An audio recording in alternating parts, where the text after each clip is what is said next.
iQOO.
The long journey has come to its final leg with 6 more matches, or do we have 6? The major question right now that strikes is who are going to be the champions of Welcome back to iQOO Neo 10 presents Skyesports Championship 2025, powered by AMD, associate partners WD Black and Gigabyte, energy drink partner Red Bull. My name is Lucifer, with me on desk is Necros, and we are here for the final day of the action, and it is so pumped up that we are so intrigued because this first game itself tells us if there is the champ rule or not, Necros.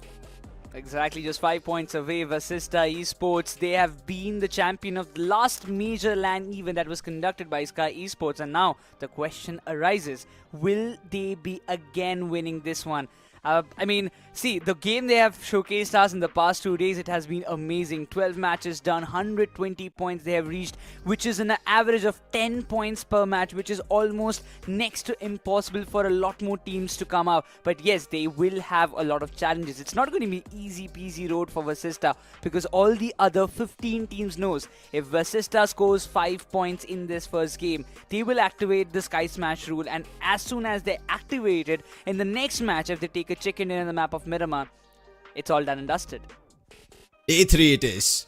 Teams were fighting from even the surge day to get additional bonus points. But today is where they have to give all their energy, because one final day and only one team with the wings. You can also get your wings like that. That's going to be with Red Bull. So make sure you grab your can, because today, the last day, you have to be quick on your pace as well, because any mini second that you lose track of your favorite teams, they might be out of the tournament. They might miss out on a chance of becoming the champions. You need that energy to keep rooting for them, and that's what I'm looking forward to. Today is going to be a day where all teams will put their energy energy, 200, 200, 300, anything it could be, Necros, because today will determine their performance for that big, gorgeous trophy that we revealed in the studio yesterday. I'm in awe of it so far. Yeah, it's such a beautiful trophy. It's big and it has got some beautiful engravation. Also at the base, you've got the previous winners of all the championship series. So to get your name among them, it is one of the best feelings for any other team to be. And I feel like today we will be witnessing some of those glorious moments. And all the matches, all the 6 matches, whether or not we completed, that's a question mark. But before that, VASISTA Esports, I am anticipating that a lot of teams will be going in and taking head-on battles with them to take them down earlier on. Yep, they have the spotlight, but are they going to be the ones to activate the champ rule? But for now, activating is going to be your chances to win up to 5 lakhs. How? It is with iQOO Neo 10. This is the segment's fastest smartphone. And why do I say you have a chance to win up to 5 lakhs? Is because all you have to do, search on Google iQOO Neo 10, and there will be a wheel to spin. You spin, you stand a chance to win up to 5 lakhs. And this is launching on 26th May 2025. If you have your opportunity, your luck is in your favors, the stars align and you get 5 lakhs. Just like I spoke on the first day, Necros, we might end up seeing a team powered with iQOO Neo 10 itself that he buys for his friends or ends up building a lineup just for this BGMI with the segment's fastest smartphone. Completely agreed. With such beautiful specifications, I would love to. Even the colors are so eye-catching. If you talk about the red and white combination, I just love this color, and I hope to get one for myself because I have some impulsive buying decisions whenever I see some catchy gadgets or maybe some catchy toys or something like that. We will see who and how these teams manage to grab it in their name, because as we were talking about the discussion, right, Necros, right now sitting on the tippity top of the table is going to be VASISTA Esports, 5 points away. Do you think they activate it in the first game or they're going to be targeted from others? Because we know this is the champ rule, meaning not all the 6 maps are actually wanted to be played. It could be ending in the second one itself as soon as VASISTA activate it. Yeah, exactly. And at this moment, even Hector, he has evolved as an IGL. He knows what he has to do next, because it is very obvious. You have reached 120 and none of the other teams have reached even 100. Yes, 2 teams are close by 200 points, but Erangel, it is what we start off with. Classic map. VASISTA has always been consistent in terms of reaching the top 5. So if you need 5 points, you need to be at least coming to the top 3. If you get among the top 3 teams, you get 5 placement points, and that's done and dusted. Talking about the overall standings, AUTOBOTZ, they're really close by 95 points, followed by FANGS. FANGS, they did not have a really great outing yesterday, and due to which they are lying behind. But talking about the conversation that we are having, I feel Hector will be coming up with a strategy like playing in a 3-1 split or something like that, keeping one player away from the entire team, making it pushing him to play much more safer as compared to the other 3 players. You pointed this out yesterday, Necros. All the teams that we are seeing in the top 8 are the teams with the surge points, right? This is the issue right now. I kind of wonder, with such an additional bonus point that teams have, nonetheless they've not managed to make it to the top. And also right now they currently stand with a difference of 30 points. Even ONEPLUS CINCINNATI kids, if they need to get to 120, 125, a difference of close to 70 points. This is outrageous of what VASISTA Esports have done. We were thinking that even VASISTA Esports, of what they managed to do in upper brackets, could be replicated, but after seeing the LCQ performances, we thought it's going to be even closer. But no, that's not the case, and this is just insane. Exactly. That there are going to be several other teams in the very bottom who will be looking forward to somehow reach the 125 pointer, Sam. And I know that suddenly you're going to be listening to my voice. I just couldn't control my excitement. I just got myself a can of Red Bull and I thought, okay, why don't I come back and replace this desk and make sure that I have fun. But right now with me on the desk is still going to be Necros, if I'm not wrong, because Necros, you know what, this game is going to be an interesting affair altogether. Oh, indeed. I'm just waiting to see teams pounce on. I mean, it is going to be a tough task, right? We do understand the gravity of the situation. All the top teams, those who are contending for the championship, they would want to have a shot. they would want to have that one chance that if we play till the 6th game itself, we might just overthrow VASISTA from the top spot, which is possible. But for that, VASISTA needs to take early exits, and just imagine the amount of pressure that will be on the heads of all the 4 players. Absolutely, and let's not forget that closely coming to VASISTA Esports' position to replicate their opportunity of getting a championship in the very next game of reaching 125 points is AUTOBOTZ and WYLD FANGS. Both these teams, especially WYLD FANGS, they've got 63 finishes so far, and it seems like they're going on the aggressive front and things are working out for them. So these two teams having 95 points will be looking out for a chicken dinner so that they can also activate the champion rush route.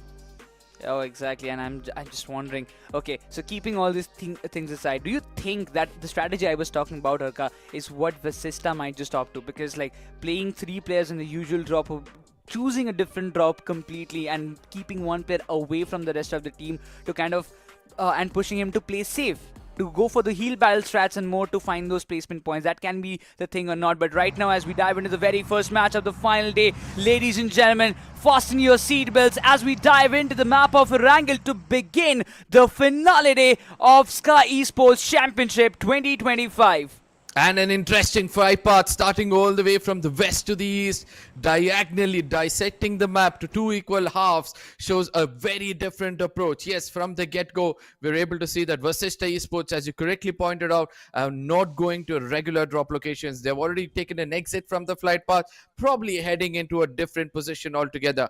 And as far as what I know, there's one place in this lobby which is untaken. That is the space between the hospital and Query, somewhere western side of the Gatka region. Interesting to see how things are going to turn around. RIVALRYXNRI will be in the mix down south of the Georgia Pool Southern City, alongside Money Makers in the contention through all across the areas of containers. It would be really interesting to see. Drop changes have been done. There are so many new strategies brewing among the teams, and I'm really wondering what this finale is all about. I'm just wanting to see how are things gonna go. Either it's gonna go in the favor of VASISTA or the other teams in the contention like AUTOBOTZ. WYLD FANGS will be looking up to make some drastic changes, going all full aggressive or something like that. You know, the other interesting part is there are still teams contesting one another in their specific drop locations so that they can get that early head start of 4 points. I'm speaking about True Rippers and WYLD FANGS, way too close to comfort. I know that Jelly would want to take his team across the bridge, but since WYLD FANGS have chosen violence lately, I'm looking forward to see whether they'll be traversing through those roadways to pick up those True Ripper players one after another. Whereas on the other side, the circle has a different tale to say, because it's going to be a little bit of a northern-centric circle, with right now Rozhok being the epicenter of this beautiful circle. We have been seeing this circle very much lately, and every time this northern circle comes up, it ends down in the areas just up north of Rozhok, maybe across those areas of Water City. It has been always challenging for the teams to take up a fight. Even yesterday, we have witnessed a circle like that ended up in the northeastern part of Rozhok.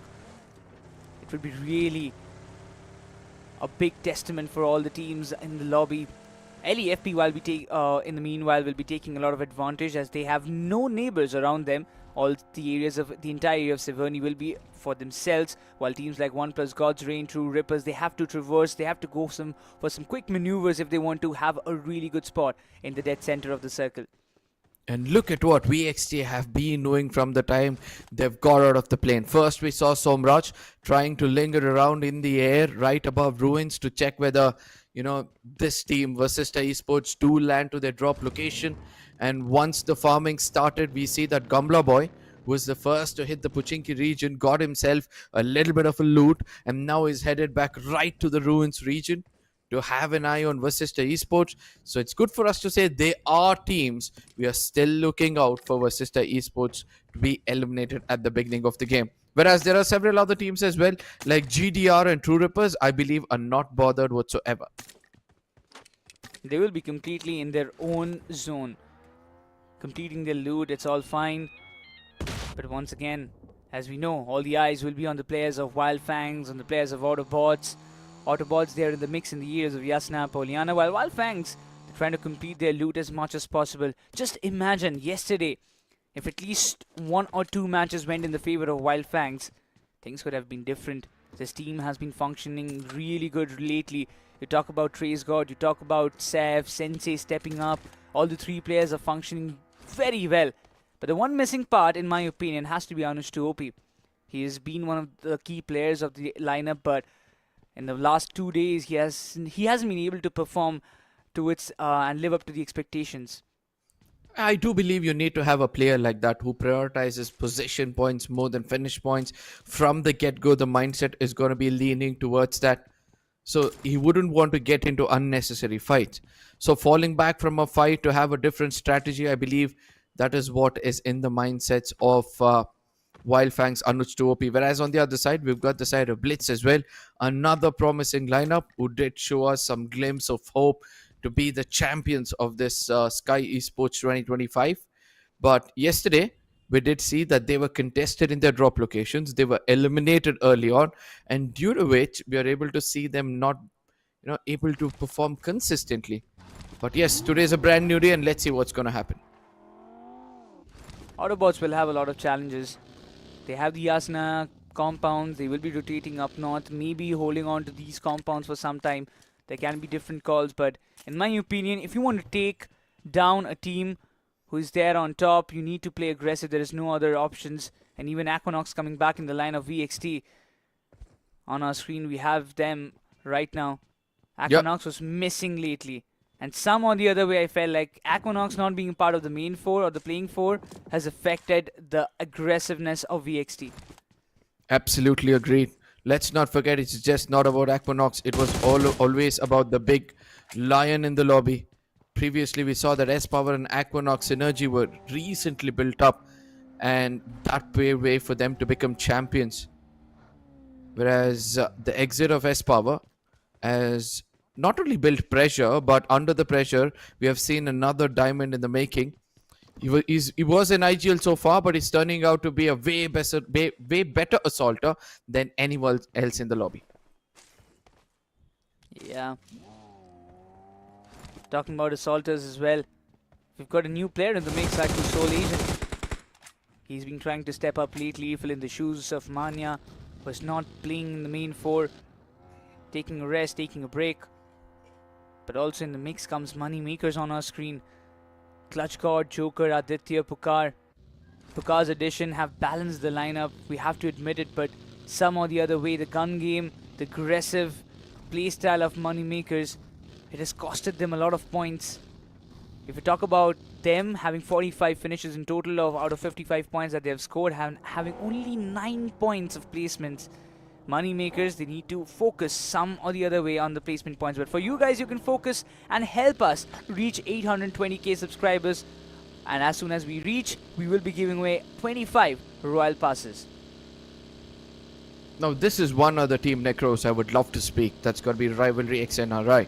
Especially Sarwar, Gojo and Chandan, they have been, composing themselves the way they have been molding themselves to be great assaulters individually, yet unable to put themselves on the top of the table. There were some glimpse of hope. They had got a chicken dinner in the earlier phase of this grand finals, and they were looking like they might come into the top 3 from the get-go. But again, they were restricted in their tracks. Let me tell you, they've got 40 finishes in comparison to 19 position points, which is kind of hindering their performance.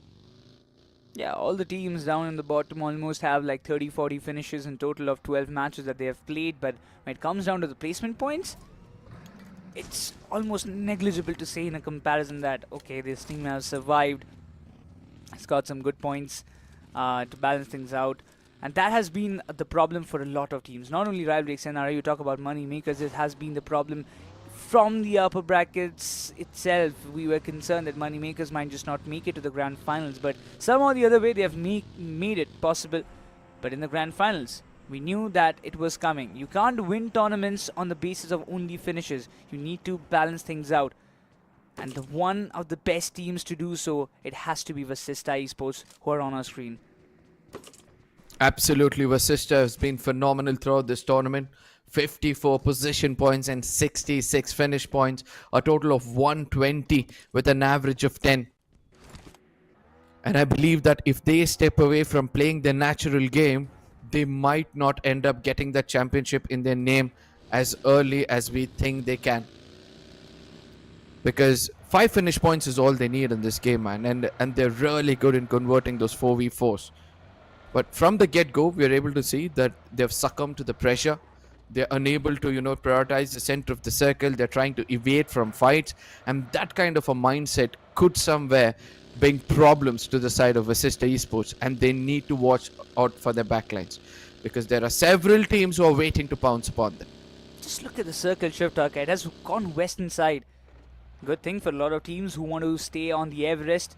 MAKERZ have rotated towards the central part. BLITZ esports, those who are rotating up north. They're trying to come up down south, find some central spots around the smack center of the circle.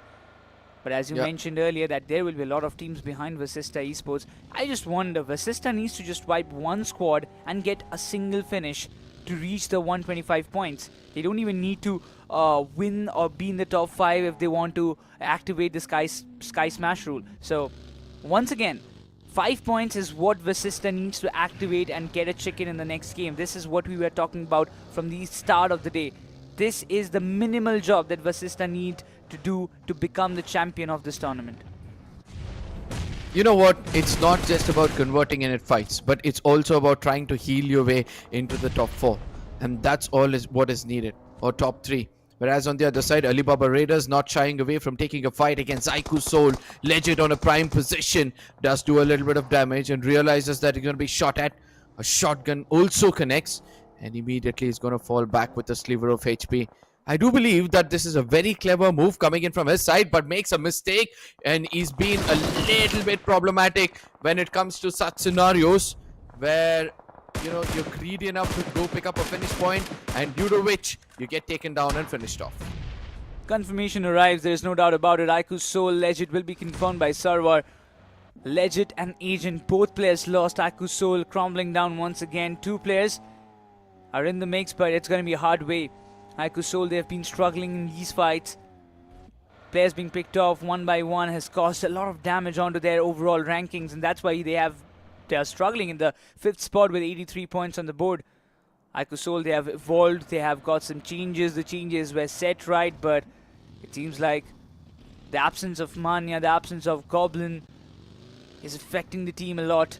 And right now, some or the other way, we can say that it's not going to be an easy task for iQOOSOUL to win this championship, while RIVALRYXNRI, they have their eyes set on the players of ALIBABA Raiders. Again, another team trying to play to their advantages, trying to be as aggressive as they could be, and keeping an eye out on the finish feed. And once they realize that the fight is happening somewhere close by, not shying away to go in and third party. AUTOBOTZ versus the LAFP, a good grenade connected from the side of Sile OP. Lobster in deep troubles as Yesh has gotten closer. It's going to be Arif. Rive also gets taken down. Arif, the last man standing, as Lobster is trying to come in to make a 1v3. I don't think so. It's going to be easy for him as Honey puts him down and under. Saif is doing the job for the team, but that doesn't mean that they're going to be left out with more than one player. Yes, it's going to be Toxic tucking his tails and running away because Arif also gets finished off. LEFP, they have crushed the dreams of AUTOBOTZ Esports, it seems. They were close by with 95 points. This game was supposed to be one of the most important games for AUTOBOTZ Esports because they wanted points. They were in a dire need of points. And with this setback, 3 players down and out, for Toxic alone to get at least 10 points, it's almost next to impossible. AUTOBOTZ. Oh my god, I'm just wondering what this story is becoming slowly and gradually. But VASISTA, they have got a team nearby. It's going to be iQOO 8-bit in the mix. VASISTA Esports, they have to take fights. They have to play their natural game as we mentioned earlier. But what will be their approach is a big question. And even on our screen, we have the Erangel himself standing tall against the odds. The name of the odds for now is going to be 8-bit. And Hector, I know that he has a wiser decision to make to fall back. He was traversing around to find out if there was any other team in the vicinity, and he's got a confirmation. Even though he might not know who that is, but it's good for us to say that he's going to fall back to his team. VASISTA Esports to the epicenter of the circle as of now. And as I said, coming into top 3 is their top priority. Additionally, if they've got 3 to 4 finishes, that's going to be more than enough. But yes, it's either 6 finish points, 5 finish points, or make it into the top 3. Heal yourself, because that is still an open window for all the teams who choose to do so.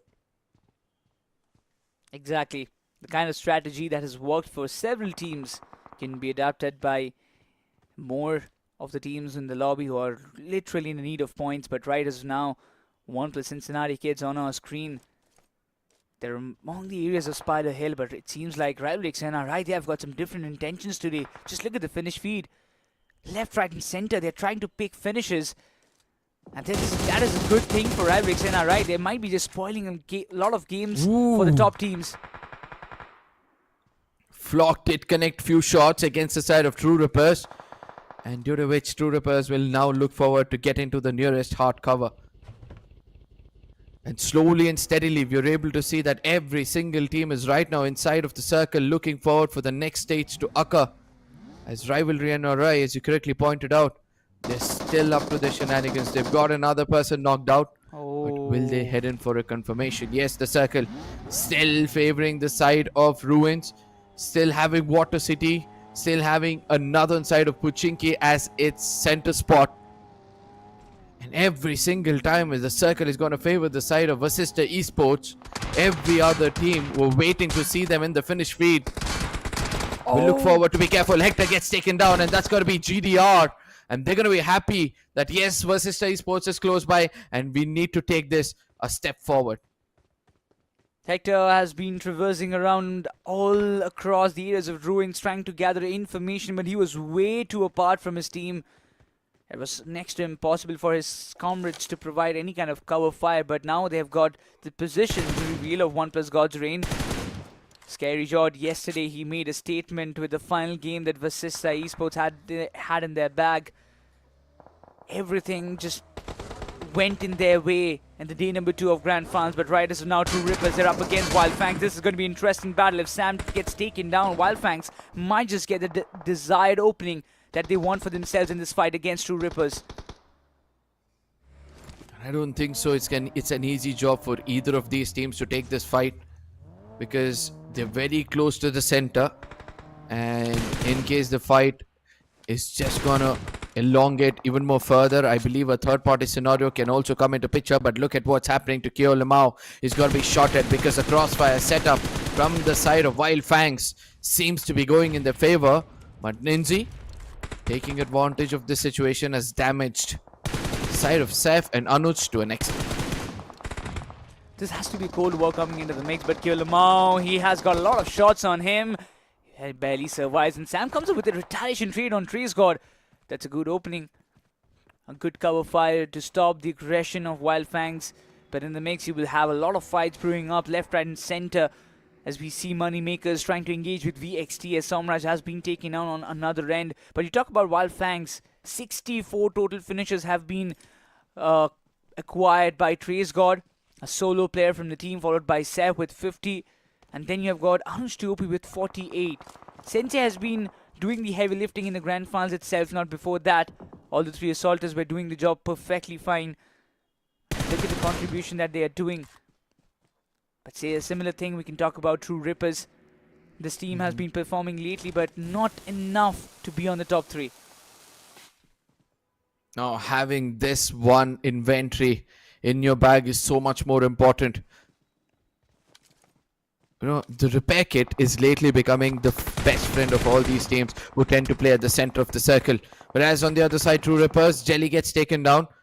And I do believe that True Rippers are right now in a very vulnerable spot, because they're going to be shot at from 3 different directions. One is going to be Pochinki, one is going to be the northern side of Pochinki, and the other one is going to be the western side of Pochinki. So they need to be careful. They need to be one with the nature, away from the crosshairs, wait for the circle to shift, and then either prioritize to take a fight on one side or probably head in to the circle on the other. Just imagine you're a team who's trying to compete for the championship. You also have an idea that there are a lot of teams those have been taken down already. But talking about a new record that has been completed. It's going to be iQOOSOUL is the first team to reach 280 finishes overall in the entire tournament. So that's a big achievement for iQOOSOUL so far, but have to see whether this match can be favoring them a little bit or not, because the circle, it is at least not in their favor at all, because it has gone completely in the western side.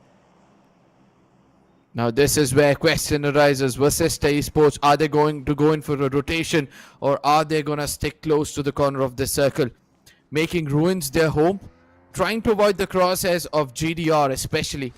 And as far as what I know, Destro, he thinks like an IGL, he thinks like his opponents. And since he is sent just in a little forward towards that Ruins region, that means to say that is sent in an artillery strike. Whereas Cincinnati kids on the receiving end of things will be getting a casualty on themselves. And that's none other than RIVALRYNRI yet again striking another team. Look at the situation already. 5 finishes required. RIVALRYXNRI, they're looking really strong, playing through the edges, trying to find out finishes. A basic textbook strategy when it comes down to playing a tad bit more aggressive. But in the circle, you've got so many teams in the mix. You talk about BLITZ Esports, they're still surviving. AUTOBOTZ, they have left with only 1 player.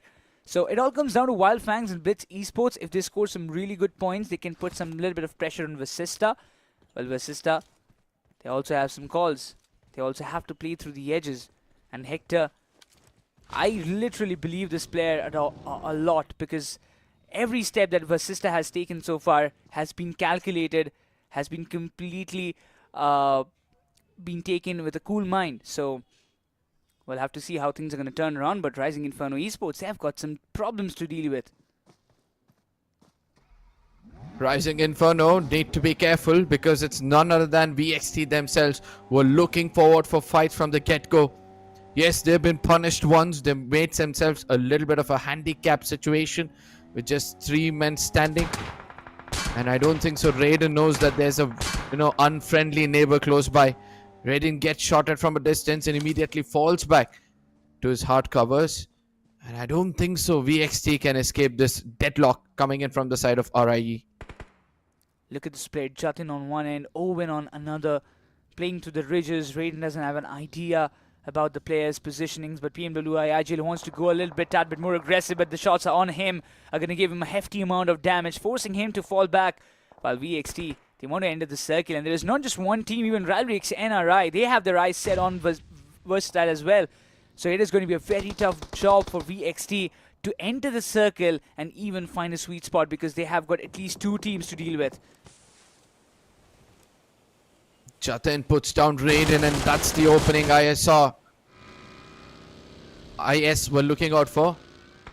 All of a sudden, I'm able to see that Rising Inferno Esports, they're trying to prioritize the center of the circle. They're going to be shot at, but they're not realizing that the shots are coming in from behind them in the hands of RIVALRYNRI. Each and every player are getting taken down, and I don't think so it's going to be easy for them to right now recover from this state, as VXT, there's a blessing in disguise in the name of rivalry. Equinox will have to run away, doesn't choose to do so, due to which he gets taken down and VXT is out of this game. Ladies and gentlemen, it all comes down to IGL, but RIVALRYNRI, it seems like they're breathing fire every single corner. They're moving, they're picking up frags, and I don't think so there's going to be any team which is going to be stopping this team from being the out of syllabus question, because they've already got 8 finishes.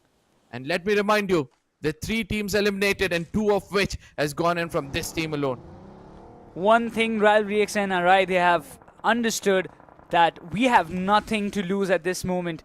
Whatever we have done in the past 2 days, it's done. The final 6 game is what we have, and Soul Agent, he's being chased down by the players of WYLD FANGS, and he's going towards the direction of where? ONEPLUS, Cincinnati kids, my opinion, no, it's going to be True Rippers who are there. But right now, we have to see what awaits for iQOOSOUL, because even LEFP comes into the mix. ONEPLUS Cincinnati kids will be right across the street. So many teams in the mix, and there is a very small breathing space for all of them.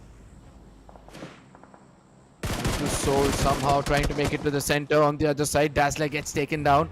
It's going to be a fair trade between themselves and VASISTA Esports. Fury gets taken down. Zen is getting closer.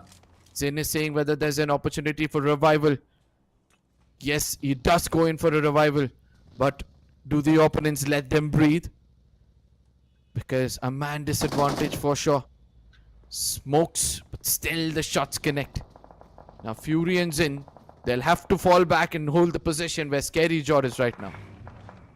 Scary Jord has got an important position, in my opinion. He has to find some openings against the teams to pave the path for VASISTA Esports to enter the circle. While True Rippers, Shelly takes down one of the players of iQOOSOUL. With that being said, even RIVALRYXNRI, they're facing the consequences, but Fury, he has to enter the circle, and a lot of eyes are on the players of VASISTA Esports, and the shots being fired. Fury gets taken down completely. Even Scary Jord falls down on his knees.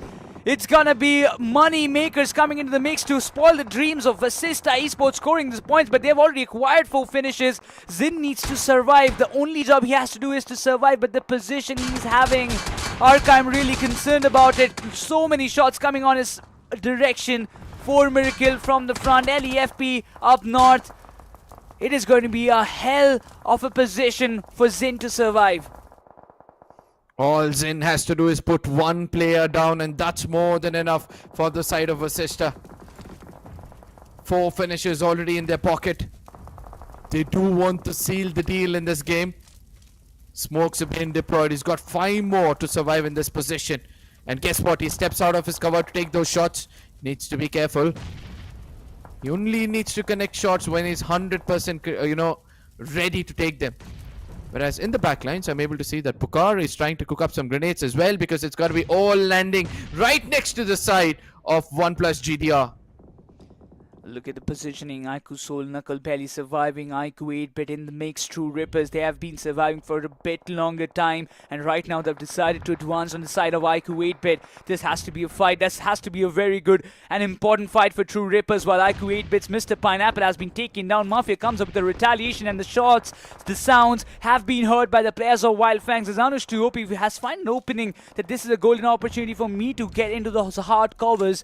And the circle has shifted away. It has drifted apart from this warehouse. He's got vehicles, he's got covers. Anuj 2OP, what is the next intention that he is up to right now? The circle is in the way to open yards, and they're still favoring Zin, but he's got a big problem to deal with as money makers are coming from behind.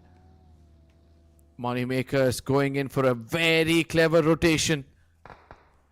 If they head into the compound where right now we're able to see the side of 4 Miracle, then the story can be a little bit different. Zin in deep trouble, so divided attention could be a little bit problematic. Aditya comes in closer. All he has to do is get this confirmation. Zin making a mistake, put 2 players down. Zin, can he get this confirmation? Yes, he does. With this VASISTA Esports, they're gonna bringing in the champion acquisition for themselves. All they have to do is get another chicken dinner next.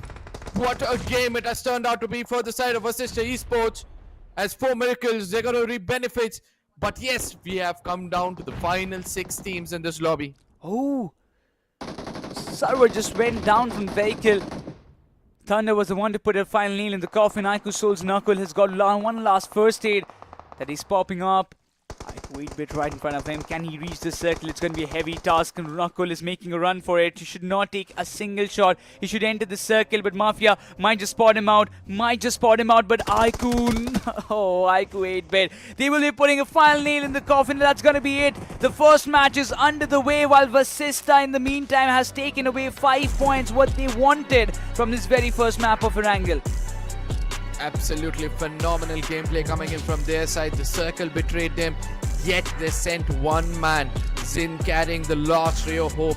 The flag bearer for the team somehow made it to the center of the circle, and then from there on trying to execute a knock or 2. That was also pretty clever if you ask me, because Pucar and Aditya, both of them got taken down, and he was busy finding that player amongst the smoke because he knew that he had to get a confirmation with so many shots coming his way. Well, VASISTA Esports with the champion rule turned on. Now they're going to be at the center of attraction for a lot of commotion, and also the target for all the teams in the bottom. Oh yeah, I'm just wondering what's going to happen in the map of Miramar. I mean, everybody's aware right now. The Sky Champ rule is finally activated, and the team who has activated it, it's going to be VASISTA Esports to reach 125 points.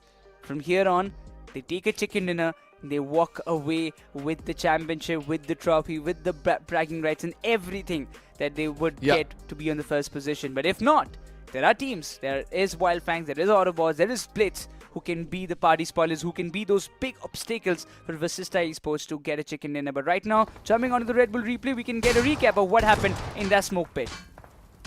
Yep, Zin, this was the moment for him to shine. He got Joker from coming in from the other side, gets a confirmation on Joker even before he could put on Aditya. Oh, I believe he got the confirmation of Aditya as well. But somehow we were able to see that he got taken down. And Vasista Esports have done a phenomenal job, if you ask me. You know, in case it's just a one confirmation also, I believe that's more than enough for the team of Vasista.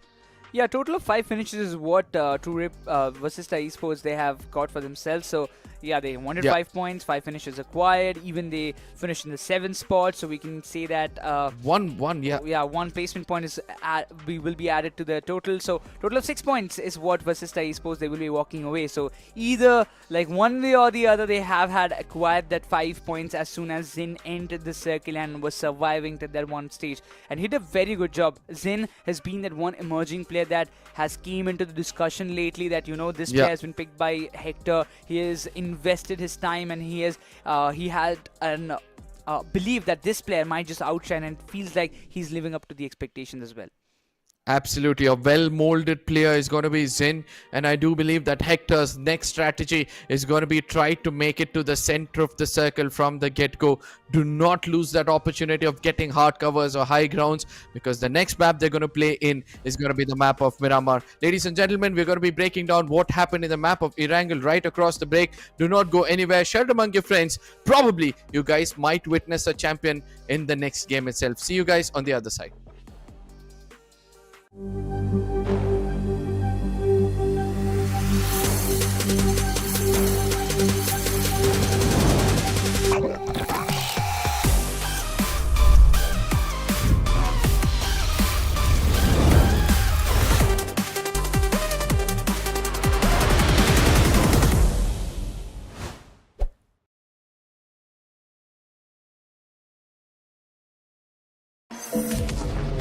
iQOO.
Welcome back, ladies and gentlemen. You guys are watching iQOO Neo 10 presents Skyesports Championship 2025. With me on the desk is going to be Lucifer this time.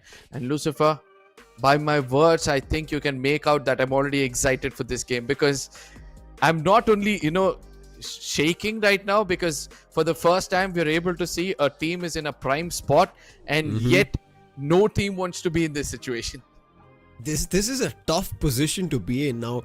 I understand they've activated the champ rule with the finishes they've gotten, but Arka, here's the thing. Now it's even tougher. Like, there are certain situations when we expect teams to get 20 points, 30 points, and then catch up on the overall standings. But right now, the only one thing that they have to, or the criteria that they have to fulfill, is going to be getting a chicken dinner. Doesn't matter how many points they have, how many finishes they have. There's nothing.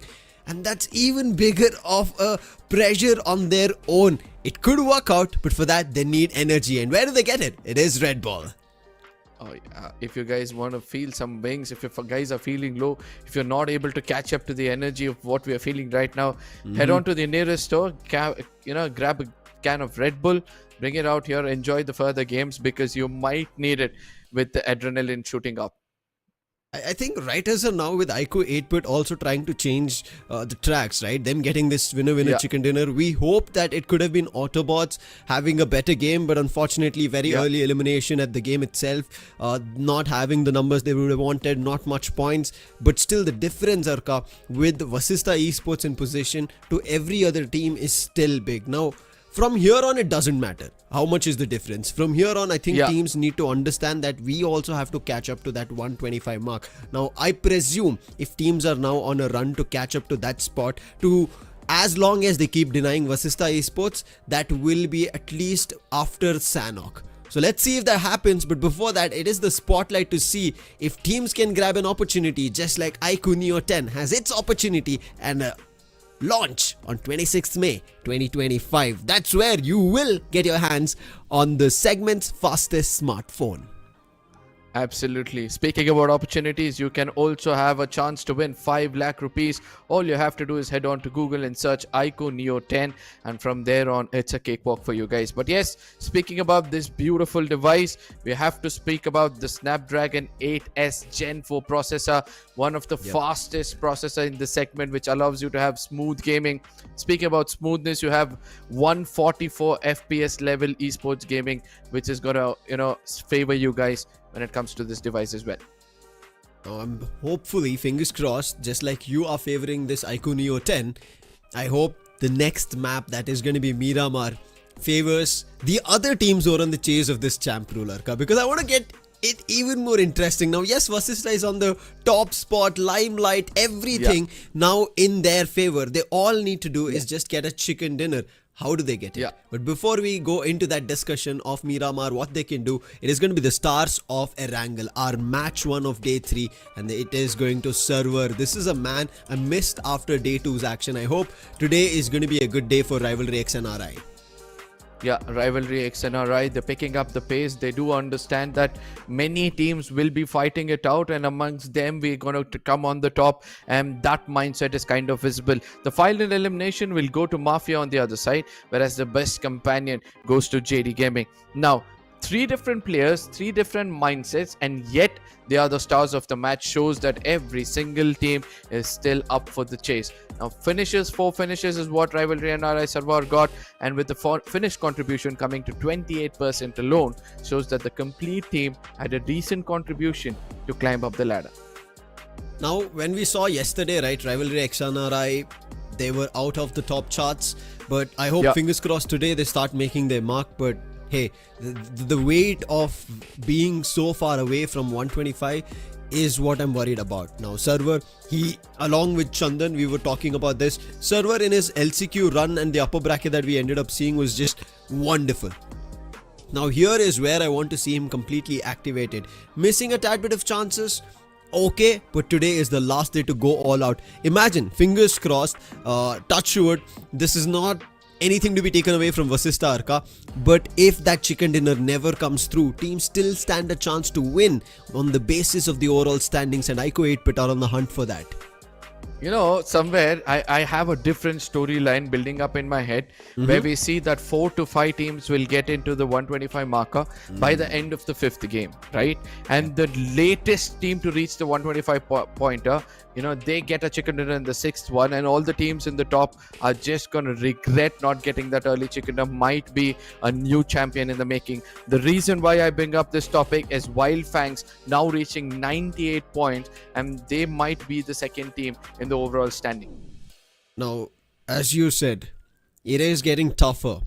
Yes, one team has gotten themselves total, which is a Sky Champ criteria being activated. Vasista Esports, they have it, and they have it without the Sky Surge advantage. Whereas WYLD FANGS, they have 4 Surge points, but they're still further away off that 30 points to reach 125. So is AUTOBOTZ. Unfortunate, Arka, that they did not even manage to squeeze a single point.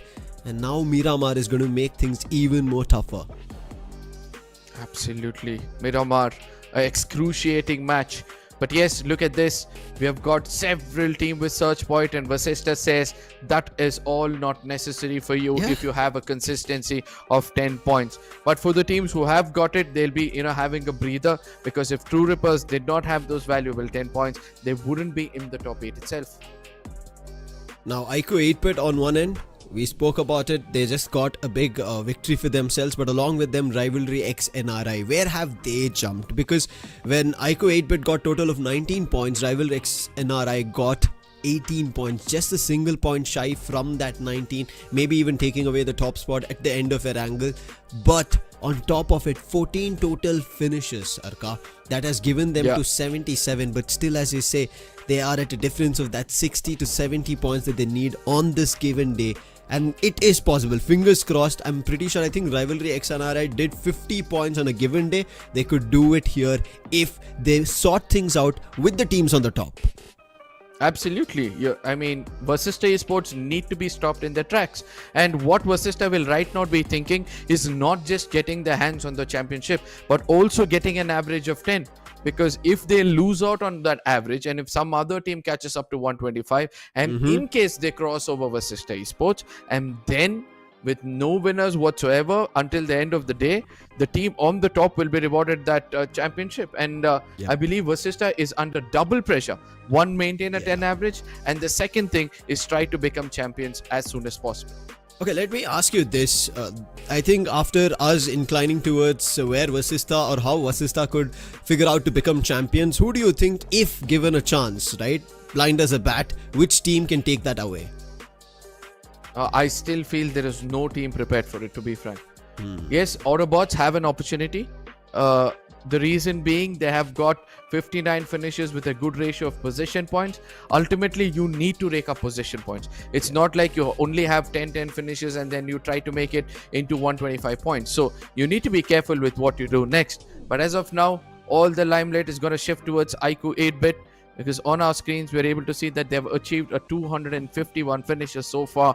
And the most of those finishes have come in 2 different scenarios. One, when they've attained winner chicken dinner. Or second, when they're finished between the 6th to the 10th position. How odd is this? Of all the teams that we've seen, Arka, generally it is, yes, finishes chicken dinner, but they're not as big as 70. But on the other end, yes, contrary, hashtag 6 to 10, most of the teams have followed that trend.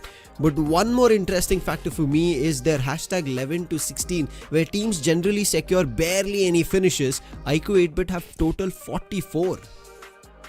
The early confrontation which they tend to take, I think that is where they've been rewarded with so many. 11 finishes. I mean, 11 spot they're getting finished off. If they have 44, that means they've got 4 finishes per game. You know, somewhere the math also falls in place. But yes, they have been the weakest when they try to prioritize the center of the circle, between the 4th and the 5th position, when they're not having any kind of fights. But now the limelight is going to come to the top 2 teams on the table. How VASISTA Esports is doing a tad bit better than that of WYLD FANGS, and this graph is going to speak in numerous numbers, because VASISTA Esports, they've been having an average. Look at that. We've got an average of 6 in the first 5 games, and then they continue to get an average of 4 to 6 again in the next few games. There has been rarely 2 zeros which they have attained, whereas the side of WYLD FANGS, they've got more zeros and more lower digits in comparison to VASISTA. I think we had a comparison with WYLD FANGS and another team, and that time we mentioned that WYLD FANGS seemed a little bit more consistent in terms of scoring points. But as of today, I think it is VASISTA Esports who've looked better. The graph also states that, and WYLD FANGS, they've fallen short in the grand finals, I would say. TRACECOD as well, we've seen minimal of his performances. Even though he's been MVP yesterday, we've seen his performance. They've gotten chicken dinner. But that's not the full-fledged TRACECOD that we've seen. That is not the full-fledged Saif we've seen, and especially Anuj also a tad bit missing, Arka. I think if WYLD FANGS figure that out on Miramar here, just like yesterday, might find another chicken dinner for themselves. Now this is where we'll have to see which is the team who've got more position points rather than finish points, because it's all about getting to the chicken dinner, right? And the stat speaks for itself. It's VASISTA right now in the limelight because they've got the maximum position points of 67, and closely coming up are the Kings of Miramar. That's going to be 4 Miracles, and for some reason we're able to see that AUTOBOTZ are way far away from this equation. AUTOBOTZ. This has to be a game that they have to catch up on the race with WYLD FANGS on their hindsight. It could become a big problem. WYLD FANGS, I really like in terms of their finishes of aggressive. They've gotten, we saw them on Sanhok, we've seen them on Erangel as well, and I think Miramar after yesterday's performance, I want to see them performing big. Now I know TRACECOD and Saif, once they figure out where the teams are, if they get the circle in control, they will always look forward to converting that chicken dinner, and I think that will put them ever so close to that 125 mark. Now yes, we might think that everything is towards VASISTA Esports, favoring them. They've been putting up a best performance, but we've always spoken about this one thing, and it's happened to biggest of the names in the circuit in esports, is none other than winning or closing in the next immediate game, and that is what will strike for VASISTA Esports as they start this map 2 on day 3 of action of the grand finals. Do they get the chicken dinner, or somebody else keep chasing them to get that champ rule as the flight starts just above La Rilera? Now this is an interesting fight path, ladies and gentlemen, because Picardo, which is VASISTA Esports drop location, might have some uninvited guests. Now again, are they going to think otherwise? Are they going to head in towards the Valle del Mar region, or probably head in towards La Cabrera, or probably head in towards the Porto Peroso region? Because these are the places which is less taken. And I believe that VASISTA Esports will be looking forward for a path less traveled, and that is going to be trying to heal themselves into the top as well. Naturally, this is the only game where VASISTA can risk it all, because after this, with many teams crossing the 100-pointer, they'll have to add on to take 10 points in every single game. But as of now, look at that. Hector, he sees another team going way too close to comfort, and the call might have already come into his teammates. AUTOBOTZ, they suffered a casualty very early on. Now they're looking forward to making another team suffer, and especially a team who are on the top. This was bound to happen, Arka. We are unfortunate that it did not happen right from the day 2 itself, because that's where teams were already getting, and especially VASISTA were getting closer to 125. Now it's happening today, meaning there should be not just that AUTOBOTZ team who are not instantly going to drop in the Picardo compounds, but in the close neighboring ones to get better weapons. But there, on that drop, we can even see Moneymakers and Alibaba Raiders. Yeah. If they hear a little bit of a commotion, there could be a possibility of this clash ongoing to deny VASISTA Esports any access or any more playtime on Miramar. Absolutely. Now, money makers, I like this gameplay. I like this mindset coming in from their side. The reason they're so close to Picardo is they feel that there might be a scenario, a third-party scenario, which might occur, and that is when they're going to strike to take down players. But VASISTA Esports on the other side, with this kind of a circle showing up, it's important for them to head to the corners of the circle, because from the northern side is where they can slowly make it to the center. The reason why I say this, Sam, is because backstabs is something they'll have to avoid from the get-go. Now, avoiding a fight is what BLITZ are trying. Los Leones compounds, this is bound to happen, and already BLITZ have lost. Sorry, it's the other way around. WYLD FANGS, they've found an opening. And that's WYLD FANGS who were at the second spot. BLITZ, after yesterday's unfortunate lapses and performance losses of points, it seems like here in our day 3's grand final match 2, they want to start off strong. Even the first game did not work in their favor that well. They did not manage to climb up. While this is happening in the Los Leones compounds, Arka, with that circle that we just witnessed, I wonder how teams are going to make that rotation, because here WYLD FANGS, after losing a player, and especially that stray squad, that's a big one for WYLD FANGS to lose out at the early game. Absolutely. And a friendly banter was there on the socials where Sensei in his broadcast had put up that if any team takes down VASISTA Esports in the upcoming games, I'm going to be rewarding them with 101 rupee. Just to keep things healthy inside the game. And another reshare comes from that of Hector saying that, I do the same, but if you guys take down WYLD FANGS, I'm going to make it 1,001 rupee.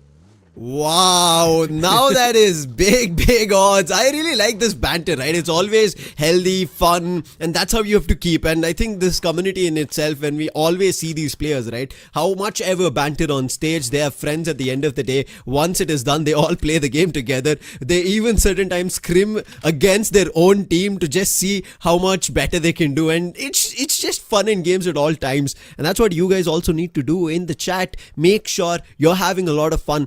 At the same time, support your favorite team. Yeah, supporting your favorite team makes you a bigger person when you're not spreading hate as well, because it's all about giving love in this community. Now, coming back to what's happening on the desk right now, we've seen that BLITZ, they are here to make a statement. Rambo did punch down Trey's God to his finish, and that's a wild statement coming in from the side of BLITZ. Do not enter our vicinity. But WYLD FANGS, we all know what they're capable of. They wait for the time and they strike when it hurts the most. And that is where BLITZ will have to watch out for their backs. BLITZ, a team who we thought, just like how VASISTA Esports looked, will climb the ladders and get to 125, because when we saw at the end of day 1 or day 2 as a whole of the grand finals, including the surge day, they were at 59 points, tied up with VASISTA. Spotted another player, a little bit of shots from Easy to Wipe. Easy to Wipe has been MVP category as well for BLITZ.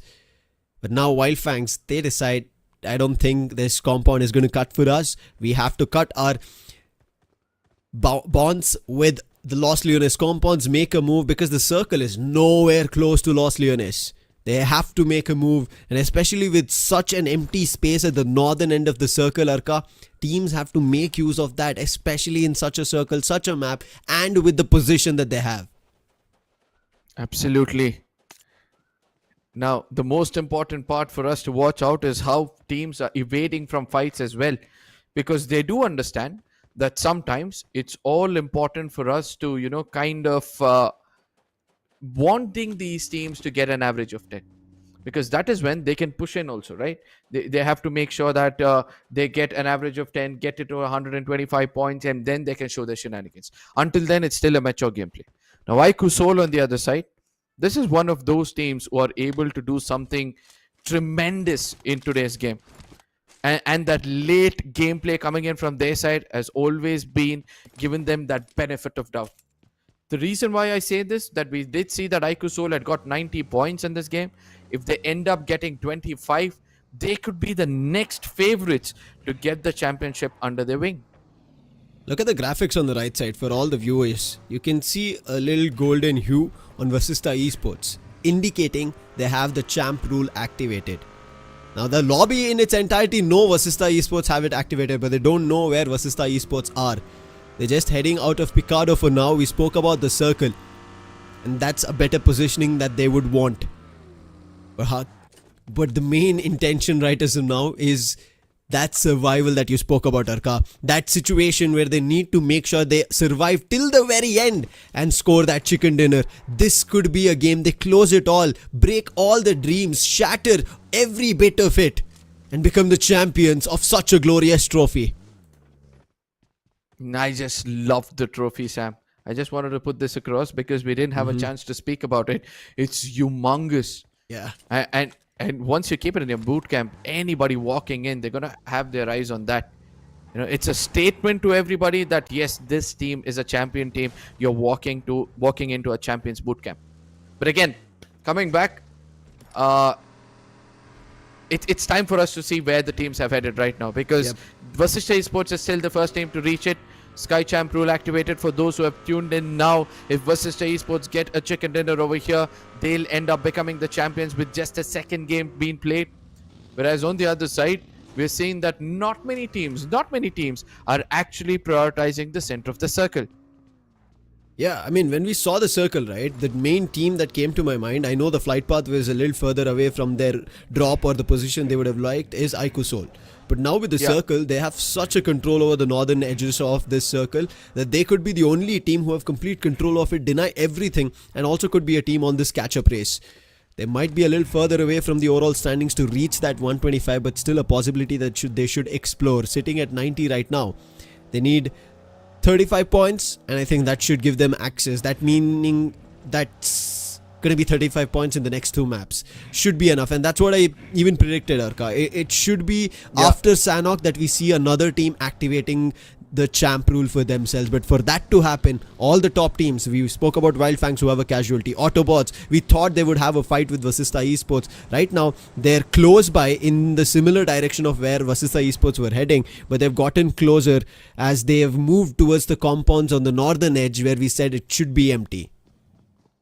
Absolutely, but VASISTA Esports, they also need to realize that sticking together so closely in the map of Miramar might sometimes backfire, because a team pushing in towards the compounds in Miramar, which is so prone to throwables being, used in a close range battle, that could be a bit problematic. The MAKERZ out here, they're doing a decent job as well.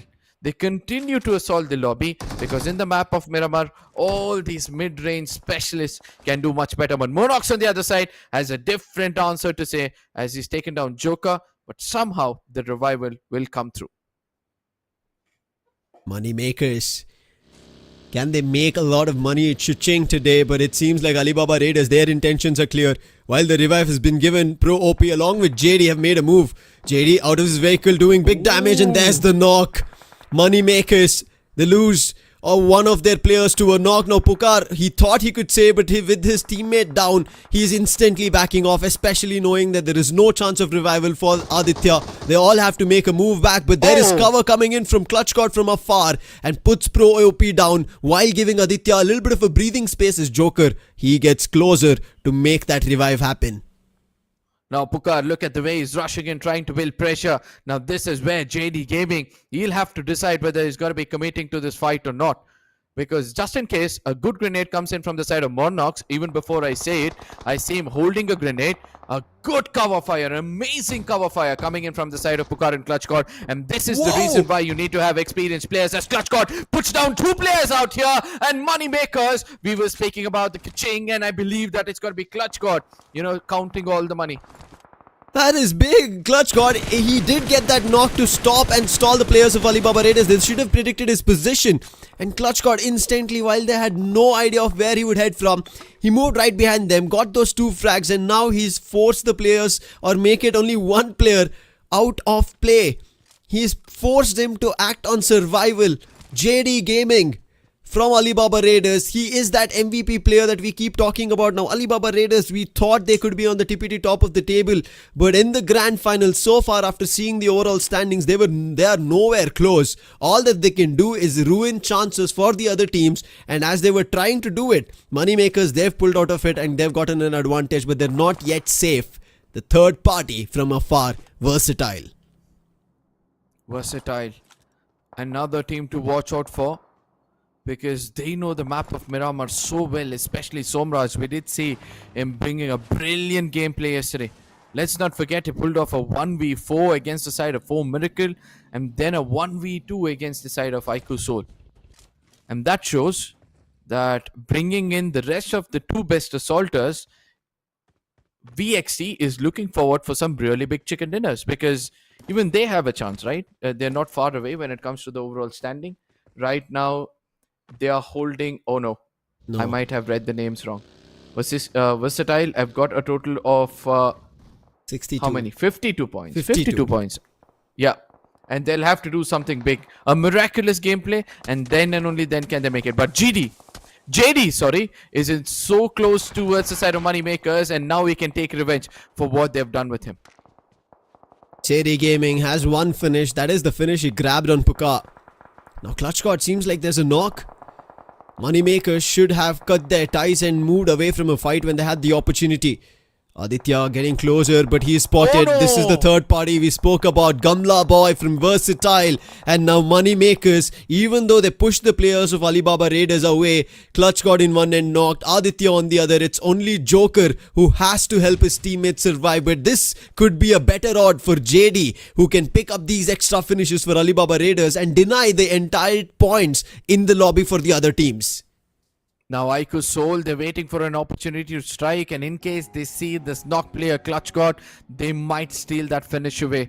VXT, since they know that they don't need to step out of this cover, look at what's happening. JD seals away a finish, seals away 2 finishes, and all the hard work being reaped away from the side of VXT. But iQOOSOUL, they've come in way too close to comfort, because VXT and iQOOSOUL, the chances of these 2 people engaging is the last thing these 2 teams would need.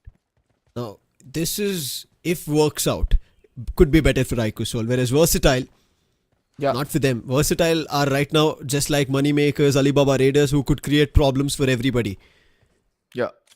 ONEPLUS God's Reign on the other end, creating problem for True Rippers. They are the team with the highest amount of surge points. We just saw that on the feed. And you could see that is the IGL down Destro. He puts down Jelly. While True Rippers are now scavenging to figure out where is the next chance to maybe even prop up and help Jelly. But Destro, he's making a little bit of a flank angle, taking up a position to deny True Rippers any chances of climbing up. And a very good off angle if you ask me. But the intentions are clear. What they want to do right now is confirm the players first and then look out for the rest of them.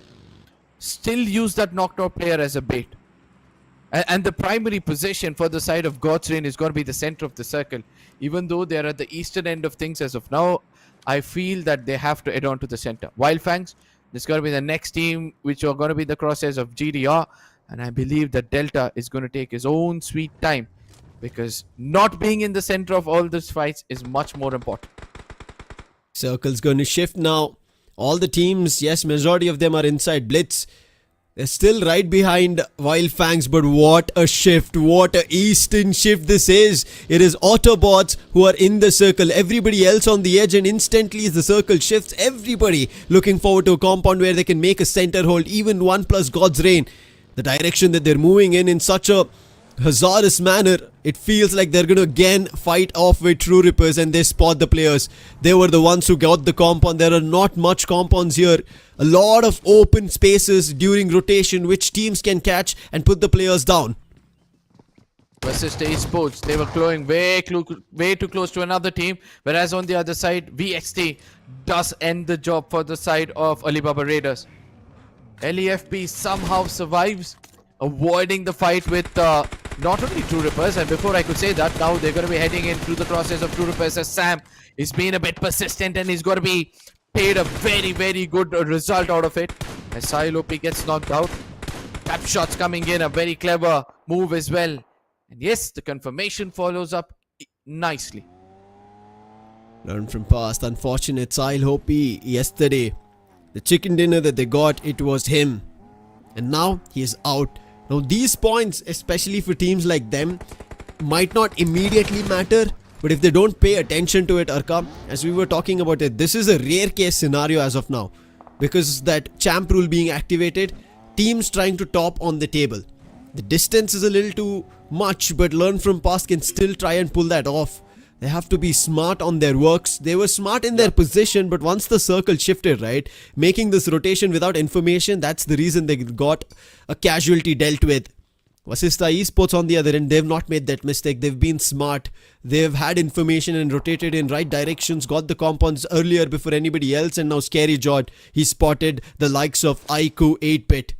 But he's not taking the shots. That's just information, and good information for VASISTA Esports for their chance in the chicken dinner. Knowledge is power, and that's what VASISTA Esports motto is gonna be. The more knowledge they have about the other teams, the better chances of them trying to get into the final circles. And not only that, they need to be one with the nature. They need to be camouflaged, because at any given point of time, if a team gets a confirmation against them and they get to know that is VASISTA Esports, they're gonna eventually pounce on them or gatekeep them. So VASISTA needs to be careful. And let me tell you one more thing. From here on, Sam, I'm just going to count how many first stage VASISTA is carrying. Because there is a chance, right? Yeah. I don't know how come, but I believe there is a chance they can heal into the top 2. Or at least the top spot. Honey, unfortunate again. Learn from past. We were talking about knowledge being power, and here they're trying to get that knowledge but overextending without using the TPP advantage, and Learn from past. Now that's another casualty, meaning it's down to the last 2 players, and BLITZ know the numbers. They already saw it on the feed.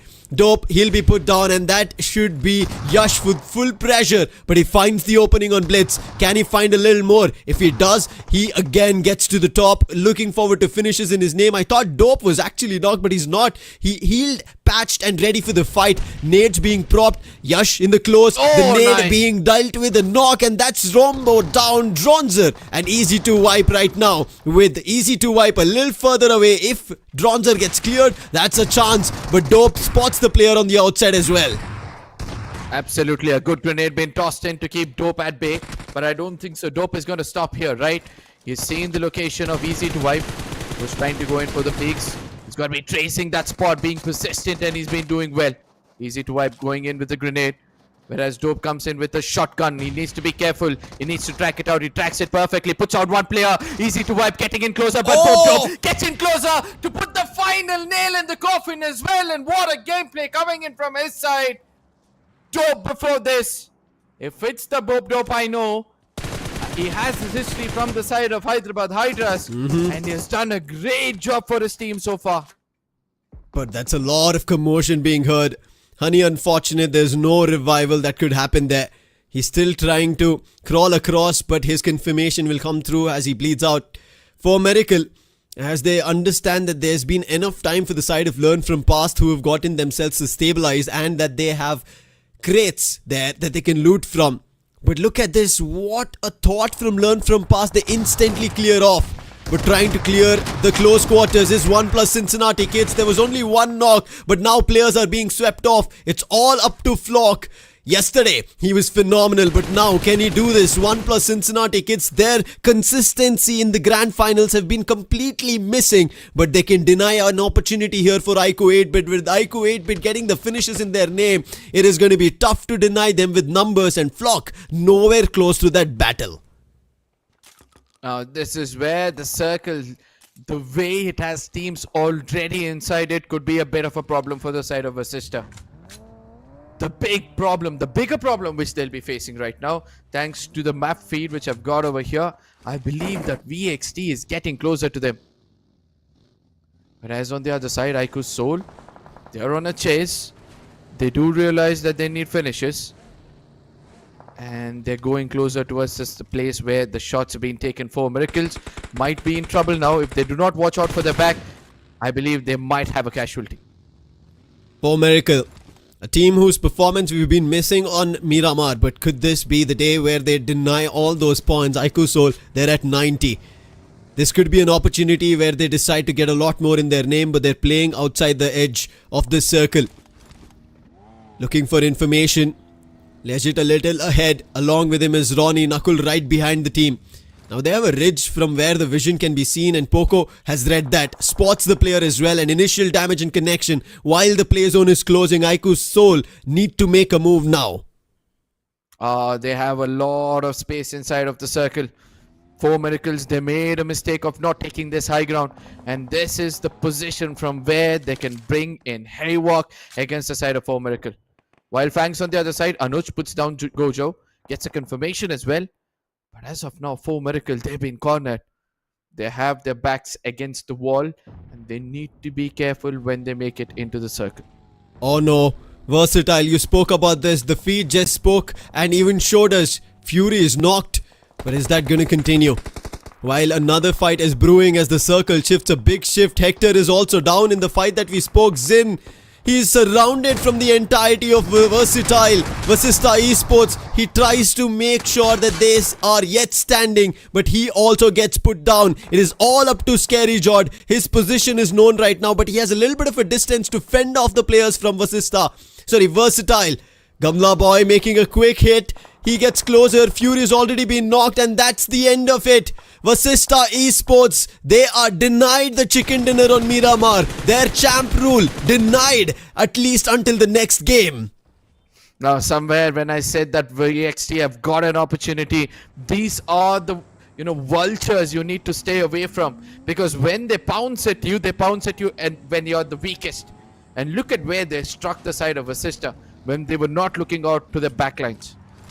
And again, to the center of the circle, this time around, we're able to see a team who have been consistent in the map of Miramar. That is going to be Four Miracles. But can they be denied with the chicken dinner? Because there are several other teams like iQOOSOUL who are looking out for finishes, like how was VXT, who got 4 finishes already in their name. These are the teams who are still fighting to get their hands on the trophy. With the teams who are surviving right now, iQOOSOUL, iQOO 8-Bit and True Rippers. These are the 3 names who have a big opportunity yet, and the biggest of all who have not at all made any commotion, Arka, who are still surviving, is AUTOBOTZ. Now they have to play a smart game from here onwards, because they are the closest to getting that 100, the triple digit mark, maybe even 110, but they have to play a big game as well. But for now, iQOOSOUL prioritizing the circle, they get closer, but they're also spotted, meaning they're compromised. Absolutely compromised. But from this situation, they need to make something miraculous. They need to survive. They've got 90 points so far. They need to get a 10-pointer, because the next map is their map. It's going to be the map of Sanhok, from where they've got the highest success rate, and before which they need to have a good ending in the map of Miramar. And Four Miracles, they were waiting and waiting, and now they've got an opportunity to escape. And that's what they're trying to do. But will they be denied? Because there's several teams, as I said, True Rippers from the center will be looking out for frags. And for now, AUTOBOTZ versus Four Miracles take off in another place. But Nakul, the Batman, is slowly stepping up for the team. Legit from an off angle is also punishing the side of RIVALRYNRI. Chandan, he needs to survive this assault. As ONEPLUS GD, they're starting to look like the third-party kings in this lobby. AUTOBOTZ, they've somehow managed to squeeze themselves between iQOOSOUL, and Ari did get knocked, and now it's Ralphie. That's RIVALRYXNRI, while iQOOSOUL initiated the battle, but it's going to be benefit that RIVALRYXNRI think that it's the players of iQOOSOUL. What a nade coming in from Legit, and now Destro. No, it's Delta who's down. Destro still standing. Another nade, chip damage for him. Knuckles being called. He's also close up. They have to clear this fight off. There's just too many forces of other teams as well. Spotting Destro over there, but the nade goes a little too far, and Destro, he takes advantage of it. Knuckles being knocked, an off position as Legit pushed closer towards the circle, but he has no vision now with that push, and it's all up to Legit with Destro going in for a revive. A nade tossed, but I don't think it's going to do anything. Delta is back up, but Delta instantly down. Destro also swept off. This is AUTOBOTZ who spot an opportunity and instantly get it with Destro's finish going in name of Legit. Now this is where Legit has played us very cleverly. All he did was grab attention because he realized there might be more crosshairs heading their way. But again, can he survive to the top 3? Can he make it into the top 2 and do something miraculous? Whereas on the other side, AUTOBOTZ, they have got their eyes set on the side of RIVALRYNRI, and every single corner Toxic is looking. All he can see is finishes and finishes and finishes. Chandan, He steps out of the vehicle at the nth moment. He's going to give away that finish to the side of True Rippers. But Servar versus Sam, a 1v1 for this team. Let's see which among them is going to stand tall as flag bearers in the final circle. In this final circle, majority of them have all been 1v1. As you can see here, even Legit the last man standing, Toxic the last man standing, Sam and Server on the other end. But True Rippers, Sam is not the only person. They might be in close quarters because Ninja is a little high above on the ridge. But the play zone, that's what they have to be worried about. That's RIVALRYXNRI Server. For him to get closer to the circle, first he has to beat the likes of Sam, and then if he even does, there's Ninja, who's right now holding the edge of the circle. Toxic, he is in between the circle and the play zone, but 6 big finishes in his name for AUTOBOTZ and 8 total in their name. Now he would want a little more. RIVALRYXNRI Server still doing the job. Sam's been knocked, could be a finish, but Ninja, he covers him, gets Server down and finish, but Ninja cannot climb down. If he does, that is going to be a deficit. While this is happening, Versatile spot that commotion, and they're the ones to grab that finish. So many points being stolen right now from the top teams who want to get to that 100 marker car. Now this is where VXT 9 finishes, AUTOBOTZ 9 finishes, True Rippers, they've been left out with just 5 as iQOOSOUL have been denied with just 4 points. Legit, waiting for an opportunity to strike. We can say that he has been that wiper in this lobby. Raiden and Gumbler Boy make it to the center of the circle as Aquanox trying to make sure that he clears the backlines before entering the circle. As Ninja, Toxic and Legit, they'll have these 3 teams will have to come in for a truce and then only take down the side of VXT. As Ninja putting up smokes is just going to reveal his location. Legit is going to be shot at from different directions. He's going to be jiggling around, trying to make it into that hard cover. Does it to perfection. But he has to watch out for his 6 o'clock. As well as his 3 o'clock because there's players coming in from there. Ninja gets taken down. Raiden versus Legit, a 1v1 taking place. Again, Legit is put under pressure, but VXT will not have any kind of problems. Yet again, Somraj, the savage Somraj, is gonna live up to that name of being one of the strongest teams in the map of Miramar. And look at how Gumbler Boy is gonna step forward, and the winner chicken dinner is gonna be grabbed away by the side of VXT. Versatile taking all the big name teams out, the teams on the top table, and grabbing the points in their name. Somraj finding his old duo back, his old teammate, and they instantly smack upon a chicken dinner with that synergy which took time to cook up, but they've done it. And in such a crucial day, Arka, imagine there was Soul, there was AUTOBOTZ, there was True Rippers, all these teams trying to get closer to that 125, but it's not them getting the chicken dinner, it was Versatile with their master plan after clearing the edges and the angles, and their first master plan was eliminating VASISTA Esports. As soon as they spotted them, as soon as they got to know that was VASISTA Esports, denying this Miramar map for them. Now again, VASISTA not playing their natural game. You know, I've been speaking about this. They need to stick to their natural game. They cannot afford any more losses. They need at least 6 points in every single game to not only hold the top spot and from there on hold the center of the circle as well. But the Red Bull replay is going to show us how AUTOBOTZ at one point of time having a prime position with just one player standing, they could do a lot in this lobby. You have to salute Toxic. I think the way as an individual he played till the end, even took on the likes of Versatile at this last fight.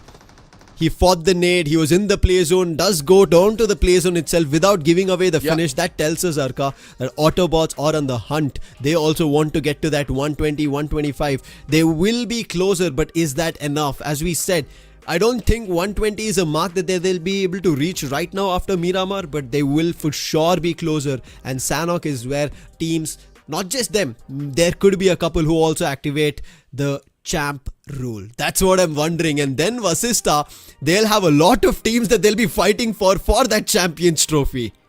Now I understand why AUTOBOTZ are pushing so much in the map of Miramar, because the strongest map so far has been Miramar, where they've been consistent. So by the time the next Miramar occurs, AUTOBOTZ would want to reach that 125 pointer. And which can happen right after Sanhok. So in case that AUTOBOTZ have got a decent game, yes, they'll be crossing the 100 pointer with this. If they've gotten closer towards the 125 point, I would want to see how much more points they'll need to actually activate that champion point for themselves. But right now, with all the data that we've seen in map 2, there's still 4 more games if we go till the end, but we are not sure. We will talk about this more after this break, so don't go anywhere. We are closer to crown the champion.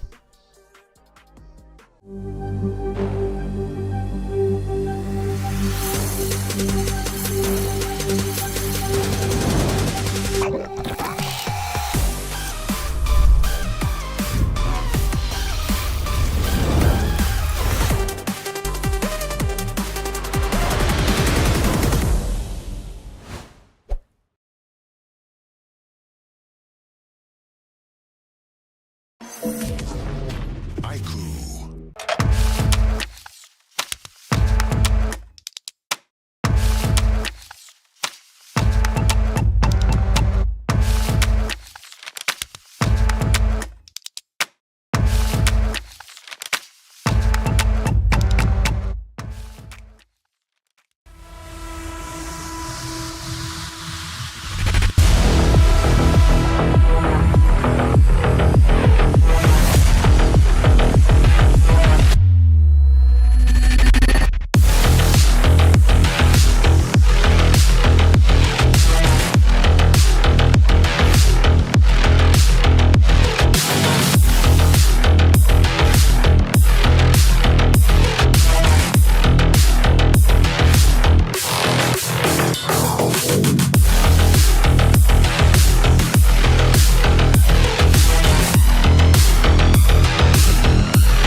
being ever so close, but still unknown of the situation of who is going to be the champion. Welcome back to iQOO Neo 10 presents Skyesports Championship, powered by AMD, associate partners WD Black and Gigabyte, energy drink partner Red Bull. My name is Lucifer. With me on desk is Necros now. After witnessing a Miramar action, we are wondering, do things close on Sanhok or does it go another extra mile, Necros? I feel like it is going to be a closure in the map of Sanhok, but hey, I can be wrong because the way the teams are playing, the way they are having their eyes set on VASISTA esports, it's really tough for them to even thrive, and we have seen what happened in the map of Miramar. But for you guys, those who are watching this live, make sure to grab a can of Red Bull for yourself because you never know which match can be that one map for the champions to be crowned and walk away with this beautiful trophy. But for you guys to stay energetic, we would suggest get your Red Bull and enjoy all the matches that you will witness throughout the day. But talking about, yes, there were so many contentions happening here and there, but Sanhok, just imagine, it is even a small map and there will be so many teams around to handle. For VASISTA esports, this is going to be one of the most hardest maps that they will be playing throughout the day. Yeah, they have to keep an eye out in all directions. On Miramar, we thought they had the knowledge, they had the information, they will make smart moves, and they were doing. But Versatile, they made the quicker run. They surprised the likes of VASISTA while that rotation was happening, caught one of the players, their crucial Fury, and Hector tried to stall them. But by the time Hector thought they were a little far away, they were kept out. But for now, keeping you guys in the loop of the spotlight is going to be iQOO Neo 10, which is going to be launching on May 26th, 2025. You're not far away from that date. You can grab the device in your hands and get the segment's fastest smartphone. But before that, you still stand a chance to win up to 5 lakhs by just searching iQOO Neo 10 on Google and spinning the wheel. Yeah, and you can win up to rewards of 5 lakh rupees. It's a big opportunity where you have this beautiful phone with 2 amazing colors as well. And as soon as it gets launched, you can also have your hands on it as well. But again, moving back in the conversation that we will be having right after this, the map of Sanhok is something that I'm really concerned about. So many drop clashes coming into the fray. We've already seen so many early fights happening here and there. And most importantly, the circle is always favored the Camp Alpha side, which is one of the most important places for iQOOSOUL. So if it's a Camp Alpha side circle and we are looking forward for a chicken dinner from the side of VASISTA esports, iQOOSOUL can be the direct challengers to them. Now I'm wondering how close teams have gotten after Miramar, Necros, because I think that's the point in case for now.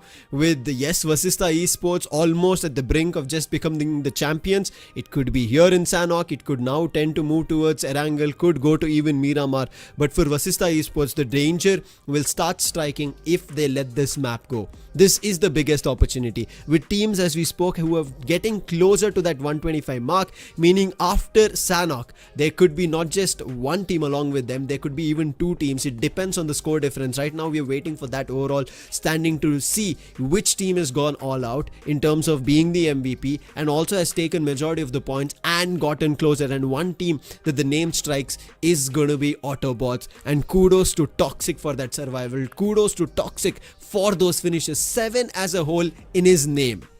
Exactly, that can be the difference maker. And VASISTA not scoring a single point, walking away with 0 point a game just after a game where they scored 6 points. That is something really concerning. And when you talk about AUTOBOTZ, they were not way too far. They were very close. But quickly jumping onto the start of the match, we've got 2 big names. We've got Joker from MAKERZ. We've got Toxic from the side of AUTOBOTZ esports, having 7 finishes and a 655 damage. So he has been a cheeky guy to steal 1 or 2 finishes, it seems. And talking about Joker, he has been the one as a best companion to give up, coming up with some 2 rescues for his team side. MAKERZ, they were looking forward for a good match, and they did get some couple of finishes to work out with. But I feel like, again, for the bottom teams, they can be the party spoilers for the top dogs. And they've done it. Versatile themselves just did that. But before we go into the map standings of Miramar, again moving to the MVP, he was the star, he is going to be the MVP as well. At #5 right now, Toxic, with 7 total finishes, and yes, a big finish contribution for his team at 77%. He, I think, understood the gravity of the situation. He knew what he had to do and pull off. He tried his best, withstood all the damage, withstood all the other teams, played smart, used utils, surfaced himself only when necessary, and even ended up in the top 2 before that chicken dinner that Versatile took. And he could have had an opportunity while iQOOSOUL's Legit was pushing. Autobots Toxic also could have pushed, but Ninja was in between. He withstood that. He waited for the opportunity and got Autobots 15 total points. But look at how many points Versatile have taken till now. Whatever we saw, Necros, was teams under 20, meaning that's okayish points. But as soon as you move ahead of 20, meaning at 21, that's a lot of points away from the lobby, especially for the top teams such as iQOOSOUL, True Rippers, even iQOO 8-bit. Exactly. Even when you talk about, Autobots, they've got 15, iQOOSOUL have got 9 points, which will again keep them alive in the game. And I feel like if it stretches to the 6th match of today's day, things can be different. The results can be different. We have to just wait and see how things are going to turn around, because even iQOO 8-bit coming into the mix, I mean, they are a bit far in my opinion in the overall standings, and we can get an idea after seeing this one, because VASISTA Esports on top with 126 points. A 0-pointer game has put up setbacks on this side, but followed by that we've got Autobots Esports with 110, only a 16-pointer difference. But then on the third, 2 positions up, it's going to be iQOOSOUL as well. So right now Autobots need 15 points. It's Sanhok. You play smart, you get a chicken dinner, that is 15 already. 5 finishes like how VASISTA Esports grabbed in Erangel. 5 and a chicken dinner. iQOOSOUL on the other end, if they need to get to 125, they need 26 in total points that they need to grab. And so far the highest, which is not changed from the upper bracket, from the LCQ in the grand finals, that is total of 24 points on any given map. Can any teams break that record? But along with even iQOOSOUL, right, we spoke about WYLD, FANGS and BLITZ, the next best contenders. WYLD, FANGS also with 99, BLITZ with 93. However, BLITZ and WYLD, FANGS did not grab much out of Miramar, and that's the reason they couldn't make big moves like iQOOSOUL managed, with Legit surviving till the top 3, top 4. Yeah. In the second chart as well, Lucifer, I'm looking forward which teams can be the ones, except Versatile, to maybe put some challenges to the side. MAKERZ is one of the names that is coming in my mind. There can be even Rising Inferno squad. Even if you talk about learn from past, lately they are trying to perform. Even 4 Miracle can be one of the most big obstacles for any of the top teams those are trying to close by to the 125 points. But Sanhok, it is going to be the map of Tropical Island once again, the most aggressive map out of the all 3 that we witness in the entire day. And so many drop clashes to talk about, so many early casualties that we see. Will it affect the game for VASISTA? Because it seems like, I was just going through some of those text and everything, and every team seems like that they want to take down VASISTA, and this can be the map. This can be that one big map for VASISTA. If they take the chicken dinner, even with 2 or 3 finishes, they win this tournament. But the other teams, the other 15 teams, they have their eyes set on that one particular campaign, on that one particular team, to take them down and stop their run. It starts just above docks and ends in the Camp Alpha Island. The flight path almost equal to all teams of wherever they would want to head. Not any trouble, but one trouble as of now in the boot camp that we generally see, iQOO 8-bit and WYLD, FANGS. Now both these teams need points. They are trying to climb up, especially WYLD, FANGS being the closest. iQOOSOUL, while they drop at Camp Alpha, especially with this flight path favoring completely them, it could be any other team also trying to strike an instant drop clash. They are also close, but I'm wondering and looking at Autobots. They are right now in the direction where no other team is heading. They should be safe and sound in their loot. They're going all the way towards Mongnai, but the circle itself says that I'm going to favor the northern region of Sanhok. And then we spoke about the battle again. Let's settle to boot camp and see what breaks out. WYLD, FANGS versus iQOO 8-bit. This has been the fight throughout the entire tournament that we witnessed. Left, right, it has been an equal 50-50 proportion for both the teams. Sometimes it's WYLD, FANGS, sometimes it's iQOO 8-bit.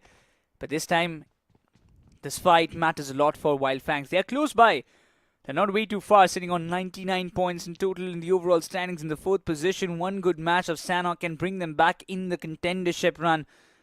And to start things off, this fight is really crucial. If they wipe iQOO 8-bit out, this can be a game-changing map for the side of WYLD FANGS.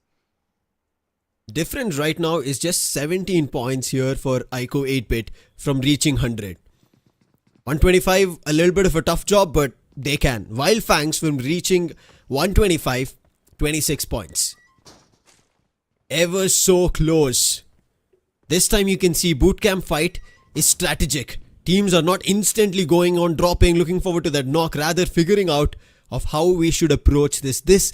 You feel the intensity, even though the fight is not broken out yet, Necros. This tells us how crucial this fight is for both these two teams. Whoever converts has an opportunity to convert the game further along on Sanhok. Whoever goes out misses out on all the points, an entire map, and they're left with the last 3 games only.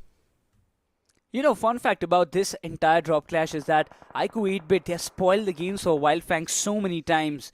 All the maps of Sanhok, if you ask me, in the last 2 days as well. That has been some dramatic heck of a battle that WYLD FANGS and iQOO 8-bit had to deal with. Because even when you talk about WYLD FANGS, the number of drop clashes that they have lost, it has affected them so badly in the overall rankings. You talk about the grand finals itself.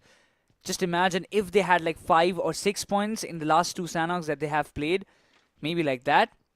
10 additional points overall could have changed the overall standings drastically, but it seems like the drastic changes are going to come up to the side of Rising Inferno Esports as LAFP Honey will be coming down and taking that one player out of the equation.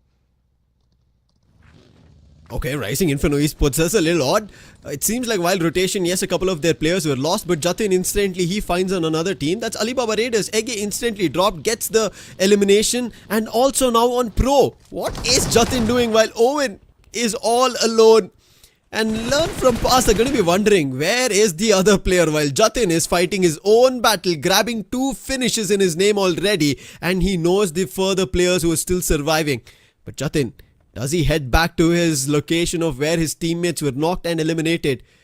Now he's making just a run, nothing else, but in the position that he is, the northmost regions of Sanhok, where no other team is. It was just Alibaba Raiders and himself, and out of 2 of them out, I want to see what this man does while Honey, the Pan Master from Learn From Past, who took those finishes and dropped the players of Rising Inferno Esports.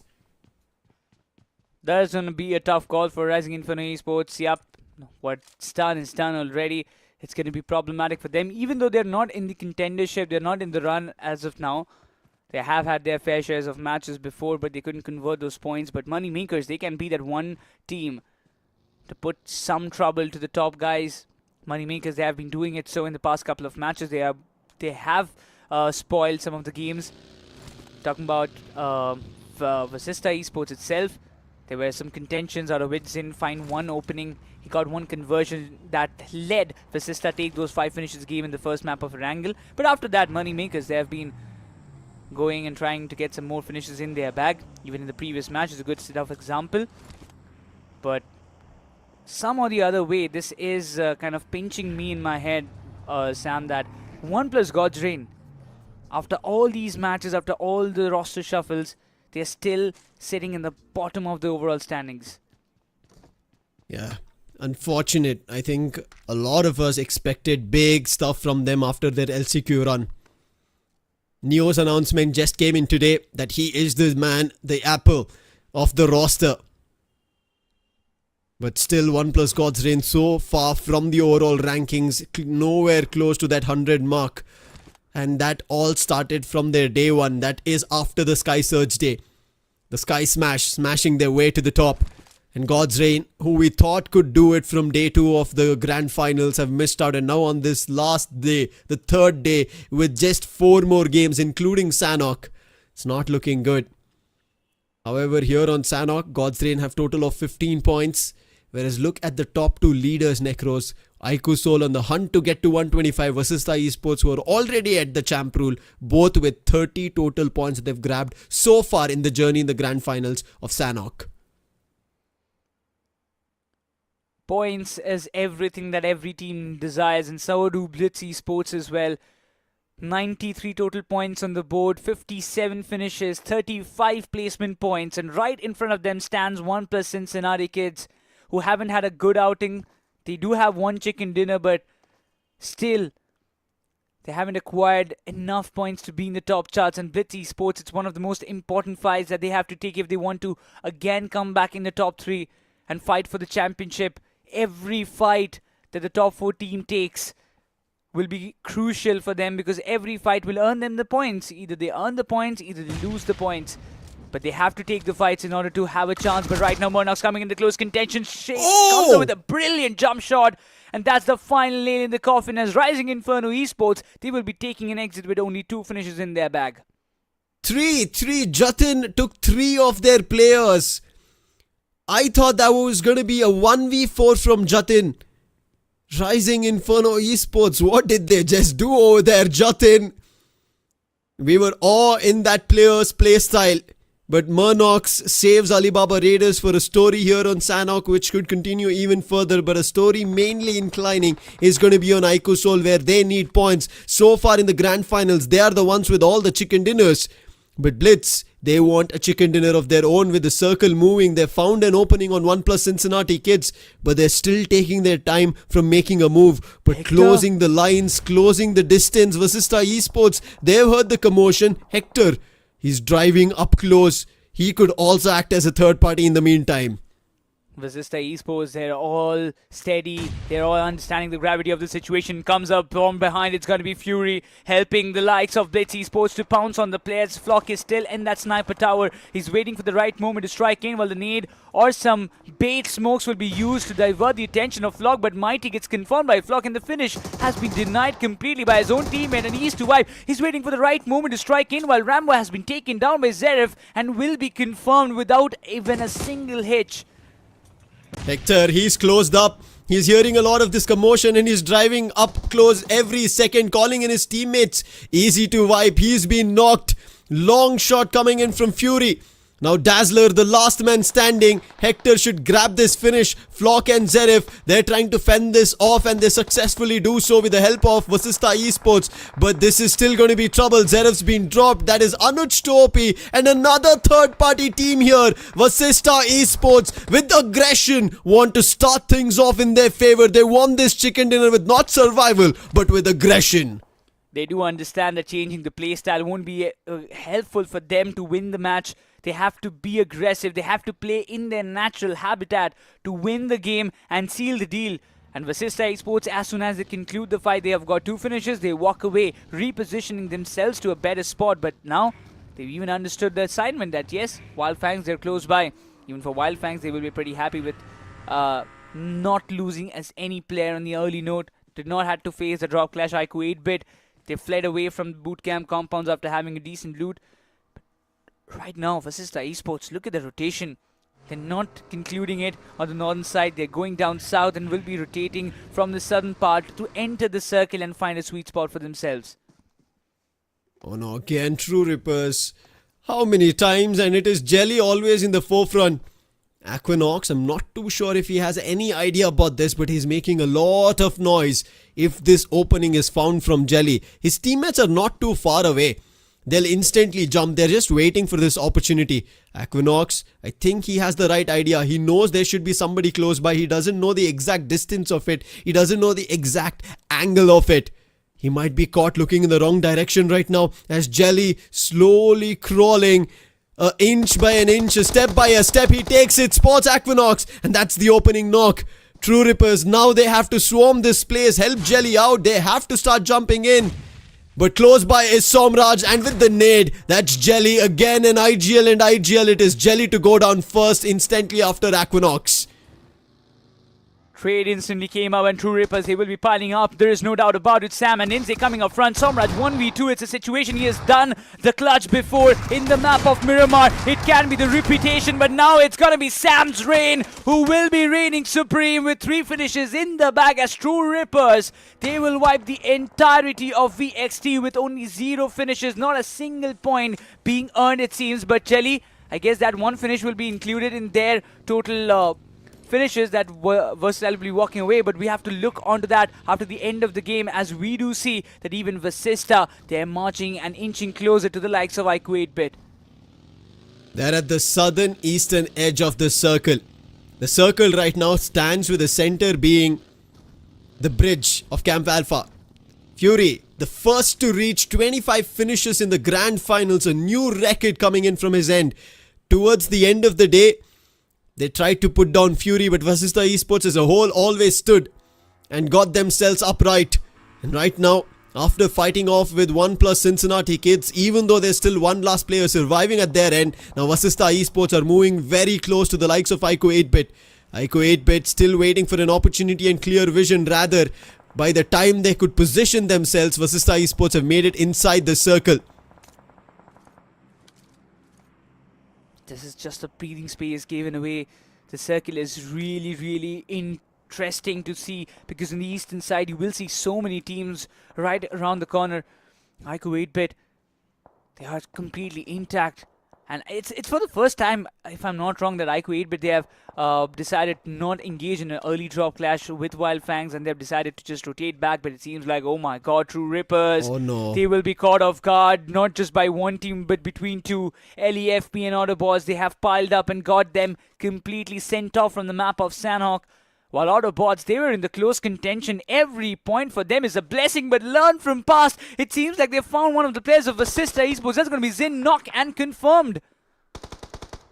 They are in close quarters. Learn from past, playing on a 2-2 split. With VASISTA Esports losing a player, even though they started with aggression, there was only the 2 finishes they were able to grab. Nothing much.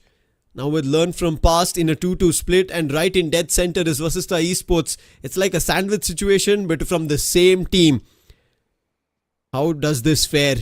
And close in quarters is even AUTOBOTZ, who are also working with Learn from past to eliminate the sides of True Rippers. And we thought True Rippers and Jelly's fight could have fared better with Versatile. Jelly found the initial opening, but True Rippers couldn't time it perfectly to get closer to Jelly while the next knock or the fight was about to open up. And now Versatile is out, True Rippers is out, AUTOBOTZ are the ones who've taken advantage. And in that northern edge at Tatmok, they are also inching to what VASISTA have done. The champ rule is what they want at the end of this day, while if possible denying VASISTA Esports the opportunity of a chicken dinner. VASISTA Esports just need that one chicken dinner. Only one checkbox here is what they need to fill. It's not that easy, right? It's still, the way we are saying it, it feels like, okay, they just need to get one win. What's a big deal? But the big deal about that, there are so many teams, those hungry sharks in the ocean who are trying to hunt them down, and they have to survive, and they need to win through all the obstacles that will be coming in their way. The big obstacles in this particular map of Sanhok will be none other than Learn from past, who is playing in a big 2-2 split, followed by RIVALRYXNRI. They've also been a pure menace in the very first map of Erangel. So many finishes acquired by this team, as they are looking forward to place themselves in that position as well. But the next circle shift is going to be something that we need to focus on, as money makers are also in the mix. Most of the teams are in the eastern side, and the circle will prevail the eastern side itself. LEFP, this is a big responsibility on their shoulder. 2 big compounds in their name, playing in a 2-2 split. They can literally put an end to the run of VASISTA Esports if they had to come out of those hard compounds. But right now, problem strikes with this circle shift. That's AUTOBOTZ. The compound that they had, and the only compound that was covering the circle, is now out of it. And the other compounds are in close quarters of other teams who are already holding it. So AUTOBOTZ make one wrong move, they're going to be out. But iQOOSOUL, they also have to take that bridge and make a move. But right now, it is taking up a fight. iQOO 8-bit with RIVALRYXNRI on the eastern edge. Openings being found on both the ends. Knocks being exchanged. Oasis down. It's up to Mr. Pineapple and Thunder. But the position for RIVALRYXNRI better. But along with that, there is ONEPLUS God's Reign. So this team that is fighting right now are in big trouble if this fight doesn't conclude, because Neo, he's pushing up, getting closer. Justin giving him cover fire, and this could be an opportunity, but it is a conversion from Flock from afar. He spots Neo, the last man from ONEPLUS Cincinnati kids. Flock is saying, if there are finishes to grab, I will be the one grabbing it, and he does deal that blow. Server's finish is grabbed by him, and still looking forward to a lot more. RIVALRYXNRI might be out, but ONEPLUS Cincinnati kids, Flock grabbing the points. Even when you talk about Vasista Esports coming into the mix, they found one of the finishes of iQOOSOUL's legit knocked and confirmed. iQOOSOUL having lost one of their crucial players, it's going to be putting a lot of setbacks to them. But ONEPLUS Cincinnati Kids Flock, he's not stopping. 5 finishes in his name. He's literally collecting finishes left, right and center. There is no stopping him, which is a good sign. But now the next target should be WYLD FANGS Anush2OP. He's in the radars, but his position has completely been compromised. Once, and even for that one time, Flock tries to go outside of that cover, he will be a dead man. There's no doubt about it. But before that, even he finds down Dragon OP. What is going on for Miracle Poco? He might have got the attention from side of WYLD FANGS as Sav gets him knocked, and confirmation will be on his way as well. But he took major chunk of points from the lobby. That could have been any of the others' opportunity to grab and maybe jump up on the overall standings, get to that 125. Cincinnati Kids, they've taken so much away, and you can see WYLD FANGS, they've lost Sensei, have only a single finish, and right now in front is going to be Justin. He's cooking up a nade. Anuj, does he have the idea? The vehicles already, one of them has been destroyed. Along with him, there's Neo as well, who was initially knocked but has been revived, and a brilliant nade tags 2 people. Trey Scott barely survives. There's another that goes towards Anuj, but there's a cover, but finally Trey's going down. This is an opportunity. iQOOSOUL also pushing in that direction. Ronnie and Agent should have an opportunity if WYLD FANGS are not known of position. Oh, Anush2OP has been taking down ONEPLUS. God's Rain is coming into the picture. Anush2OP instantly knocking confirm. It's going to be Dragon from behind. WYLD FANGS, they are facing the wrath of the teams around the corner. And Ronnie, he's been the sneaky guy. He can be their one-party spoiler. iQOO, ONEPLUS, God's Rain. They're just trying to enter the circle in front of iQOOSOUL. But Vasista Esports in the radar. This is a bad situation for iQOOSOUL. If they take a fight against ONEPLUS, God's Rain, take those shots, it can be problematic. But Neo can be knocked out. His SP is really, really very low. But Ronnie, he can't compromise his position. That's a big deal. Once he does, the next target for Vasista will be iQOOSOUL. Yup, iQOOSOUL need to be wary about that. Vasista Esports in close quarters, but Ronnie, a nade he was cooking, and it is going to be a nade that finds the knock. A little bit of a breathing space for 4 Miracle, but the zone says, I'm not going to let you guys breathe. It's closing in 50 seconds. They need to make it into the circle, but guiding or holding off that circle is going to be Vasista Esports. Beard Baba quickly makes a run, finds the player lagging, and he gets that in his name. Now Ronnie making a move. He heard the commotion. He knows there's a player close by. Beard Baba, he does not have anything to heal himself. He might just go down to the play zone, but before he goes, wants to pick off a finish. But Ronnie denies that from happening, gets the knock. But Ronnie, he has to get into the zone, into the circle, finds the finish for iQOOSOUL. That is 2. Now they would have gone to 101. But right in front of them is Vasista Esports, the team at the top, the team with the champion rule, and they find the opening. Knuckles being knocked and finished off. 4 finishes already in Vasista Esports' name. They started with aggression. It's continuing, even though they've lost Sin. It's up to Ronnie as well as Agent, and there it goes. Ronnie is also knocked. The play zone favoring Vasista Esports, and it looks like they are ready for their Champions Trophy. It is going to be a hard way. They have to climb up the hill, learn from past, holding on to the top. But in the meanwhile, Autobots, they are being stopped by the likes of learn from past, left, right and center. The closest contender for the grand finals for the champion slot, Autobots. They wanted finishes, but it seems like they will be stopped. Lobster goes down by the play zone. Vasista Esports manages to enter the play zone area as well. Learn from past. They are so diverted towards the other directions. They don't even have a clue whether Vasista Esports, they have closed up or not. But they do have a call that yes, Vasista Esports, they are still surviving. They will be coming up in that direction. And Sahil Lopi, he's got a major chunk of a role to deal with. Vasista Esports, just before ending the year, got the Red Bull MEO trophy. Now looking forward to a Skyesports Championship trophy here in 2025.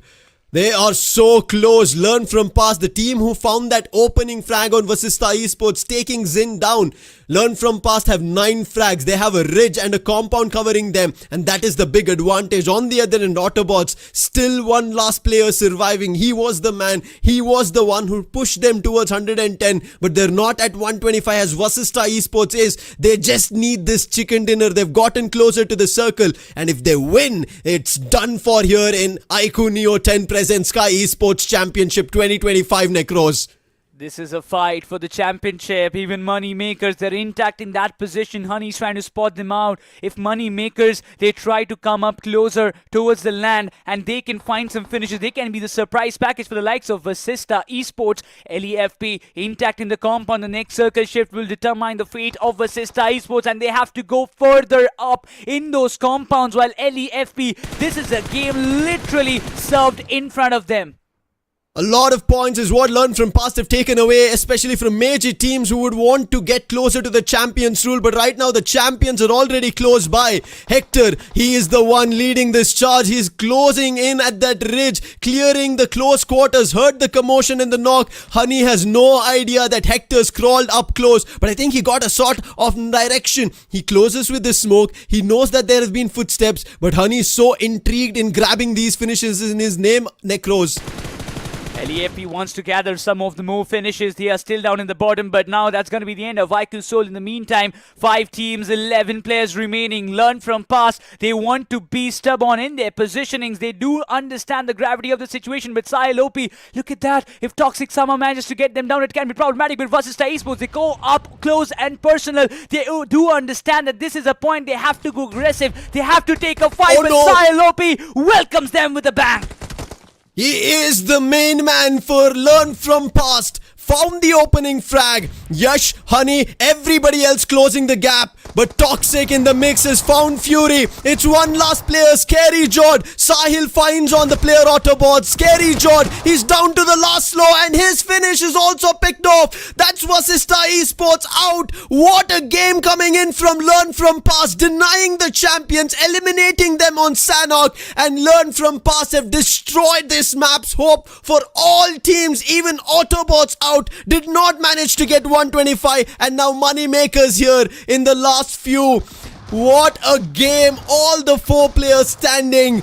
Joker, he is trying to put them down, but the forces from Learn From Past are on vengeance, are on chicken dinners. Learn From Past want to prove everybody why they stepped to the Skyesports Championship 2025. Doesn't matter where they're on the overall standings, but they want to prove a fact that they're ready to take down everybody. The final day, they want to finish on a good note and learn from past. What a way of dominating the tropical island. What a way. 13 finishes. Psylopy with 6 all alone by himself. They have made a big bold statement. Step on in their position while 4 Miracle Reaper is still outbounds. He's trying to heal last 6 first days that he's got. He collected some couple more from the craze that was left out in that position. And right now, 4 Miracle Esports, they will be walking away with a total of 9 points. It doesn't matter much in the overall rankings, but right now, the teams those have dominated the map of Sanhok, every team is either lying in the mid phase or in the lower standings of the overall ranking. And right now, this is a moment for LEFP to enjoy, and they will make sure they get the most fun out of it. What a team! What a way to deny the champions an opportunity. And right next to them were another team who are trying to get to that champ rule. Learn from past. The way they broke teams, the way they tore down opportunities, the way they denied the champions trophy for VASISTA Esports. And now VASISTA Esports, they will be repenting on an opportunity that they got so close, Necros. All they had to do was take this team down. But to the team they lost Zin, to the same team, they lost the whole game and map. Exactly. Learn from past, the way they hold it, it was really hard for even for VASISTA Esports. You talk about the play that they wanted or they had to do. It was all about like they had to go uphill, get those finishes. But Hector took the time. He took the time to analyze and research that where are the exact positionings, where are the players holding, because it's a vast compound. It's just not about like 3-4 buildings. It was around like one player was on the roof, 2 players were at the back, keeping a check on the players coming up from the western side, and even Honey was there taking care of Money Makers around the ridges. So Hector completely analyzed the situation. At the end, he had to make a call. How are we supposed to enter the circle? And he had only one space. Like, go in, take a fight, let's see what happens next. But the welcome party, the welcome nade that came from Psylopy was completely, which came out of the picture for VASISTA Esports. It still could have worked, Necros, but one thing that happened was even Toxic.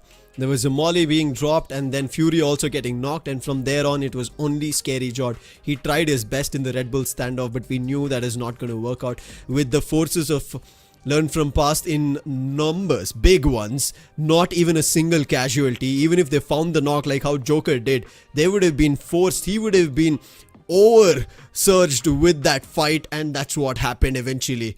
Red Bull replay to see how Learn from past played this final fight. Sile OP with the first opening nade, then Toxic.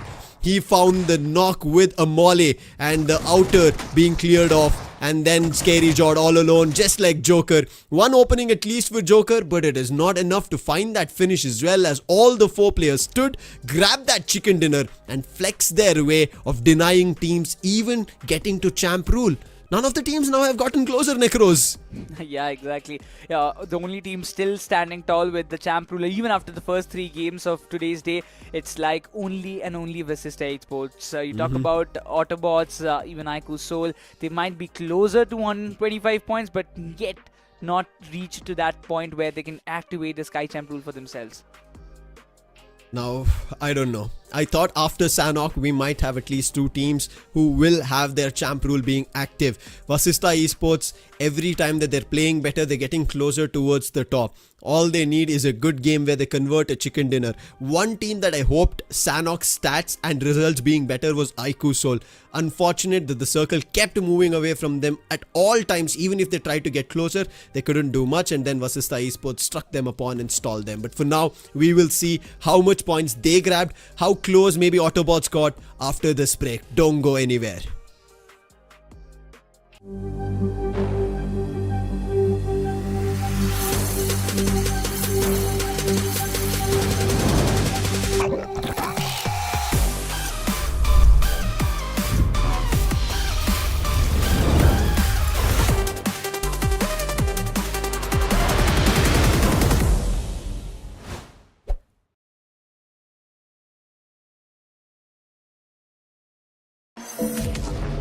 iQOO.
So close yet so far. VASISTA Esports, they came up to the top 3, fighting for that one chicken dinner which will grant them the access to the beautiful trophy and the hashtag one spot and the champions title of this tournament. But still, it was learned from past, who literally stood stubborn and took down every other team who came in their way. Ladies and gentlemen, welcome back to iQOO New Year 10 presents Skyesports Championship 2025. Myself, Nick Rose, and alongside me it's going to be Arka joining me to break down what happened in the previous match of Sanhok and also to cast the upcoming match of Erangel. I mean, thank you so much for welcoming me. But again, the map of Miramar had a interesting affair, but the map of Sanhok had a very different tale to unfold, because not many times have we seen VASISTA perform so well in the map of Sanhok. And yes, being in the top 3, trying to make sure that they enter into the vicinity. One position was given to them where LEFP were busy trying to take out the side of AUTOBOTZ and MAKERZ, and that is when VASISTA could have struck, taken that compound for themselves. For some reason, they waited it out, and for that reason and that reason alone, VASISTA couldn't grab that chicken dinner. Yeah, even I felt the very same, that Honey was way too in the open. Hector, he must have had the idea that there is one player in the open grounds. And that is why, because even Honey got some footsteps, that's why he dropped one smoke out there. But keeping those things aside also, ladies and gentlemen, if you are still watching us and having your energy being drained down by the matches, so you can quickly grab a can of Red Bull for yourself to again build up your energy, because we are still left with 3 more matches which can go down to the final match itself. You never know, because the way the teams are playing, they're stopping VASISTA Esports to its fullest to grab a chicken dinner for themselves. It's good to see that VASISTA have come back to their natural gameplay. It's all about trying to maintain that average yet again. I believe they would have got 10 points at least in comparison to any other team in the lobby, and try to make sure that you surpass the number which you have got in the previous game, so that if there is any other team trying to make it into the 125 points and none of those teams get the chicken dinner, we still have the team on the top to get the championship for themselves. But yes, now we're going to be looking at the limelight, or put the spotlight on one specific device which is so good for gaming. That's got to be iQOO Neo 10, and this one has got Gen 4, that is 8S Gen 4 processor, which is so good for gaming. The fastest smartphone in its segment, with an esports level gaming experience of 144 FPS with a 7000 mAh battery with bypass charging. So what else do you need in a device like this, which is also launching on 26th of May 2025? But in the meantime, until the time that you have for its launch to happen, you can go to Google, search iQOO Neo 10 and spin the wheel and stand a chance to win rewards up to 5 lakh rupees. Yep. two beautiful colors you can grab as soon as it launches in the market. But for now, you can grab rewards for yourself. It's just a small task. So I insist you guys go do it in the break time that you get between two matches, and then come back again to witness all the matches live, because last 3 games of this entire tournament, oh, I am so pumped up to see whether VASISTA is gonna take this one or not. I mean, Erangel has been their strongest forte, so we can expect them to do some wonders out here. But before which, we're going to be looking at the star of the match, where we have got in the match 3, we've got all going out. It's got to be Flock from the side of CK. That shows that Cincinnati kids are still trying to grab points to make it into the top 3. On the other side, we have the side of LAFP Yash. A good restriction coming in from their side, and Yash had a major role to play in the team getting recovered quickly. Yeah, exactly. He has been one of the most key players for Learn from Past. Even when you talk about Psylop, he has been one of the most key players as well, having 6 finishes in his name, if I'm not wrong. He even have done some really incredible job, and that's why he will be the MVP of the map of Sanhok with 6 finishes. In the MVP rank, he's also in that 2nd spot. So, inching closer to the top spot, giving a direct competition to Fury of VASISTA Esports. Now, AUTOBOTZ did survive in the final circle. We saw that iQOOSOUL were also trying to make it through. Learn from Past, yes, did attain a chicken dinner. But are these teams making it into the top of the table? And how far are they from getting close to that 125 pointer and activating the champion rule for themselves as well? All of this is going to be coming up next, with the overall standing coming on our screens anytime soon. Remember, ladies and gentlemen, there are several teams who are trying to cross that 100 pointer. And with the next few maps in hand, all these teams will tend to survive until the final circles. Exactly, and talking and have an idea of how many points every team earned. It's all about Learn from Past, the only team to have a double-digit points for themselves. That to 23 points, snatching away so many points away from a lot more teams like iQOOSOUL, WYLD, FANGS, AUTOBOTZ. It's going to be problematic for them, but 9 points each for VASISTA and 4 Miracle from this match of Sanhok, followed by you've got ONEPLUS, Cincinnati kids having 8 for themselves. Now this is where VXT has gone off with just 1 point, right? And 8-bit as well with just 2 points. WYLD FANGS especially, this is one of those teams who was so close to hitting the 100 pointer. Even though they might have hit it, I don't think so they would have climbed up the ladder much, because other teams have done so. The overall ranking, ladies and gentlemen, on the screens right now, 135 points. VASISTA is the only team so far to activate the champion rule. Closely catching up is going to be AUTOBOTZ, thanks to their consistent performance. iQOOSOUL out of nowhere comes into contention. That means if iQOOSOUL attain a chicken dinner in the next game, they might also activate the champion rule. Exactly, but that has to be a good game, right? You need at least 22 points in the next game to reach that 125 points and activate it, while AUTOBOTZ, they're a little bit closer. They need around like 6 to 8 or 9 points. We can just kind of which is kind of easy for AUTOBOTZ to attain as compared to iQOOSOUL. But right now, it has to be a lot of teams under contention. 6 positions up, Learn from Past, even they are in the picture.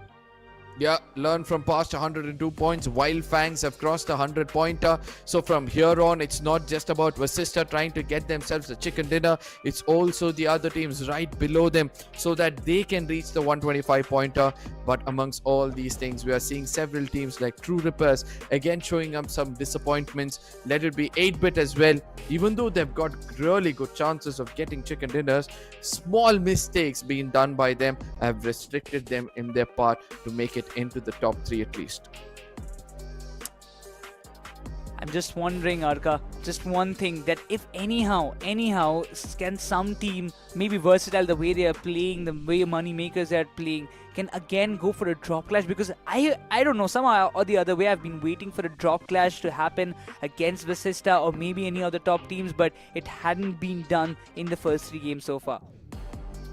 I don't think so. It's going to be easy, Necros. But what's going to be easy for us to look at is this stats. A beautiful one coming in from the side of Learn from Past. They've got a total of 167 finishes so far, and most of it occurs either at the beginning of the game or at the very end. Oh, I would rather say at the mid of the game or at the very end, because whenever they've got a chicken dinner, they've got 65 finishes in comparison to any other time. The second best time they've got more finishes is where it was between #6 and #10th position.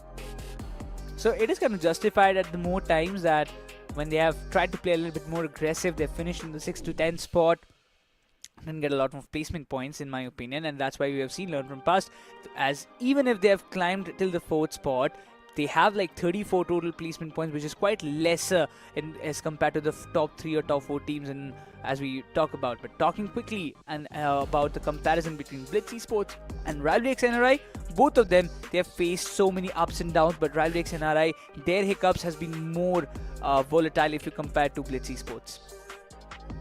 Now, BLITZ esports performance in the last few matches have been so bad that they've been pushed down in the overall standing. They were one of the top contenders who were looking out to be the next best team to hit the 125 point, but it seems like every other team, if given a chance, we have been able to put them down.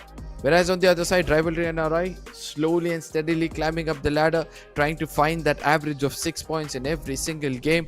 But the two big games of 18 points and 10 points, that is where they're going to be looking out for confidence.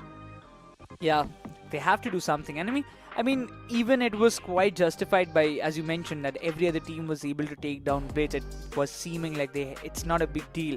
Even when we have seen them performing in the previous stages, when you talk about Tokyo, you talk about Dazzler, Tronza, everybody, E2Y as well, everybody has performed drastically well. But it's time for the next map, another classic map coming into the question. Erangel, it is going to be. The first Erangel was completely acquired by iQOO 8-bit, followed by we had the Miramar chicken taken away by VXT. Then came Sanhok from Learn From Past, but this Erangel, will it be in the favor of VASISTA or not? That's a big question. But before that, we will have our map performance graph in front of our screen, in which it is quite justified that ONEPLUS God's Reign, they have the highest amount of points out of all the teams in this particular map itself. Erangel, God's Reign having 96 position points. The reason why we still look out for the position points is to see whether teams which required the chicken dinner, are they capable of gaining it. If VASISTA's performance goes constant like how they've been throughout the day, I don't think so they can achieve it. But what they can do right now is try to play the center of the circle, try to play it calm. Whereas on the other side, we've seen that iQOOSOUL were inclined towards getting more finish points. We'll look forward to, pick up more frags and somehow get around 25 points, or rather, I would say iQOOSOUL will need around 22 points by the end of this game to make sure they activate the champion rule. Exactly. And somehow the other way, I feel like even if they're playing with all the 4 assaulters, Goblin is missing, and Goblin's absence somehow is affecting the gun game. Do you think that is one of the causes why iQOOSOUL are unable to find a lot more finishes? I still feel it's Goblin himself who's playing from that account. I don't know why I have a feeling. Because you've seen they've got just a 5-man roster.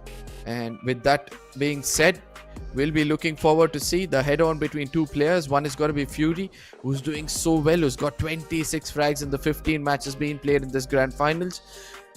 Closely catching up is going to be Arib, right? Arib has been phenomenal when it comes to the 1v2, 1v3s. When it comes to survival as well, he's done a great job. A finish contribution of 1.4 with the FD ratio. Yeah, exactly. Both of them, they have been doing an exceptional job. But Fury, I mean, this man has been like a big monster for the side of VASISTA Esports, in my opinion, who have stand tall and prevented every other obstacle come in the way of VASISTA.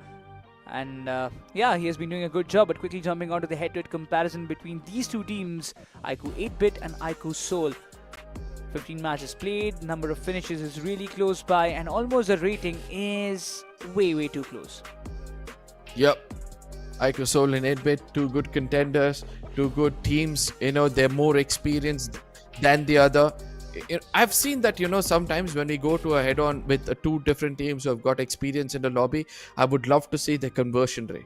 And it's good for us to say the teams on the top are the only teams who are converting their knocks into finishes immediately, and due to which they're able to have more finishes. Yes, we're going to be speaking about VASISTA. Until now, they've got 76 finishes, all thanks to the overall standing we just witnessed. Let's not forget that after this, every single team who are looking out for a chicken dinner, they might be targeted, because that's the only way to stop them. Yeah, exactly. And just imagine a Vasista Esports without having surge points there on top and just playing like this. Just Yeah. imagine they had surge points, maybe even like 3-4 points. Things could have been drastically different, and we know if even they don't manage to get a chicken dinner in the next total of 3 games, by Yeah. the end, if they remain on top of the overall standings, they will be crowned as champions itself. Absolutely. Let's wait and watch whether that's going to be the case. But ladies and gentlemen, Erangel is right around the corner. We are still left out with 3 maps, so make sure you share it among your friends. And as you share it, we'll be stepping into the next map. Ladies and gentlemen, the map of Erangel. Can this decide which of these teams will be walking away with the championship? Because Vasista is still the team to watch out for as we enter into this game. Once again, big hopes from the team, and everybody thinks that this team will be looking forward to take a chicken dinner, while there will be so many obstacles, so many teams blocking their way. But as we talk about, the flight path starts from the western side of Query, ends in the Nova Ripno. It's a completely southern side flight path as we witness. It will be a testament for a lot of teams going up north to reach their drop location, specifically teams like Learn From Past, Money Makers, RIVALRYXNRI. They might be getting vehicles from the extreme western parts, the western roads of the map of Erangel, but right now, Vasista Esports going towards their usual drop split around the areas of Gatka. 4 Miracle taking their usual split around Query. Any team at any moment can come under contention and can look up to get those early finishes of Vasista Esports, while Money Makers, they might be the first one to drop nearby, because it seems like there will be a contention for those vehicles early on. Absolutely. iQOOSOUL, way too close to comfort. They've got the side of Learn From Past right next to them. And iQOOSOUL as well. They're going to be in immense pressure because they need a chicken dinner. For now, Vasista Esports, they get to the nearest spawn and immediately evade from getting taken down by any other team. I do see one of the players not far away, and Scary Jot, he knows what to do. He's like, you know what, given an opportunity, I look forward to pick up finishes. Exactly. If he has a chance, he won't even hesitate for once. But talking about the approach, how are they going to take the approach? How are they going to take the fights? On the other perspective, I do see the fight already brewing up. RIVALRYXNRI, they've taken one of the players down off Money Makers, it seems. And that's going to be an aggressive start to the game. And Aditya will be knocked unconfirmed by Server. While the shots being still on the side of Clutch God, he has to just exit the vehicle. No other choice. He has got no other options. While RIVALRYXNRI, the weapons that they have had earlier on is paving them the advantage. Absolutely, it's all about who's going to hit the ground first and pick up guns, because sometimes it's not just the bird in the air, but as soon as they land, they're just going to be walking finishers who do not have any kind of ammunitions to retaliate. Whereas on the other side, Rivalry get into a safe haven towards that hospital region like always, but the circle has a different tale to say, as it's going to be shifting towards the eastern side of the map, whereas Joker is going to put down Hector and get a confirmation as well. Oh, that is going to be a very hefty start for Vasista Esports, but this is what we expected. There will be early drop clashes, and this time, once in the very first match, Hector and the company decided to go towards the western side and not involve themselves in any kind of drop clashes, thinking of, yup, there can be one or the other team trying to pounce on us. This time again, they went back to their old classic drop, and look at the condition. Hector being lost on an early note.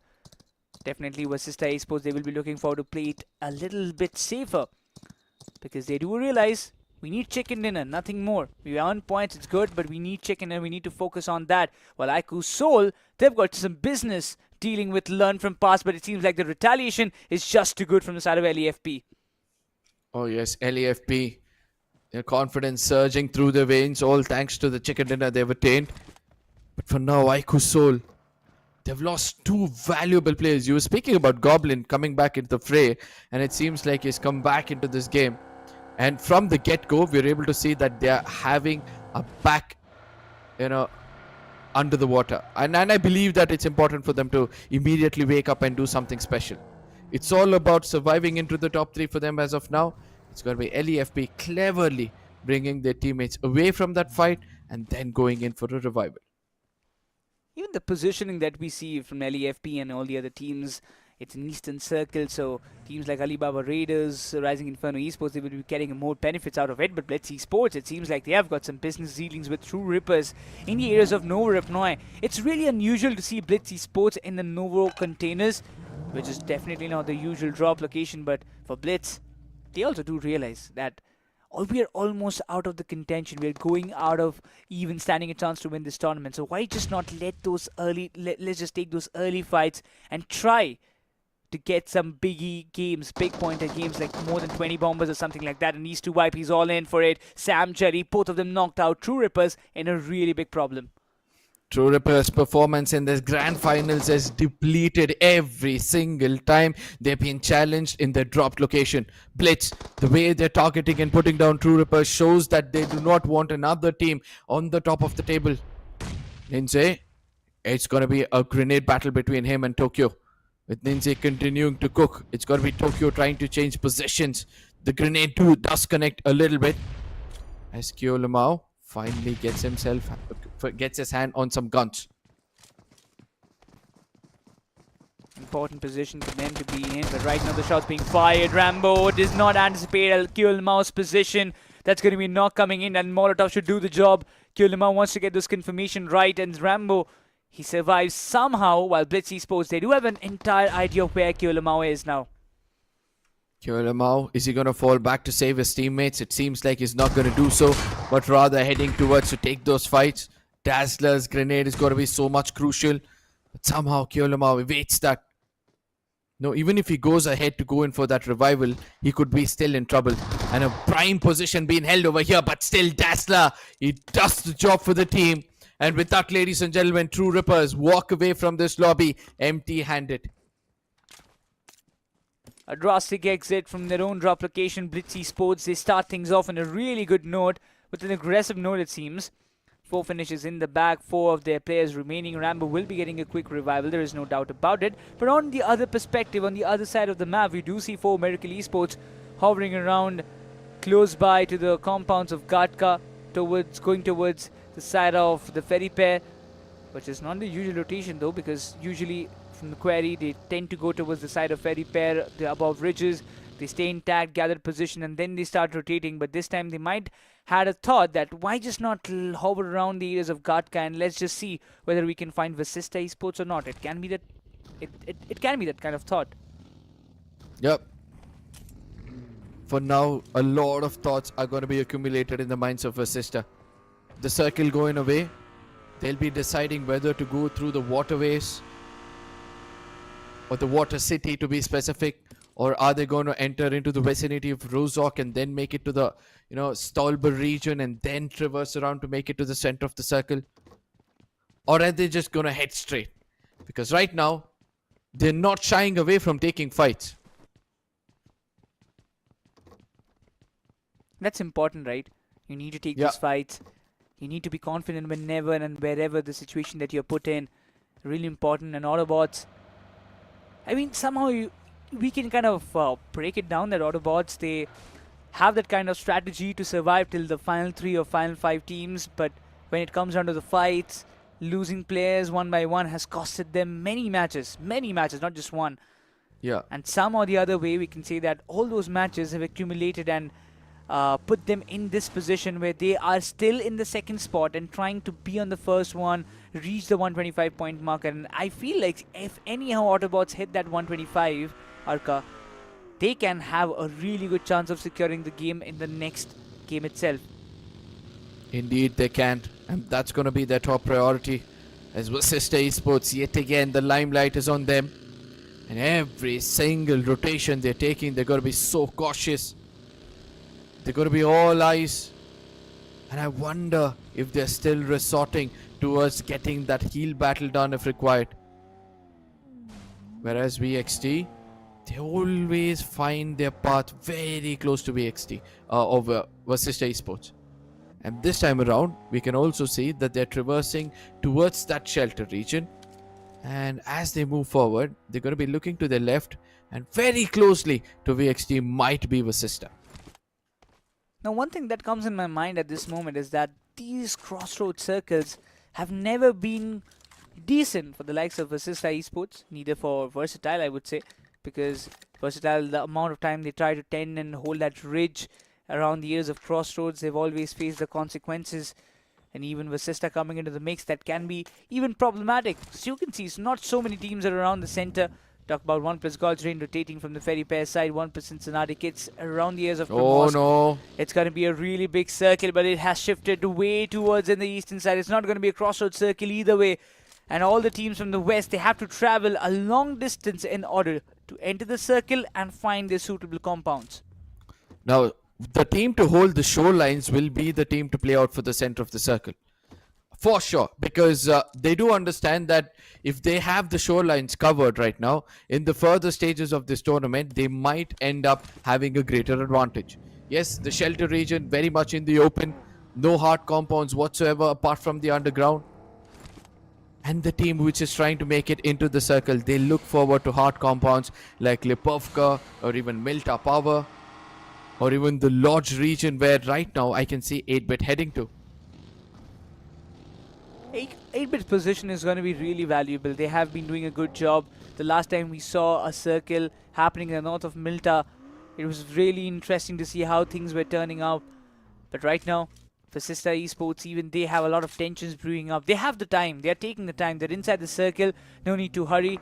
As till the last moment that the circle is favoring them, they won't be. I don't think they will be moving out of that compound. But for now, Team Versatile, they're trying to figure out a spot for themselves. While some striking cars coming into the play. I do believe that if, in case the circle forms in towards the VXT region, having the center of the circle is a huge disadvantage. The reason being it's open grounds, you're going to be shot at from different directions. And right now, look at that. With just Rising Inferno Esports coming in a mix of all these things, they've already been shot at. And the explosion is going to put one player down. Gamla will be looking forward for a confirmation. Let's not forget that Alibaba Raiders are also around this region and they will look forward to take a finish for themselves as well. Owen's confirmation comes from the side of VXT while Pro OP is trying to get one good opening and he should find one. Aquanox is barely breathing. How in the world is that player still surviving as Pro OP gets a retaliation trade from afar that's going to be going helping unwillingly to the side of Team Versatile as Pro OP will be confirmed by Gamla Boy. It's the second finish being registered. Aquanox, some or the other way, he's still surviving. He needs a quick healing and he should be getting it in no time. While VXT, they're in a very big split, but they could be caught off guard one by one if anyhow Rising Inferno Esports comes up with some good plays and good strategy. But VXT Somraj seems to be offending the likes of WYLD FANGS as Sensei OG has been put down. The difference, what I see between two teams, that is going to be VASISTA and RIE, is that VXT and RIE, I'm so sorry, is that VXT have got a bit of a compound to play around with, whereas RIE, they're still rotating around. And the reason why VXT might be angered over here is because they're grabbing away all those finishes. Just now we did see that Somraj put out Sensei, but still one of the players of RIE did steal it from him. And the next circle is going to build a different fate altogether. It's always very cheeky when you just have an opportunity of pouncing on and getting some free finishes for yourself. But JD Gaming's this nade could be really fatal for the side of VXT if it connects well. It lands close by, but not good enough to take any player down. While Raiden and Aquanox, they do realize that this is not going to be a good position to hold on for such a long period of time. So many teams around the corner. And Raiden is all left alone, completely in that one small shack while he has to survive. And the Molotov does make a proper connection. Raider, he's burning and he needs to get inside the shack. There is no doubts about it. As JD Gaming, he will be advancing. Raiden patching himself up, having a complete idea, but JD Gaming being a little bit hesitant as again there are a lot of cover fires coming on his way, and that's going to be Aquanox from a distance getting JD Gaming down, and the confirmation might just come in any second, and there goes the confirmation. VXT secures another finish, putting Alibaba Raiders in a really discomfortable spot. I believe that Gamla Boy's location is the most crucial and the strongest link for the side of VXT. If you have to take VXT down, you need to search for Gamla Boy and execute that man. From every look and corner, he's got that perfect angle against his teammates. Whereas on the other side, VXT, they're challenging the side of AR, Monox. This is one of those moments for him to shine. Yes, the vehicle is coming from the right direction, and yet again, Gamla Boy comes in from the back lines to put him down. And that is why this missing link for the side of VXT seems to be filled up perfectly by Gamla Boy. Exactly, that's the point. He has been performing really well while Eki is watching everything from being in the hilltop position. Not sure whether his position is compromised or not, but I feel like yes, his position has been completely revealed. VXT, they're trying to come up close while Raiden is the first one in his target radar. Eki knows he will have some more time to fight against all these three players, but before that Raiden needs to go down, otherwise the cover fire that will be coming up from his end can be problematic for the likes of Eki, while Somraj, he makes a different angle while Eki is trying to just take him down as quickly as possible. Aquanox comes up from behind, and that's going to be the final nail in the coffin as VXT gets 5 finishes in the bag all total and gets the complete Eastern Corridor all to themselves. A perfect execution coming in from their side. And this is what happens when there's no third-party scenario and you already have your best foot forward in a fight. Look at them execute one player at a time. And it was a treat to the eyes. And guess what? Even though they've done a great job towards the Lipovka region, the circle is just going to go away from them.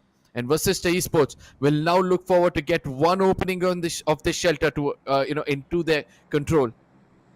Whereas it's going to be the side of 8-bit.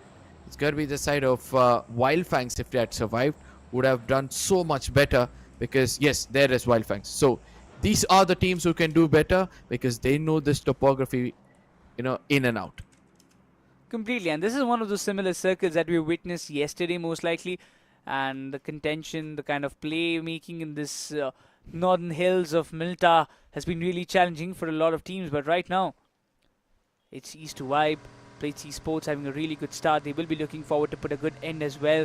Well, iQOOSOUL, they're tanking the blue zone damage. 2 players lost, Goblin and Knuckle. Really not something that they would have expected. iQOOSOUL, they still had a shot for the top 2, top 3 maybe. But this game, getting a 20-pointer is almost next to impossible. While you talk about iQOO 8-bit and Rising Inferno Esports, they're also in the mid of the table, trying to come up, climb the ladder, finish on a good note, but for both the teams, it hasn't worked out that well throughout the grand finals. If things are not working out for any team, they have to rely on Red Bull for now because they will need wings amongst these fights. But yes, God's reign, their performance today has been credentials, yes, we have to give it to them, but at the same time, it's been very, very clinical, to be frank. I think that's the right word. Because they've been doing well every fight they're going to take. They've been receiving really good rewards out of it. Autobots on one side, Toxic knocked out. The confirmation does come in, but Fury needs to be careful. He's got to be shot at from every different directions. He might get taken down over here. Yes, a hasty move coming in from the side of VASISTA, and Fury is going to be confirmed. There was no such need to go all in. I do understand VASISTA Esports, they need points, but more than points, they need a chicken dinner. Losing players like this, left, right, and center is going to be problematic, even though you know that you've lost Hector. VASISTA Esports are down to the final 2 players, and it seems like even this map of Erangel won't be going in the favor of VASISTA, though it's still a very long journey. But the way the play style that VASISTA have had in the past games will be completely changed as they have to go very, very passive in their play style, in their approaches to the fights. 8-bit already in trouble with one man down. Mr. IGL is having a key eye. He's waiting for an opportunity to strike. Throwables coming in from one of his teammates, Jatin. And amongst all these commotion, we have forgot about Jatin, who's been such a key player for the side of IS. And I do believe that from here on, he'll look forward to pick up some frags as Thunder gets taken down and Jatin gives an opening yet again. Much needed one against iQOO 8-bit. Always just in the foothills while we talk about it. FANGS, they take a fight against BLITZ Esports. Anushtopi has been taking down Dazzler. He gets the knockout. We'll be looking forward to confirm as Sensei has been taken down earlier as well. FANGS are also looking forward to some opportunities where they can find some finishes. Saif is cooking up a nade. One good nade can cause a lot of hefty amount of damage as FANGS, they're trying to retaliate. Trace God drops down to very low HP. Dazzler coming from the eastern side. Anushtopi relying the information to his teammates. But Tokyo, even he concedes a lot of damage from the ends of Saif. It's down to the final 2 players. FANGS, they're confined in a compound while BLITZ Esports, they're trying to pounce on them and use their positionings and their split as an advantage against them. throwable so much more crucial. One had to land inside the building to weaken the side of Wild Fangs. The shotguns which they have is just restricting opponents from getting in closer. And look at what happens as soon as one throwable goes in. The players are pushed to come out of this hard cover. Rambo waiting for an opportunity. He's got the deadly AKM in his hand. And he'll have to connect headshots, or else the retaliation is going to be way too brutal. On the other side, Dazzler still building pressure from an off angle. This Molotov is going to allow them to get in a bit closer. Look at the different angles that are being covered. Saif is barely surviving. He knows the exact positioning of Rambo. He's just waiting for somebody to step in. While Tokyo's this Molotov can be problematic for the likes of Saif. He has to be intact. His position is compromised. There's not much breathing space inside the walls of this compound. It's either you have to take a fight or you have to take another choice. But Saif finds Rambo down alongside. Nice. It's going to be Trace God who deals a hefty amount of damage on himself. While Dazzler trying to pull off the string. Saif is taken down. Trace God is barely surviving. Dazzler, he's keeping the hopes alive for Blitz, but it's going to be coming down to a 1v1 situation. It's Trace God versus Dazzler. He's given the breathing space for Trace God to heal himself up. While both of the players, both of the teams, they're carrying their flags on their shoulder. And the one who wins this duel, who stays in the, will stay in the competition, while Dazzler is dropped down to a very low HP. Now this is the moment for Trace God to shine. He's got a bit of an advantage. He needs to come out of that cover. But what he's trying to do is make the opponent burn those resources once Dazzler comes in to revival. Oh, it's going to be so hard. Trace God, he had to wait for 2 more shots to register. And then eventually Dazzler would have run out of bullets. Oh my goodness, Trace God, such a valiant effort. Wild Fangs, they're going to be eliminated. Oh. And IS as well, they're going to be losing a lot of players. Jatin came in and confirmed the remaining players of Blitz, so even Blitz is out of the game. All those efforts that came from Dazzler barely surviving, the timing, this is what I was talking about. You make a lot of commotion, you give away a lot of sound to the teams nearby, and that's how they pounce on you and eradicate the entirety of your team. Even the remaining chances, they get decimated. But look at the rotation. VASISTA Esports, they are sitting in the smack center of the circle. It's a really big and a bold move. Obviously, but they need to be careful. If one of these players get taken down, the other one cannot come in to revive. Because when you're in this mushroom tower, one player up and one player down is like a suicide mission. You need to survive. And in case a push comes in as well, you know, the throwables being tossed in upstairs, the player's going to get decimated and the player down is just going to be pushed at. So VASISTA, they'll have to be careful. Whereas on the other side, RIVALRYNRI taking their time to make it into the circle. Jatin puts down Legit and immediately goes in for a confirmation.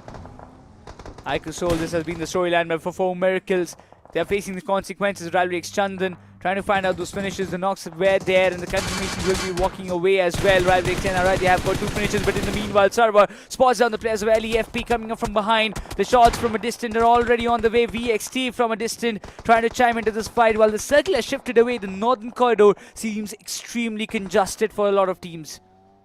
Absolutely, LEFP yet again showing us they are capable of taking, you know, corner fights and then making into the circle. They know to breach into the defenses of the opponents, and not only that, they can breach into the circle as well.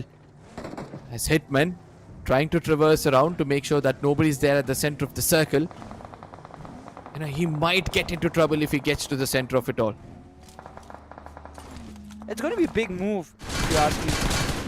Right now the shots being fired. ONEPLUS, God's Reign, they have got some problems to deal with. Right in front of them, it's going to be AUTOBOTZ coming into the question. A team who's competing for the top spot, but the number of players that they have are really minimal. Good opportunity for God's Reign to maybe pounce on them as Nia has been taken down. It all comes down to Justin. His position is also compromised. iQOO 8-bit also from a different angle trying to make something out of it. But LEFP Silo, we will be confirming AUTOBOTZ. Lobster, one of the key players out of the game already. AUTOBOTZ, they wanted points, but it seems like even for God's Reign, it's going to be a struggling phase as Neo won't be able to get any revivals. Ralphie is barely breathing. AUTOBOTZ on some single hopes. They're standing tall in the game, but for how long, that's a big question, as Justin put an end to the run of AUTOBOTZ Esports in the map of Erangel. With AUTOBOTZ out of the picture, it's still gonna be VASISTA Esports, the fan favorites for now, to get this chicken dinner, to get this championship for themselves as well. But 8-bit, They've come in with an assault which opponents are going to remember. With all four of them standing right now, they've got the complete western side of the map under their control. VXT controlling the eastern side of the map. The northern control is now slowly getting into the favors of Rivalry NRI, and the southern one being shared by two different teams. But the very center of this circle is going to be VASISTA inside that mushroom tower, expecting no team to get in closer. Whereas on the other side is going to be LEFT pouncing on the side of VXT, and Gumbler Boy still trying to do his best, but ultimately gets taken down. And LEFP says the eastern control is now under us. LEFP, what a form from the map of Sanhok to the map of Erangel. They seem unstoppable at this moment. Look at the circle shift. It is going down south, while you will see VASISTA, Rising Inferno Esports, as well as iQOOSOUL inside the circle, having compounds or covers to themselves, while a lot of other teams like iQOO 8-bit, Learn from Parts, RIVALRYXNRI, they have to enter the circle. So for them, it's going to be a long path. But before entering the circle, LEFP wants to make sure that there's nobody who is left behind. 9 finishes in total, 4 of the players remaining. LEFP looking forward to another big match. LEFP, they'd got around 100 points previously, or close to 100. Now with 9 points coming in, they would want to end this game in a good way, but Hitman strikes Honey, puts him down. Yash, Tope and Sahil, they have to do something great over here. As Yash trying to take those shots, will be missing it out with a mile. There's another knock coming in against the side of Learn from Past. That's Rivalry NRI. Oh my god, what a beautiful surgical strike coming their way. Oh, the shots, the nades coming in his way. Dope's nades connect Server as he has been taken down. Hitman is the only survivor left. Learn from Path. They need to complete 2 revivals. They need to go up, help their teammates. Yash is waiting in the open yards while Honey is getting a quick revival from his teammates. Dope is taking up the charge while iQOO 8-bit. They've heard all the sounds in the west, and they will be looking forward to convert some in their favor as well. Mafia has been spotted by VASISTA Esports, and now Mafia, he has to go in the safe compounds, but he won't be allowed. As Scary George, he makes those final connections. Mafia has been put down, and the confirmation Will might just be on his way as well. While VASISTA, the only aim is to survive and bag the chicken in a nothing more, nothing less. While LEFP, they're rotating and hovering around like kings of the map of Erangel. Now this is where iQOO 8-bit is going to take advantage of all this commotion and try to come in from the northern side. They need to be careful because they're coming in a very vulnerable vehicle. Look at this. A grenade is going to be cooked in. All these teams taking a fight is a great advantage for the side of VASISTA as they're trying to reset the side of Rivalry NRI. On the northern side, they're going to be successful with it. Ladies and gentlemen, we have come into the top 4, and this time, yet again, the circle favors the side of VASISTA Esports, whereas on the other side, 8-bit are taking casualties after casualties. Let's not forget that right now, LEFP is the only team to have all 4 men standing, and they're looking forward for a chicken dinner. They also have 11 finishes, Arkan. This is really interesting. If somehow LEFP manages to get another chicken in their back, they might just close up to the 125 points and reach and activate the Sky Champ rule for themselves. There is a big possibility about that. But talking about iQOO 8-bit, if they somehow stop the run of LEFP right here, right now in the 4th spot, it can be problematic as well. The nades being tossed in. One last nade on the hands of Mr. Pineapple. Can it be the X Factor? Well, VASISTA Esports, they've got all the information. They just have to take an exit from the mushroom tower. They have to go up front, play through the ridges, get the confirmations, get the remaining finishes. They don't even have to push forward for finishes. What they need is a chicken dinner. But right now, the state, the positionings, LEFP in a single compound, iQOO 8-bit playing in a split. What is going to be the virtue of this map of Erangel? The calm before the storm. Ronnie cooking up a grenade. Now he's going to decide the fate between these two teams. As Honey, I think LEFP have an idea where VASISTA is. So they're trying to play it as safe as possible. As Scary George from the other side, if Zen is going to be his eyes, Scary George is going to be the assaulter. Grenades trying to be tossed in over here, but Honey has an idea that VASISTA might be close by. A grenade so close, yet so far. And this fight is going to turn out to be more devastating because 16 seconds from now, all these teams is going to be pushed in to the center of the circle. Oh, LEFP Silobi finds in VASISTA Esports. That can be a dramatic ending, but still a waste. He puts a little bit of breathing space for the likes of VASISTA Esports, iQOO 8, but they've got a breathing space for themselves to enter the circle. Well, you talk about LEFP. They're trying to enter the circle. They've got one opening. They do have an idea. There is only one more remaining player, but not able to figure out what's the exact location. Scary George can scare the the likes of LEFP, and he's doing so. One good nade, and Dope has been taken down, and the other players, Yash and Honey, they're barely surviving on a very low HP. While you talk about Ronnie, he has been the party spoiler for iQOO 8-bit. Oasis has been taken down, Thunder has been compromised. Mr. Pineapple, the only remaining player from the side of iQOO 8-bit. As you talk about VASISTA Esports, Scary Jod, this can be the 1v1 contention. 8-bit Pineapple, he knows where Scary Jod is. It's gonna be a 1v1 battle. Scary Jod is coming out front, but he will be taking him down. Brings it down to a 1v2 against LEFB. Now, Scary Jod, there was a reason why he was selected. There was a reason this man was the emerging player on the recent officials. And he has a job to do. He needs to watch out for those troubles. LEFP wants to end this game on a big note. Honey, one more grenade is going to be tossed in, and that's going to be enough. Ladies and gentlemen, the unthinkable has happened over here with LEFP securing another chicken dinner. They also might be activating the champion rule. Two teams right now heading into the map of Miramar are having an opportunity to get themselves the championship. Oh my god, 14 finishes. LEFP, 24 points from this match, 23 in the Sanhok, 24 in the map of Erangel. Total of around 47 points that they've scored in the span of 2 matches. Yeah. This is probably one of the most biggest comebacks that we have seen in the entire Skyesports Championship so far. But as you said, with this game, there is a big possibility that LEFP might be also unlocking their Sky Champ rule. We'll have to see when the overall ranking comes in our on our screen. Absolutely. I mean, what a moment it is turning out to be for this team as well. Honey, the grenadier for the team has always given that opening when required. But yes, this was the moment where Zin came out of his cover. He did do the damage against the RIVALRYXNRI, and after which I was expecting Scary Jod to do the deed over here. Silopi gets taken down, Dope gets taken down, the confirmation comes in immediately. But the shot against Pineapple was the call of the hour. Oh, so accurate. Didn't even flinch a little bit, but that nade that came in one after another was just too good. Honey, and then in the mix there was the other player, Dope, surviving. I mean, not Dope, most probably. I'll have to confirm. Mostly Yash it was. Yash and Honey were the 2 players surviving, and the nade piling up. It is always tough for a single player, right? It's not something which is very easy. You know it's a 1v2 situation. You don't have hard covers. Just a smoke cover is what Scary Jod had. But to survive 2-3 back-to-back nades, it's almost next to impossible. Yeah, absolutely. Now, why does this situation make it so hard for Scary Jod to pull off a 1v2 where the other times he's capable of doing it with ease? Is the pressure of trying to get that chicken dinner. But ladies and gentlemen, we are going to be speaking more about all these fights and all the scenarios which is getting created in the Skyesports Championship 2025 right across the break. So see you guys on the other side.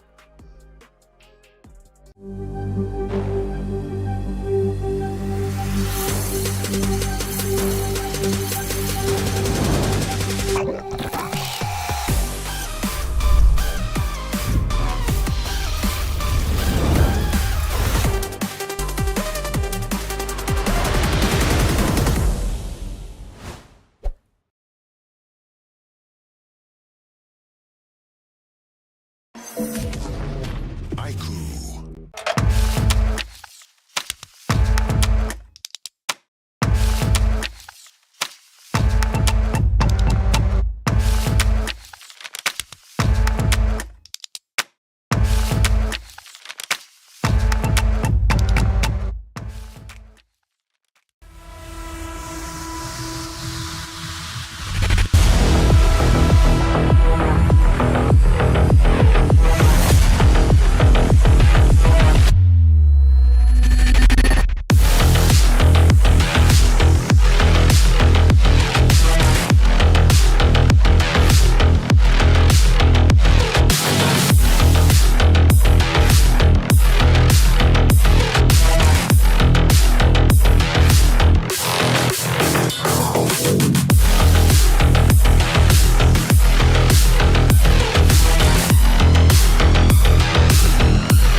Every match, it seems like VASISTA Esports is coming closer to the win, but there comes one or the either team to completely spoil their dreams. But right now, with this Erangel being won by LEFP with almost 24 points in their bag, even they have activated the Sky Champ rule for themselves. And if they walk away with another chicken dinner, that could be the hat-trick chicken dinner for them in the next game, which is going to be the map of Miramar. They might just overthrow VASISTA Esports and claim the championship for themselves. But ladies and gentlemen, once again, with that, welcome back to iQOO Neo 10 presents Skyesports Championship 2025. Joining alongside me, this is going to be Lucifer to decipher of what is going to happen next and what has happened in the map of Erangel.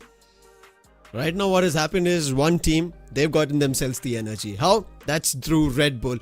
They have activated this champ rule in such a phenomenal fashion. They started today with just 8th position, around 60 points. Now they're 125 plus. That's how they've pulled off. Learn from past. This is a team that we spoke about in how their performance cascaded in the upper brackets. We thought this is a team to look out for. However, when it started in the grand finals, it missed out. But now they're hitting the right spark and energy, and they've gotten themselves the wings to close it in the next game itself, Necros.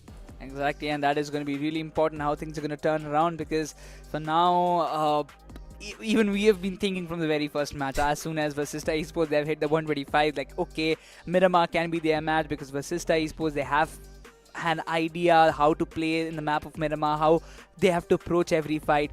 Then the Miramar's was a complete blunder. They could not walk away with a single point. Came down to the map of Sanhok. We felt like, okay, Sanhok can be the game.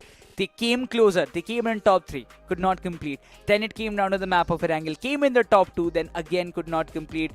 I just wonder that if only Skyesports had Zin with him, at least another player, things could have been drastically different.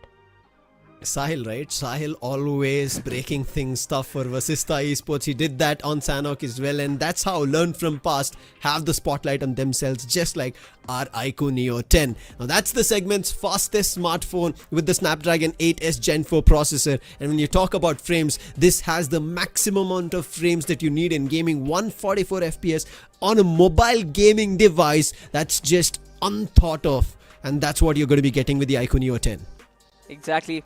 Don't forget to go to Google, search iQOO Neo 10 and win up to rewards of 5 lakhs. And again, the device is launching on 26th of May 2025 with 2 beautiful colors, a red and white and a golden desert gold, it seems. And personally, I like the red one. So you can go and grab yours as soon as it launches in the market. But again, coming back in the discussion, oh, so many calculations going in my mind, Lucifer. At this moment, it's really tough to kind of break down and get at least one player out or maybe something. But the way I feel like LAFP, they have caught up with the momentum. And once a team just gets the momentum of winning matches and understand the gravity of the situation, how they have to play in every map and how they have to compete with the other 15 teams in the lobby, it's really hard to kind of stop them. And I believe at this moment, Vasista not backing up a lot more points, LEFP 47 points backed up in 2 matches.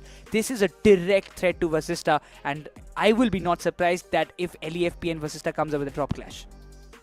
Yeah, this is so crucial right now for Learn From Past. Imagine a team who's been playing really well from day 1 of the grand finals after the Sky Surge day, right? They've gotten themselves to the end of 120 on day 2 itself. Day 3, they could have had an opportunity to win it all, but they've not won it so far. They activated the champ rule, but Learn From Past, in the past 4 games, they've gotten close to 60 points and gotten themselves the opportunity. The best companion, as you can see, it's been dope. But going all out, even BLITZ, Dazzler, we saw that fight with WYLD FANGS going all out, tried his best, and that's the 5 we end up seeing. Even LEFP is Yash with the final elimination, and that was on the last player. The team who had the champ rule already activated was Vasista Skyesports.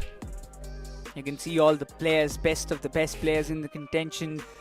Everybody has done their own job. Dazzler, we talk about Yash, Dope, all the players of LEFP, they have been doing good. Even BLITZ came into the picture, but they could not stand a chance for a long more time. But WYLD, the MVP of this match, has to be Dope from LEFP with a total of 5 finishes. Even a finish contribution of 35.71%. In the MVP rank, he's down in the 17th position, but that doesn't matter much, because for the teams like LEFP, what they want is a chicken dinner and the championship title for themselves. Yeah, right now it is the champ rule that the teams are looking forward to activating. Now, when we've already spoken about Learn From Past, getting 4+ games and pushing to 60+ in their favor, showing that consistency on the last very day with so much pressure, they stand tall to their name. This is not easy for any team to adapt over a grand finals with the newer format, and Learn From Past are doing that. 24 points again, and this is one thing that we've been seeing, Necros. This is a trend again, and so far the trends have been working out. 24 points is the maximum that any team sees. Vasista Esports right now, they're getting points on all the games that we've seen except for that Miramar, but after getting that champion rule active, they are unable to close. They're not able to get that winner chicken dinner, and this is what I said in the very start. When teams activate the champ rule, it's always very tough, because now every team is looking at you to dethrone you. Exactly. And right now on the overall standings, you can get to see 2 teams under that contention. Vasista Esports, Learn From Past. The 2 teams who have activated their Sky Champ rule will be competing in the next map of Miramar. If it's going to be the hat-trick chicken dinner for Learn From Past, they will be walking away with the championship title and the trophy in the next match itself. Otherwise, it can be Vasista Esports. But you can talk about AUTOBOTZ Esports with 120 points and iQOOSOUL in the mix with 108. While we also see that there is a good amount of difference between Vasista, Learn From Past and AUTOBOTZ. still anything is possible at this moment. Now Autobots the closest. Now iQOOSOUL also could be, but so far today when I thought Sanhok could be their game, that's the trend of them getting chicken dinners, it's not worked out. Now they are not the only people who could get back to the race, maybe even look forward to the champ rule being active, Necros. Now even the team in this 9th spot for Miracle, a big game coming in from their end if they manage to get to 125, because the next game is gonna be map number 5, match 5. That is gonna be match 17 of the grand finals of the Sky Smash new format for the grand finals. And if they get to 125, even in the last map, the champ rule is still active before we go into the overall rankings. If any one of the team with the champ rule active get the chicken dinner, they still have a probability, a possibility, but it has to happen here. Any team in this second page, they have to get a whooping 30 plus point total point chicken dinner, and that's when they'll be able to get to the champ rule. Exactly, so many things coming in our mind as we will be diving in the map of Miramar. The last Miramar was a dramatic end from the side of VXT that we witnessed. And now, after that, 2 back-to-back wins from Learn From Past, Sanhok, Erangel. They were never there in the picture. LEFP, they have been the dark horses of this tournament. But right now, the way they have emerged like a lotus from a pond, this seems like this can be that one big breakthrough. LEFP, this can be the win. This can be the chicken dinner of their lifetime if they manage to do so, because Miramar, the map of golden sand, can be the golden opportunity for either Vasista or either LEFP. But without any further ado, ladies and gentlemen, boys and girls, gear up, fasten your seatbelts as we dive in to the map of Miramar.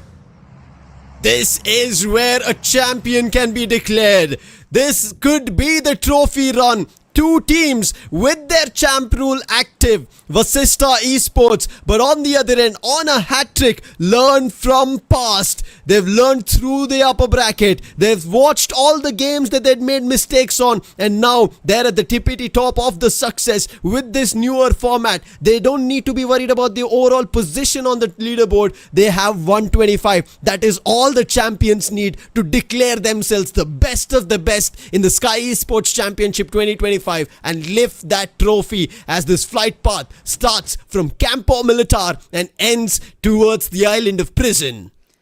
It's a big flight path, if you ask me. Every team has got their own opportunities to go towards their drop location, stand a chance to compete in this particular map of Miramar. But once again, you do see iQOOSOUL, VXT, so many teams going towards the day areas of Hacienda del Patron, water treatment. This is going to be a big split. Or Vasista Esports, will they have contention? Because I do think, I really do think there will be a team nearby. Is it going to be MAKERZ coming into the mix? But nope, I don't see any. This is probably the first time. Even RIVALRYXNRI, they came into the picture once to compete against Vasista Esports in the compounds of Picado. But RIVALRYXNRI, they're not in the picture. They're going towards the areas of Minas del Valle or maybe Valle del Mar, around their own drop location. This is a big opportunity given to the likes of Vasista Esports to get some points. While you talk about the other team, LEFP, they have their own split around Minas Generalas.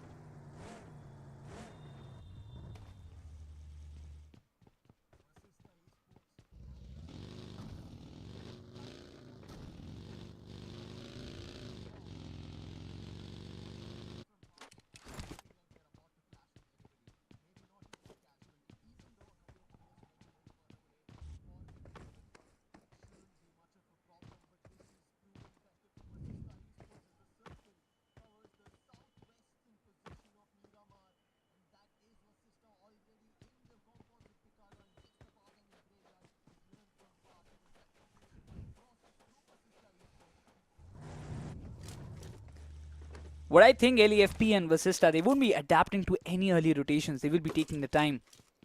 But again, it's really most important that LEFP and even Vasista, they stick to their old format. They stick to their original gameplay. Because we have seen, whenever Vasista, they have decided to play a tad bit safer or something like that, it has affected their game. But when you just talk about when they have adapted and went back to the old school meta or the how they have been playing throughout the grand finals, they have found the points, and that's why we are seeing still a 21-point difference between both the teams. Circle towards the southwestern region, Vasista Esports in the compounds of Picado. LEFP just above them in graveyard. This could happen a rotation clash when LEFP want to enter into the circle. We just saw in the Los Leones compounds where Rising Inferno Esports were traveling. WYLD FANGS, another team that we thought could get to that champ rule, but so far their journey from Sanhok till Erangel has not worked out. Rising Inferno Esports, they have not had a great run in this grand finals. They're at the bottom for now, but they can be the thorn of success for the other teams. Cause problems. Another team who missed out on getting to the champ rule. They're sitting at 125 points short, and that's been happening from Sanhok, Erangel, and now they're at Miramar, the last second map, the penultimate game, Necros and AUTOBOTZ. They will be feeling the pressure, while VASISTA are feeling the pressure of now closing with a contender with the champ rule. AUTOBOTZ are feeling the pressure to just get that 5 points which VASISTA wanted in the very start, and they already got. Exactly. But just imagine AUTOBOTZ Esports. Even for LEFP, at some point you do feel like that, okay, 21 points is something which is really hard to cover. Specifically for teams like AUTOBOTZ Esports and LEFP, it would be tough because VASISTA won't be sitting tight in their compounds and just waiting for like, okay, we're gonna wait till the moment comes and we're just gonna take chicken dinner by. Okay. I was thinking of a serious discussion, and as soon as I saw Sensei making those drifts, trying to maybe do some skills, I was like, okay, they're just having their chill time, because WYLD FANGS, they do realize that it's really hard for them to even win this tournament. But yeah, coming back on the discussion that we were having.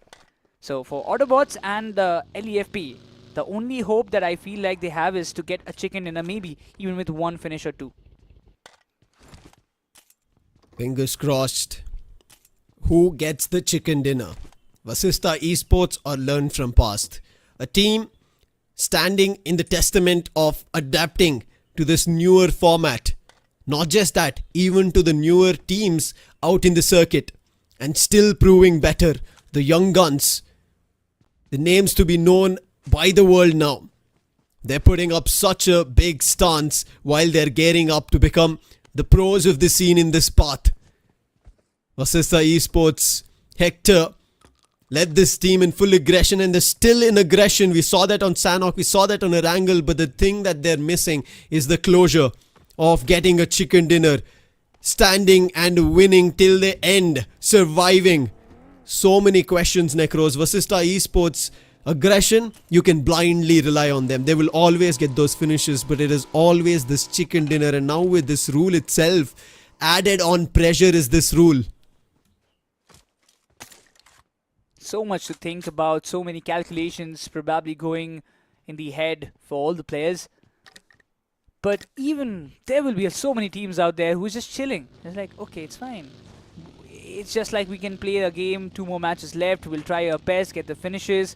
If we spot the top teams, then we will be going a little bit naughty. We can be a little bit more aggressive towards them, and we can maybe put some pressure and maybe be the obstacles for them to win this tournament. Who else could be the obstacles? I want to wonder here. ONEPLUS Cincinnati kids, a team which we thought could have also been in the tippity top, because they're also a team who were very consistent. So far, no. They've not had success. AUTOBOTZ, on the contrary, after how they qualified in the upper bracket right now, so close to that champ rule. But unfortunately, the previous 2 games not worked in their favor. Who could again put a stop to them?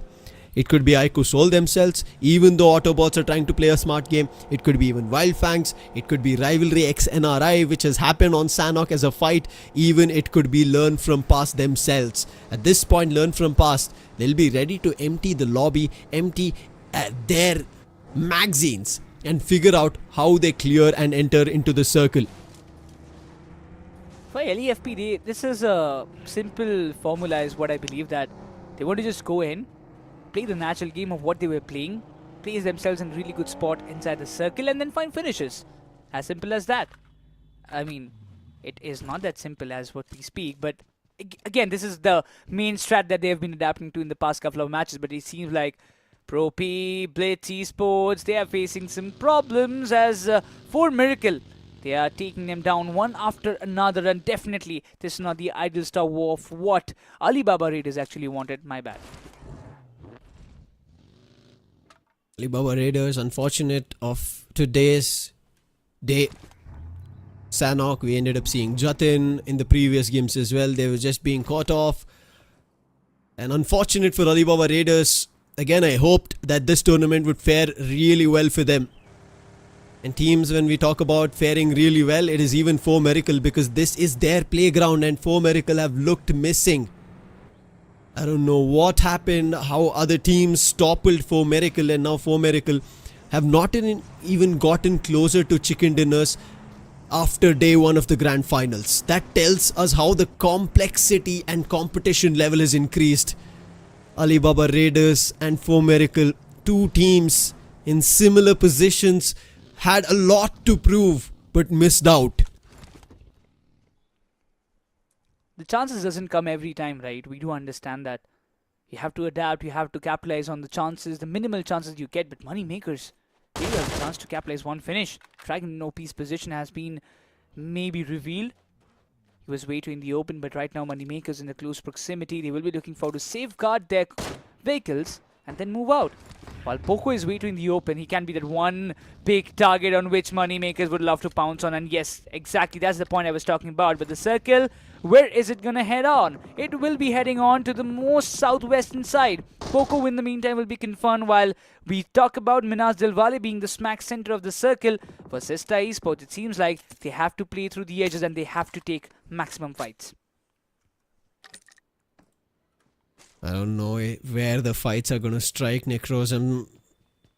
My mind right now is spinning all the webs of what could happen, what could go wrong, what could go right, who could win. Do we see the sixth map? So many things running in my mind. I don't know who it is going to be, but for now the circle shifts a little more towards the prison island. It could even end up going there. We've seen certain times that team do go to the prison island, from there loot and then make their move. I'm not too sure which team, but it did happen once. In the lobby, except for VASISTA Esports and Learn From Past, every other team that I'm looking at is who is trying to ruin the game for these two. Just waiting patiently about what to do next, because just imagine so many teams around the corner in the smack center of the circle, everybody trying to find out a good spot inside the circle. It's so problematic for the teams to hold on to the grounds. While iQOO, but they have a really good position to play along. They might have an idea that there is a team just lying in the foothills of the hill. Now, the main question that comes in my mind is that, okay, iQOO, but they're sitting in the smack center. Alibaba Raiders, they're in the mix, but where is LEFP? Because I am not able to see them in the map, and okay, so my bad. Dope is right in front of them. So LEFP is also in the mix, but it seems like they are being a little bit really in a passive mood. They don't want to go and overextend themselves, while a new record that they have secured for themselves is like getting 9 chicken dinners in total. Learn from past. This is their overall performance, and that is why we said the performance that they've shown in the last few games is incredible. Can they close it out here? I think more than VASISTA Esports now, all the spotlight is only on Learn From Past after what they've done. I think the belief of thinking even VASISTA Esports are going to close or get the chicken dinner has gone away from them after seeing such a detrimental play coming in from Learn From Past, commanding the lobby irrespective of the map. Learn From Past, they've gotten chicken dinner on all the other maps so far that I've seen. I don't remember about Miramar, and that's what I'm worried for. Whereas VASISTA Esports, they've converted on Miramar. Could be their way. Oh my god. Sensei was just right there. It could have been a surprise package, but surprise it is going to be for ONEPLUS God's Reign. As True Rippers, they can take up against each other. It's a fight. But as of now, Justin found a better angle and off angle from where he can convert at least 1 or 2 finishes if it is possible. Shots being fired, but his position has been completely revealed and compromised. But right now, we talk about this situation and we talk about giving the complete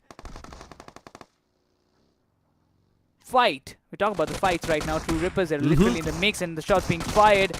Justin coming into the play. This is a 1v1 duel. Skyesports Lamau. He gets completely taken down as True Rippers. They're down to final last player. Can they do it? But right now teams are also gearing up for a big fight that will be coming towards them. That is going to be in BMPS 2025. All the best to all of you. That's what their lineups are gearing up for. True Rippers trying to take down ONEPLUS God's Reign with Neo's announcement coming in today. They found two. Neo is barely breathing. Nice nade coming in from Delta, but he's been shot from another angle, and that is the last of Delta. True Rippers cover their forces with the help of Rising Inferno Esports, but Ninja has to be quick. He has to go towards even Sam and Jelly. Both of them knocked in the same angle. Jatin is making a quick move after having a help from Jatin, but I don't think Jatin is going to make his move here, as Ninja and Kyolama are quickly making a run, and now Jatin, he hears those vehicles. Otherwise he would have traveled the path straight towards the other direction, and now Kyolama, he's trying to act as a distraction while Ninja is going in for a revive. True Rippers could have been another team who have gotten closer to the champ rule. They had the highest surge points, but unfortunately they're lagging a tad bit behind to get to that spot for now, and it might not work out even after Miramar and Jatin. This man is proving deadly. Somebody has to stop him, chain him. He's become a madman. He's full of energy. The amount of Red Bulls he's on, it feels like, from Sanhok, from Erangel, any game that you give him, he is the last man, but he finally gets put to rest. They calm that player down, and True Rippers survive a little more compared to what happened on Erangel or Sanhok. 4 finishes backed up, 2 big teams, 2 big names already eradicated from the map of Miramar. Decent start, I would say, from the side of True Rippers, and once again keeping 4 of their players alive. It's going to be an important task, while the other circle is just right about the corner. 16 more seconds and we will be hopping into the stage 3 itself, while VASISTA still sit tight around the areas of Chumasera. They have got a big job to do, while Learn From Past, they have their visions completely clear. We're going to play natural. They have focused more on the central part of the circle, but the next shift, where is it going to head? It will be heading down south. Learn From Past still stays in the smack center of the circle with a big responsibility on the shoulder to find a lot more finishes and maybe have a chance of a chicken dinner. Rivalry. This is another team. Now I would want to bring in storylines of who are the teams we also thought could have become the champions of Skyesports Championship 2025, because again, this is the path to pro, right? RIVALRYXNRI with Server, with Chandan. We thought this could also be a team. They started with a chicken dinner on day 1 from the Sky Smash day. Unfortunately, they couldn't continue that journey. Now they've already lost the player. Soham was also crucial for them. They're on one end surrounded by VXT, another end they just, I think, sought the sides of maybe iQOO 8-bit. And now with the nade going, Raiden is now trying to close the gap. Hitman, I'm not too sure if he's going to be throwing the nade in the right direction. Raiden seems like he's going to be a little tough in this battle. But Hitman, he's trying to also back off. A smoke being propped for now. But Hitman and Raiden, they see each other. The nade lands and now Raiden gearing up with the weapon switches to his alternative primary. But Hitman is also having the ridge and cover because of the vehicles. This is a good thing for him, but RIVALRYXNRI on the other end, the players are a little bit way too far, but VXC Raiden coming into the mix. Hitman has to deal with him all alone. This nade should make the ideal connection, and it will. Right onto the head of Raiden. Gets him knocked out. But in the meantime, when you just talk about, there has been contentions left, right and center. iQOOSOUL, they're taking fight against the likes of MAKERZ. Clutch got knocked out. Aditya knocked out. Pukar's position completely compromised. Legit going way too in the open yards. It can be problematic, but Pukar patching himself up, trying to, and preparing himself for a 1v1 duel against Legend. But this nade will be right onto the head. Pukar being denied of the positioning. A beautiful nade, a beautiful execution as Joker. He's all what is left for the side of MAKERZ. While BLITZ, they will be hearing all this sound. BLITZ, another contender who could have had a chance of a champ rule but missed out. They still have an opportunity, but they have to make a big jump. The 24 points we saw from Learn From Past is something that they have to pull off. MAKERZ, Aditya got caught. The finish will be confirmed from iQOOSOUL. iQOOSOUL tried to play a late rotation game, but right now caught in the fight with MAKERZ, and BLITZ are making a move. iQOOSOUL, they spot the player. Tokyo has been sought for. Ronnie tried to do the damage, but this is a 3v4 fight that iQOOSOUL are fighting on. It's a tough one. The topographic advantage is in the favor of BLITZ Esports, as Ronnie has dealt a hefty amount of damage with those nades coming right onto his face, and this time couple of shots will be getting connected and he will be taken down, while the rescue mission was only possible for Legit. Ronnie couldn't just escape from the spot as BLITZ. They will be cherishing on that one finish, while MAKERZ Joker is still surviving. Goblin and Legit, they will be continuing their run and carrying the banner of iQOOSOUL deeper inside the map of Miramar. Good decision again. This is what I saw early on in their rotation. They were already in the play zone. This time they made a little bit of an early entry and got caught off. They lost another player. Joker surrounded in two different angles. On one end, Versatile. However, they're on the lower edge and therefore it could be a problem for Versatile themselves rather than Joker. But on the other end, with the nades being tossed, the sound being heard, BLITZ are slowly moving closer. They're at the compound. Tokyo spotted Joker, but it's Joker who lands the blow, but from afar, covering his back. And with Joker out, that's money makers. BLITZ grab 2 points and still have their players. They have to go in for a revive, but Versatile, they've heard this. There could be a fight, but this is happening outside the play zone. Stage 3 circle it is. Damage a little tad higher. BLITZ would have to force their resources to get this battle ongoing. Oh, exactly. In the western part, it seems, on iQOOSOUL in the meantime, they've got a breathing space, but look at this circle. It is going on the eastern side. VASISTA Esports, they have a clear entry towards the circle. No hiccups, no problems, no gatekeeping scenarios, but they have to be quick, and Hector knows it pretty well, and that's why we are seeing already VASISTA Esports on the move. While VXT versus BLITZ, this will be a fight to watch out for. Gamla Boy and Aquanox, both of them confined in their position while Aquanox is trying to make a flanking angle as Gamla Boy is relying all the information to the likes of Aquanox and his team. But Aquanox is dropped down to a very low edge, and eventually Thunder will make the connection from behind, and it's going to be iQOO 8-bit chiming in from a distance, it seems. Molly. Gamla Boy forced. His position compromise had to be out of the compound, and that is the end for Versatile. If this Versatile was seen a little earlier, Necros, we could have maybe had a brilliant run for even Versatile. Yes, they managed to qualify at the 8th spot in the LCQ, but after they started the grand finals, they were completely missing. We move into iQOO 8-bit and another contender who could have had the champions title in their name, and now they're fighting with 4 Miracle in close compounds.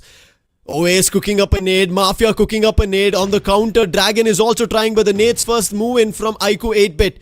Barely any chip damage. 4 Miracle retreat. They want to create some space, but before they could, Thunder lands the nade, knocks open, and there is the move. The push is going to make sense, and Beard Baba at the meantime in the containers. They have to clear him off or he's going to be the problem for them, and there is the problem. The knock's been dealt with. Beard Baba super low, position compromise, but Mafia, he clears it off, and now it's down to the last few survivors. But VASISTA Esports, they see this commotion. They might think to take upon this fight.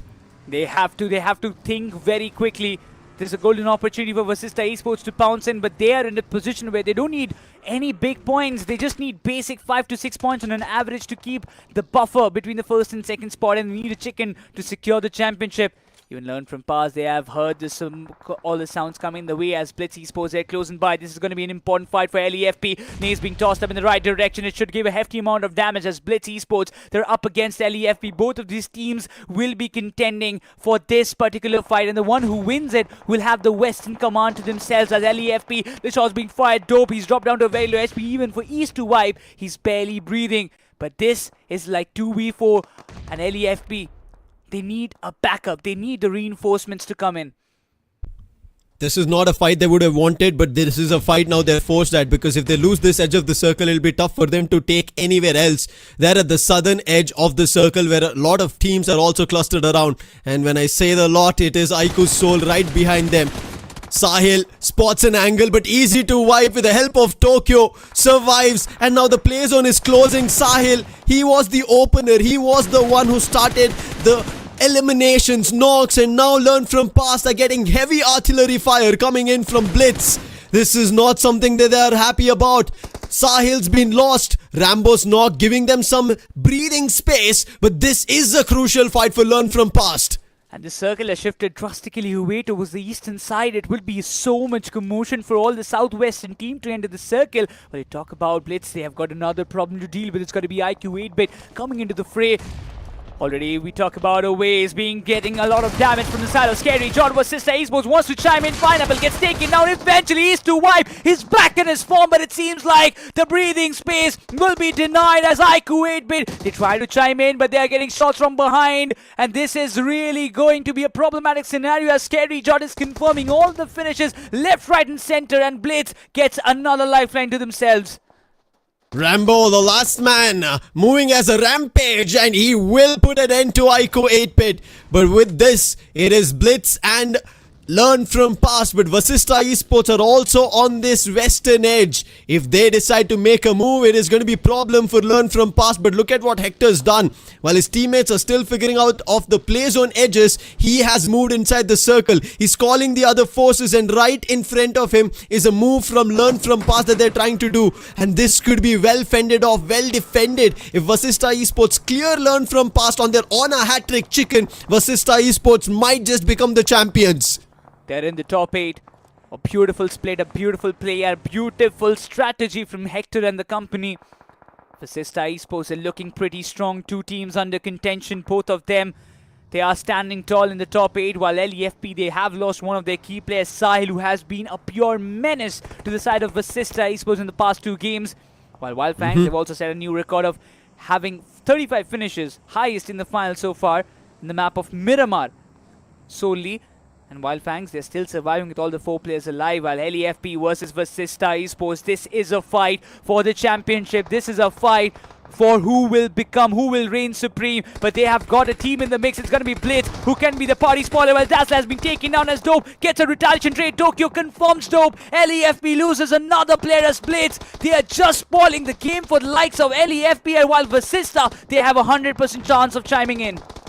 They've seen the feed as well, and they act upon it with the help of ONEPLUS Cincinnati kids. That is learn from past, out, eliminated. They are not having a chance to become the champions. But VASISTA Esports, they have an opportunity. They could be the ones taking this victory. They're holding off the angle, holding the players from BLITZ. But Hector, he gets peppered with the little bullets. Rambo on the edge has been spotted from Hector. Deals with a knock. That was crucial for them. 2 finishes, make it 3 as Hector picks up one, holding off the angle on BLITZ. It's the last man standing, Tokyo. Fury decides to go all in, make sure that BLITZ have no chance, and with Fury picking off Tokyo, it is done. Now VASISTA Esports have the western edge, but right ahead of it is the circle with ONEPLUS Cincinnati kids and iQOOSOUL's last player, Goblin. Goblin has got a big job on his shoulder. VASISTA Esports right above his head. It's not going to be an easy task. He gets confirmed. Zin spots him out. VASISTA, they're in the top 4 once again. 3 consecutive matches. And the results can be similar or different this time. As we head on to the Red Bull standoff mode. The Hector has been spotted by the likes of WYLD, the shot being fired. Saif, Anush to OP, as well as Trey's got 3 players alive. Sensei has been compromised. WYLD needs to enter the circle. VASISTA needs to enter the circle. Every team needs to enter the circle. But ONEPLUS Cincinnati kids, they have the soul heart compounds. They have the privilege to stop VASISTA Esports run. Will they be able to? That's a big question, because VASISTA, they have got their own momentum. Their arch rivals LEFP, they're out of the contention, but Toxic, AUTOBOTZ coming into the fray. They're trying to stop down WYLD. Even they were in that run, but AUTOBOTZ, if they win this match, they can also activate the smash rule for themselves while they are entering the circle. Shots are being peppered down on WYLD. VASISTA Esports, they're also acting with this, and ONEPLUS Cincinnati kids also join hands, and that's the end of WYLD. But Cincinnati kids get to know that there is somebody right next to them in the dip. But while they're seeing all of this, AUTOBOTZ get caught off. Fury, it is again. He's put Ralphie down, gets the finish as well. VASISTA Esports, they have waited for this opportunity. Wow. They've stood the test of time, and it is Fury again activated. He's on full form. Now he's trying to move in, make the damage, find the finish. And there it is, the call being done. Zin, Hector and Fury all push up on the sides of AUTOBOTZ to clear their left flanks. But it is Hector to go down. Zin immediately counters, lobsters down. And it is up to one last player who's surviving, while Scary's holding the line of ONEPLUS Cincinnati kids. Oh, Arib, he's inside the smoke. Fury might just spot him out, but no, he's not getting the idea that Arib will be taking him down. This is another dream being crushed out. VASISTA Esports, they take another exit in the 3rd spot. Everything was going right for Vasista, but Arib again becomes the game changer, pulling Autobots closer to the second spot as even Autobots.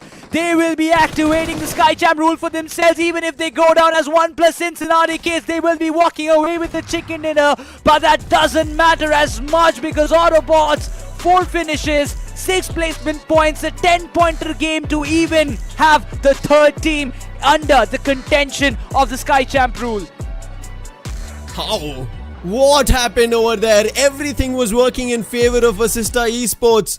And it is ONEPLUS Cincinnati kids who make the decision. And Vasista see it coming, right? That ONEPLUS Cincinnati kids will push. Scary Jord was left to fend them off, buy some time, and in the meantime they thought they could clear off Autobots, but that's Arib. Arib has stood the test of time. He has been the MVP for Autobots. After we've seen their upper bracket run, this grand finals, Arib's name is always present, whether it be through rifles, whether it be through nades. He has always picked up the weight of Autobots. Along with him, Toxic helped up today. So right as now, Autobots, a big game coming in for them, and we spoke about this. This was the opportunity. Vasista Esports, this is thrice in a row that they lost the chance. Exactly, and this is going to be breaking the hearts of Vasista, though they have got ample amount of points if you ask me. But through this Red Bull replay, we can have an idea of what happened in the final circle. Vasista Esports, they had like 3, 4, 5, 6, 7, 8 around like finishes for themselves, and the way they control all the fights, taking down BLITZ, then Autobots Esports, Ralphie getting picked off, the confirmation came instantly. Even Fury's need making those connections gave the green signal that okay, we can advance. Everything was going right, but little did Fury understood that yup, there's one player surviving. It was way too late. It was way too late for Vasista. Unfortunate. If they had maybe Scary Jord with them, it could have worked out. But still, I think the good decision that Vasista Esports did was let Scary Jord hold the flanks or the push coming in from ONEPLUS Cincinnati kids. If that did not happen, there would have been open fire coming in from ONEPLUS Cincinnati kids way before they headed towards Autobots. It was a good decision because they knew if they tried to fight with ONEPLUS Cincinnati kids, the ridge was higher on that end. Whatever was better was that left push that they made. But unfortunate that Arib had a smoke that he had put down, played around it smartly, found Fury and knocked him. Even though Fury was the first one to find a knock on the player of Autobots, while he made a push, Hector got knocked, Fury, and then last was Zin. He tried his best and there was nothing much they could know or do with no information. And now there is just one game left for us to decide our champions and to see how many teams are close by right after this break.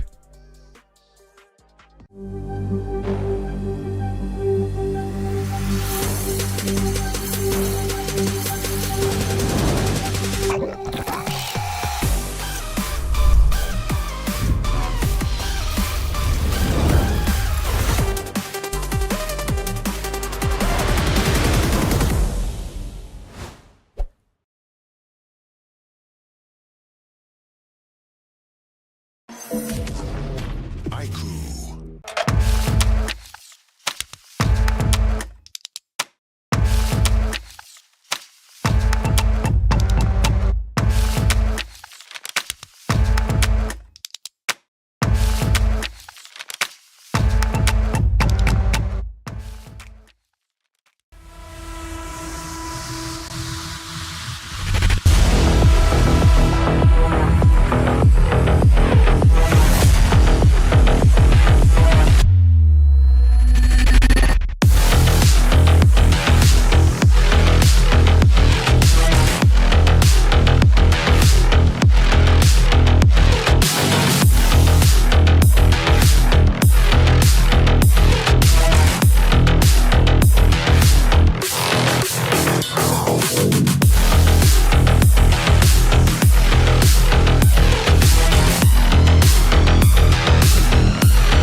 iQOO.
Numerous matches from upper brackets, untried, tested fights from LCQs, and now the 18 games of the grand finals. Who is that champion? Who is being tested to their core? We will figure in this last game. Welcome back to iQOO presents Skyesports Championship 2025, powered by AMD, associate partners WD Black and Gigabyte. Energy drink partner is Red Bull. My name is Lucifer. With me is Necros. We are here for that one last dance and one last game, Necros. Exactly, and right now it all comes down to, I mean, there has been so many instances we would have thought, okay, the second match can be the end, the third match can be the end, the fourth one can be the end, but it all comes down to this final match itself. Total of all the matches will be played by all the 16 teams. The 18 matches already underway, and they are feeling really pumped and energetic. Just like you guys also have had their own fair shares of Red Bull cans for themselves. You have hydrated yourselves, and yeah, you need that one for yourself to stay energetic, stay hydrated, because this match, the next 30 minutes, will be something that we need to watch out for. Every team will be looking forward to pounce on the top 3 teams who are fighting for the championship, but will, out of any of those top 3 teams, walk away with this chicken dinner or not? That's a big question. Tested, tried, and now to be proven. But right now, the spotlight goes to iQOO Neo 10, the segment's smartest smartphone and the fastest as well. With the Snapdragon 8S Gen 4 processor with esports level gaming at 144 FPS and 7000 mAh battery, Necros, you can game all day long. But our viewers can win as well all day long. Yeah, exactly. You can go to Google, search iQOO Neo 10 and stand a chance to win rewards up to 5 lakh rupees. But so far, we can tell that, yup, You can go there, earn rewards. Till 26th May arrives, but as soon as 26th May 2025 we hit that date, 2 of these beautiful colored devices will be launched as iQOO Neo 10. You can go to your nearest shops or any other platform to order one for yourself and get your hands on it. But right now, moving back with the discussion of what was going to happen or what has happened. So many matches. Out of like 17 matches, every match specifically for today, it has been a dramatic roller coaster ride for almost like 4 to 5 teams. I don't know, right? As of now, VASISTA Esports missed their opportunity in map 2. Missed it in map 3. Missed it in map 4. Missed it in map 5.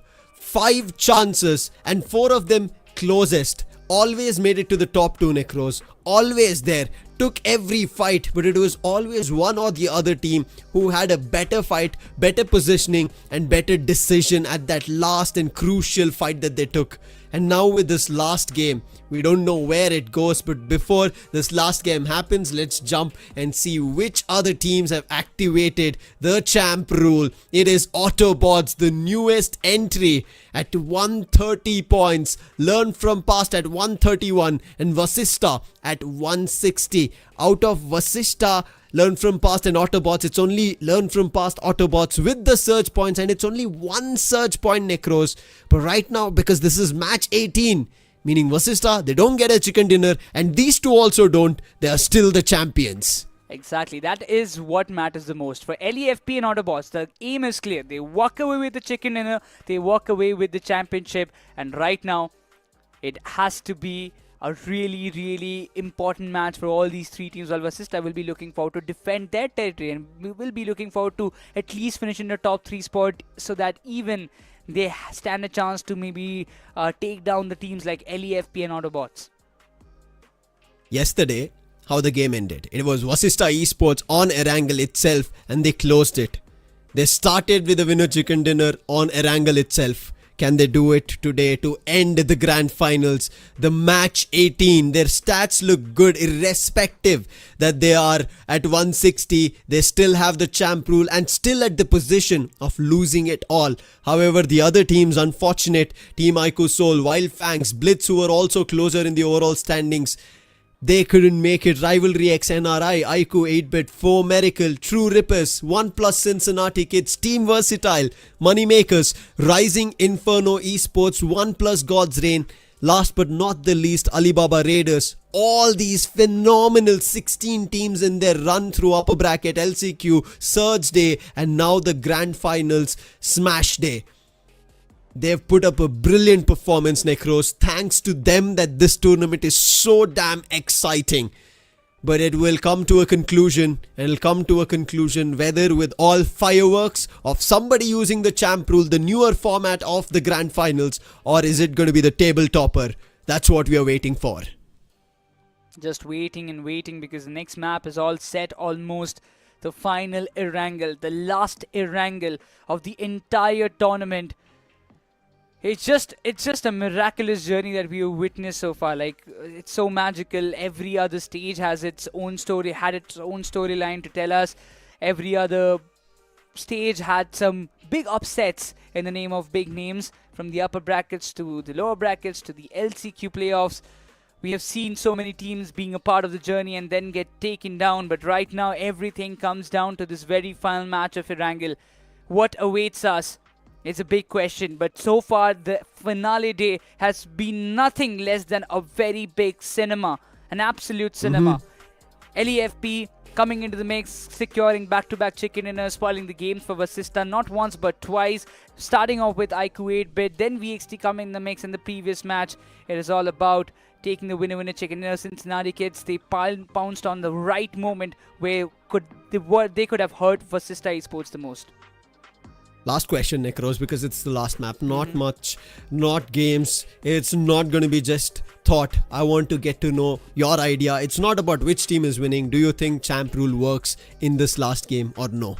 I feel like the champ rule works. I 100% believe, and all the top 3 teams, they will be looking forward to pounce on and definitely find the value and get the chicken dinner. For VASISTA, if champ rule happens and if they are not on the winning side, then I am not sure what they will be feeling. Yeah, staying at the tabletop, VASISTA Esports, a trophy that they could almost feel but with two teams as dangers. Autobots and Learn From Past. So close. I ever so badly want to see the champ rule being used. A team getting the chicken dinner from the top 3. It's time to cross the T's and now get to the last game. All the matches that players have played, teams have gone through the test of the best of these, now will be decided on only one map and the best of BGMI on Erangel. And what a flight path to divide the map in half, giving every team the possibility to have an even start all the way from Severny ending at military base. The best possible flight path that you could ever ask for in the very final match of this tournament, of any tournament. And right now, a lot of questions brewing up in the mind. LEFP, they take a different drop location, is it or not? Because Severny has been their own drop spot, but it seems like they are deciding to go further towards the western side. Rising Inferno Esports, usual drop locations, no changes. Blitz going to the eastern side. Autobots having their own place, having a split for themselves, securing the vehicles on an early note. Everything has been going in their favor first or the second time, but right now even VASISTA, they are looking and moving towards the side of Gatka, having their own split. Nobody, all of the top 3 teams, nobody have any other teams in the nearby proximity, which is a really good thing for them to have a decent start. I'm shivering, Necros. I mean, you know, right, on the stage under pressure, teams crumble. But right now on the desk, I'm worried for all these top 3 teams, especially with that criteria. Generally, when we discuss about a chicken dinner, generally when we discuss about the grand finals, it's about the difference of points that teams are away from the top position. Here, it's not that. Here, it's about that chicken dinner and how the teams might convert on a hat-trick where Learn From Past missed that opportunity. Now, how do they do that here? That's what I'm worried for. How do they take that chicken dinner from VASISTA Esports or from Autobots or Autobots themselves? How do they grab the chicken dinner? And looking at how Autobots are making a move, a couple of players from Learn From Past are in close quarters. If they hear this, Autobots, they don't have anything on their backpack. They don't have anything on their holsters. It could be a problem if they don't go to a position where they're safe and they can loot. And if they don't, things can go wayward, because even moneymakers in the close quarters, and they are also hearing this. I don't know what Autobots are doing, but it seems like they're trying to go on the trails of Learn From Past. Is this the game? Is this the change? There is finally at least one weapon that I can see on Ralphie. Another, maybe they find. But looking on the hunt that they are in, it doesn't look like they're on the loot surface right now or towards the compounds. They are clearly on a hunting phase. They've become the huntsmen here in the top and in the north regions of Erangel. VASISTA. This is a team. 4 games in a row. They've been on the top, unable to close. Can they close it in the last very one? Chicken dinner is all they need, or deny that chicken dinner for Autobots and Learn From Past. A very important circle. And LEFP, look at them. They have understood the assignment. It's Autobots just right beside them. They have come down to the place, hunting down LEFP. Eradicating one of their closest competitor. Autobot seems really into the game. They do understand this is the right time. If we get rid of Learn From Past, we will be one step closer towards our victory. Denying points to LFP is something that even they can reap benefits in the overall standings when it comes down to the prize pool distribution. So with every position, there has always been a dip down in the amount of prize pool. So you finish second, you get at least the second highest chunk of the total money. Do they get that opportunity? Do they be called as the runner-ups? A difference of only 1 point between Learn From Past as well as Autobots. iQOOSOUL, we spoke about them being close. If they had an opportunity to close their Sanhok like we saw in the previous 2 days, they could have also had the champ rule. They are 11 points away from it. Now they could be a contender who could get to that runner-up spot. Their opportunity might strike, but getting to the champion spot with 160 points on VASISTA Esports is going to be tough. All the other teams right now in the lobby, the 16 teams that I'm seeing, Necros, have to chase for the second and the third spot. Now, how that'll happen depends on how they'll play. We have spoken about this multiple times. There has been no chicken dinner which is given a total points further away from 24. Maximum so far in the Skyesports Championship is 24 points. Exactly. When the point system was different, we have seen 30 bombers happen when we used to get 15 points for the chicken dinner. So that time has long gone.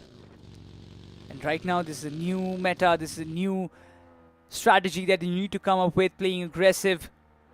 But so far, every team is taking every step very cautiously. VASISTA Esports, Gatkal split, loot completed, they're united, they're playing together in one spot. A little away from the usual spots that they tend to hold. Trying to be in the smack center of the circle. Having some good compounds in their name. Same goes for the other teams. But I'm just waiting. And the one good thing about the entire lobby is that nobody is willing to take down or maybe go for those target approaches. And it's really surprising. I really thought that at least there will be one or two teams who will look forward to go with a directly head-on drop clash against VASISTA.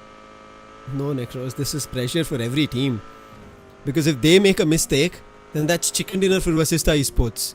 If a team on the top makes a mistake, that is points for the other teams who could maybe grab that champ rule for themselves.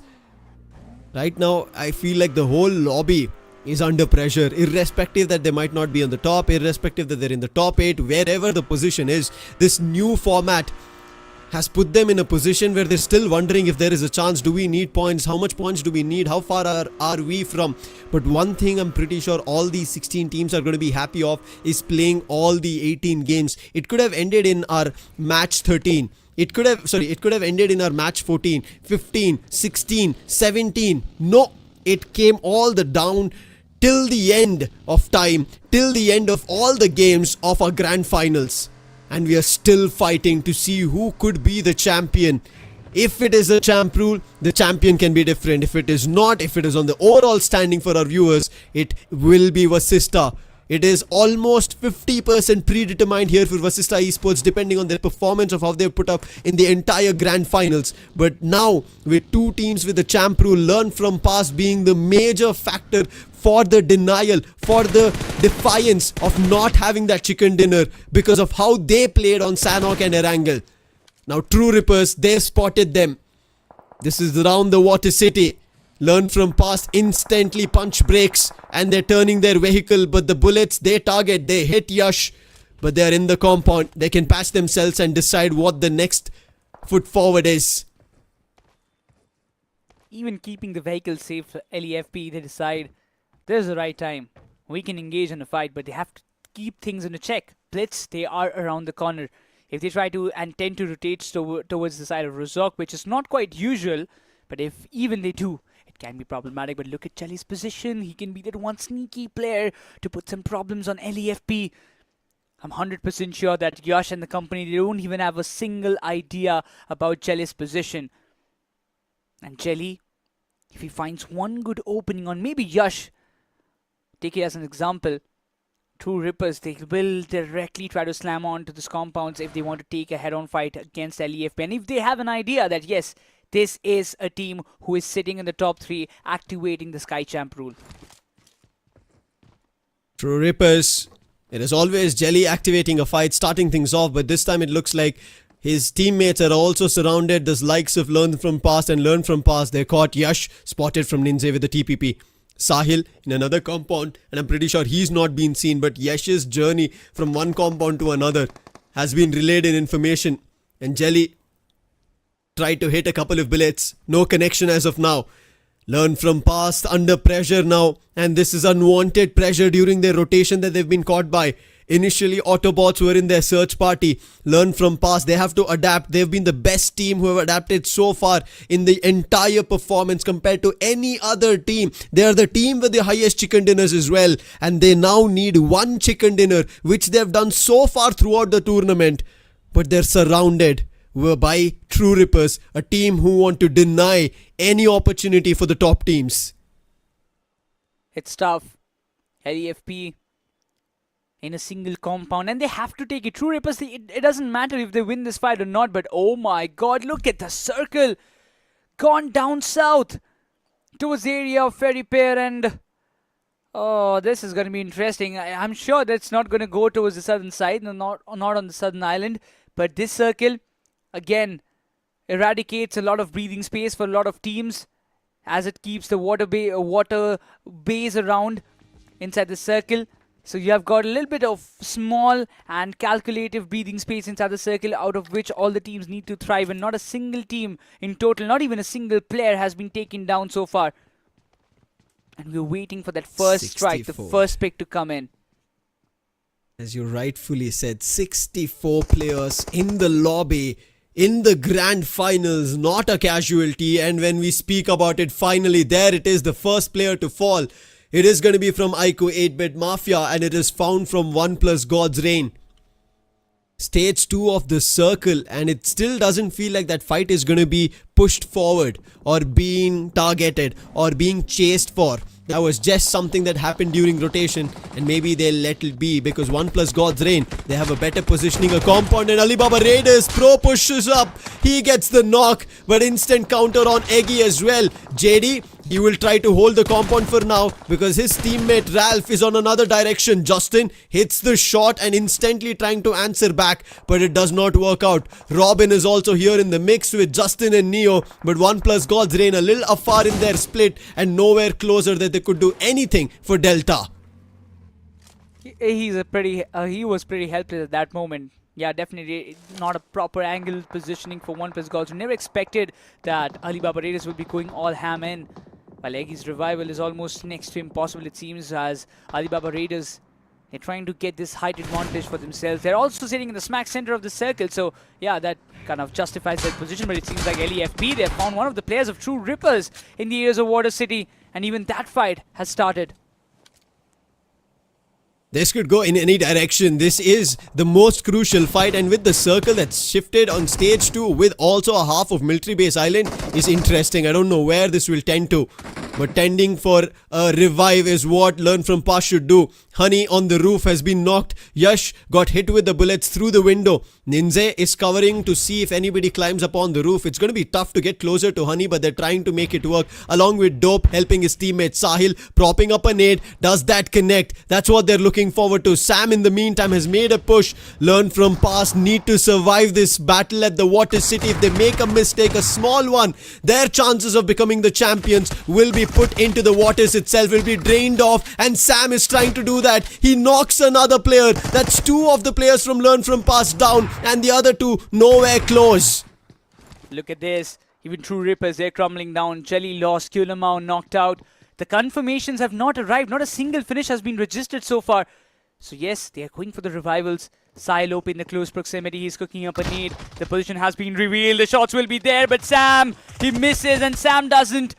Sam makes a proper connection. LEFP, depending on their MVP player, Sile, once again, he's got a big job to do. Ninze coming up from the different direction.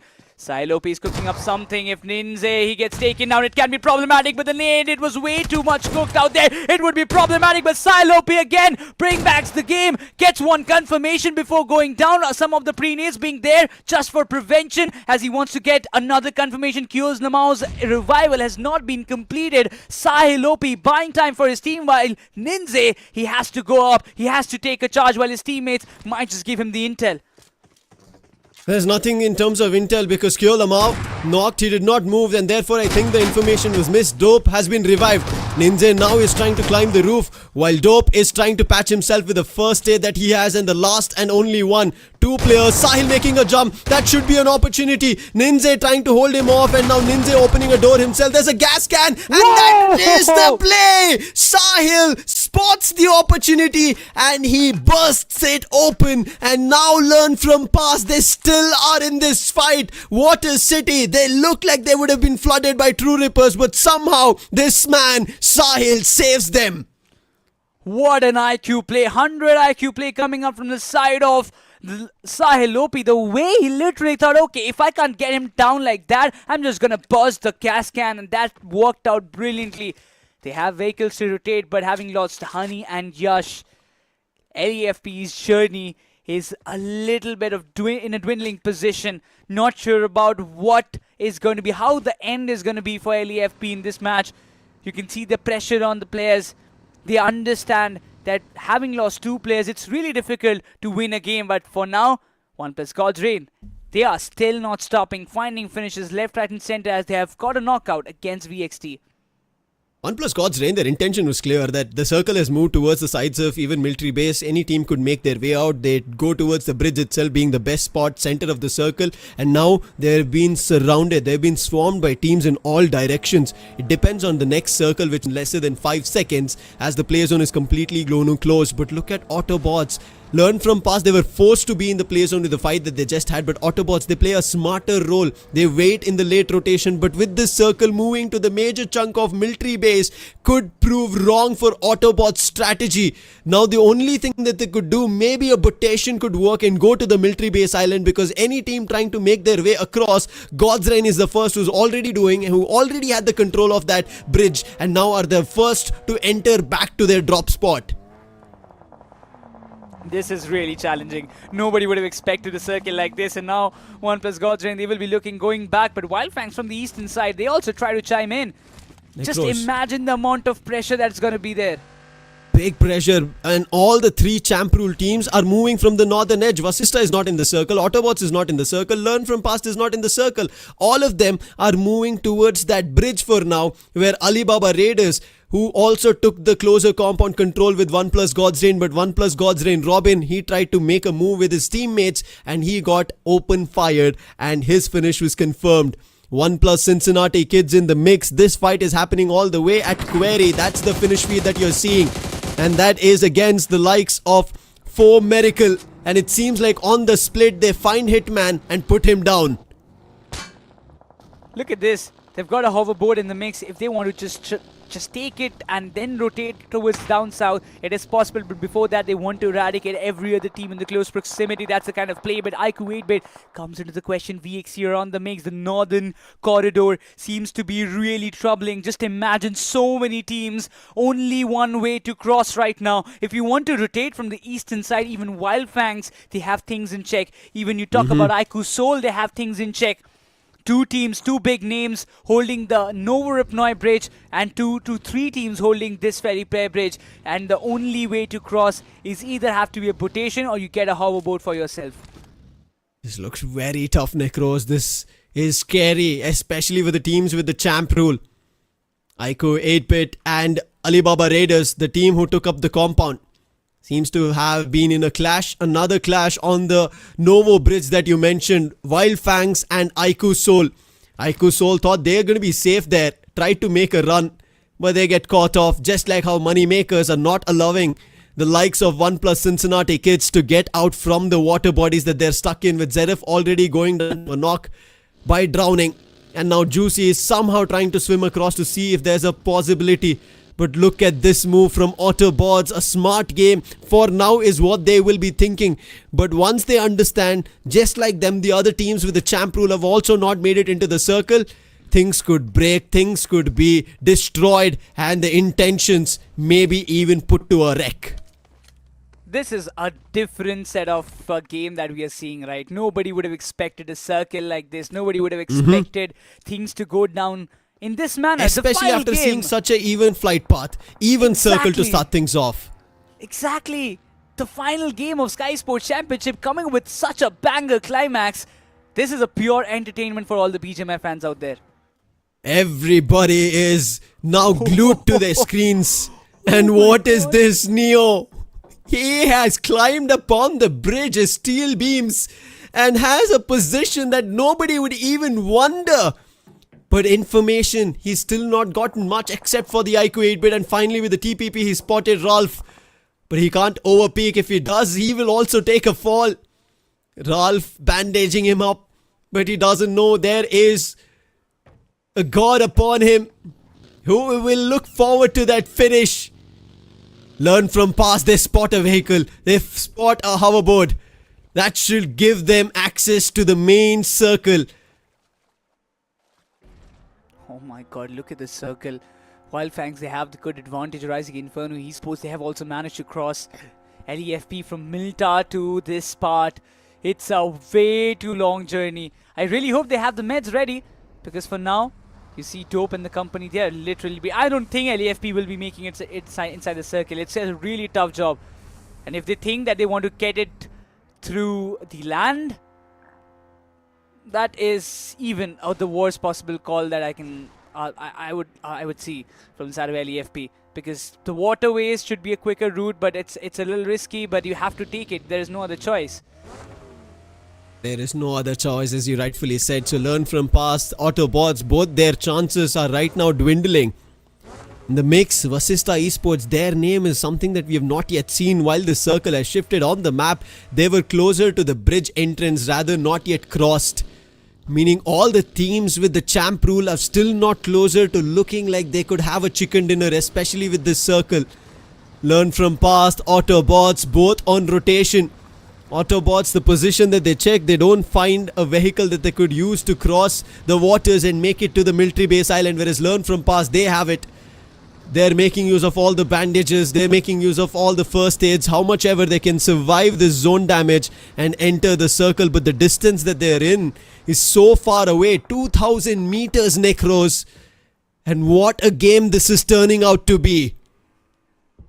They don't have enough first aids. That's the main problem. If they had some more meds, things could have been different. But right now, they will be praying to the BGMI gods that the team gets eliminated who are inside the circle. But it seems like BLITZ Rambo, he will be caught off guard. AUTOBOTZ, they want to roll out, but they are flocked behind their back. They had to watch their 6, but right now AUTOBOTZ, they have got one good opportunity to pounce on the players of BLITZ who are there in the close proximity and pounce on, get the finishes to get some hard compounds for themselves inside the circle.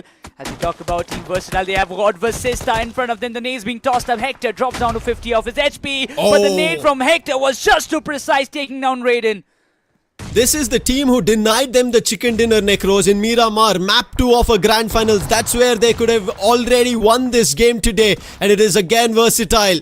But now AUTOBOTZ on another end, when the zone is closing, they've fought out with BLITZ. Initially, yes, they lost one of their players, but at least for now, they've put down Tokyo. Rambo's in the play zone. They both are bleeding. And AUTOBOTZ, rather than picking the finish, because they know the finishes don't matter anymore, it is the champ rule. It is getting the chicken dinner and how they make it into the circle. Even though a player was knocked, they revive him back. But Dazzler, he tried to rally his bullets, and now AUTOBOTZ know his position. Important fight for AUTOBOTZ. They want to eradicate every other player who comes on his way. Dazzler has been the game changer for BLITZ Esports. He's got an entire team of AUTOBOTZ right in front of his screen. Lobster going all across, keeping the hopes alive. AUTOBOTZ find another win for themselves while learn from past. They have to exit from the vehicle, but it's too late. LEFP, they will be left in shambles as they take an exit in the 11th spot, and LEFP, they lose the chance of being the champions and they are out of the map of Erangel. What a fight it is turning out now. It's VASISTA and AUTOBOTZ. After learn from past, out of it is only for VASISTA and AUTOBOTZ with the champ rule. Hector's been lost to the fight with Versatile. The zone's closing in. The circle shifted. And Zin, the knock's been found and his confirmation should also come through. It is still Versatile. And Fury, the only opportunity that he can have is swim across the island. That is the only chance. But he also gets spotted. So it's down to Skyesports for survival as Fury has been knocked. What a situation we have come down to now. AUTOBOTZ, they might have an opportunity, but for that, they have to cover their bases, cover their flanks, and then make their way into the circle. But they have to first find the vehicle, Necros. With Fury's confirmation coming through, it's all up to Skyesports on VASISTA. On the other end, AUTOBOTZ still in the same island as VASISTA Esports. Skyesports has to be patient. He has to bring up the most desirable game for the side of VASISTA. They have got the points. They don't care about taking a chicken. They want to just be there and stop AUTOBOTZ from winning the game. But for AUTOBOTZ, it's even a tough journey. The circle has gone down way to south. And the team who's sitting in the dead center of the circle, it's going to be MAKERZ. This is a testament. This is a fight. AUTOBOTZ one after another. They are losing. They might just lose their players because it's going to be a fishing season for MAKERZ. Yeah, they took the circle very early, moved to that island way before anybody else. That is the reason MAKERZ have been denying. They denied ONEPLUS Cincinnati kids, and now they're denying a team with the champ rule. Skyesports on the other end, he will now come to the play zone. He can't survive there long because there is still a couple more stages left in this final fight. Rising Inferno Esports also could cause trouble. Toxic's position, they rally a couple of bullets, more bullets coming in his direction. Toxic somehow trying to dodge but will not. It is Joker who finds him now. Arib's position compromised. It looks like all the top teams with the champ rule might get eliminated, and it is the other teams who will all fight, and the chicken dinner will not happen. Champ rule will not be seen, Necros, with Toxic's confirmation coming through. Ralphie knocked to the play zone. And this is done for as Arib gets found. Autobots eliminated. One last team, and VASISTA, no, they are going to be the champions because no other team with the champ rule are active. There's the celebration. There's the smile. Scary Dot knows that he survived for VASISTA Esports. Knows that this chicken dinner might not be theirs, but the trophy of the championship is something that is in their grasp as soon as this game ends. Exactly, nades being exchanged, Joker trying to make this connection while FANGS. This can be the final game, but even before going down, Scary Jot confirms another finish for himself. Fourth one for VASISTA Esports, and the deed is done. Scary Jot is already celebrating, but now the game is not yet done for WYLD, FANGS and Moneymakers. This is still a 3v3 contention, or maybe make it 4 because there's still one more player in the flanking position outside of the circle. WYLD, FANGS, they want to end this championship on a good note. They might have had not the great outing so far in the grand finals, but to finish it with a bang is what everybody desires. While FANGS, they could finish above Team iQOOSOUL. This is an opportunity for them. Their numbers might not be greater than the likes of Moneymaker. Money should be working in favor for them. They're trying their best for now. Looking forward to an opening. Joker, he was the one causing trouble for Autobots, and now he's still the one who wants to get closer. Now finally, while FANGS regroup as they become 4 men strong compared to the 3 men on the likes of Moneymakers. Now this should be the opportunity. They're all in the circle. They're in a linear formation. They are going to move in like a stronghold. Whereas Moneymakers, they have a chink in the armor as it is a 3v4 in this Red Bull standoff. Knees being tossed up in the right spot.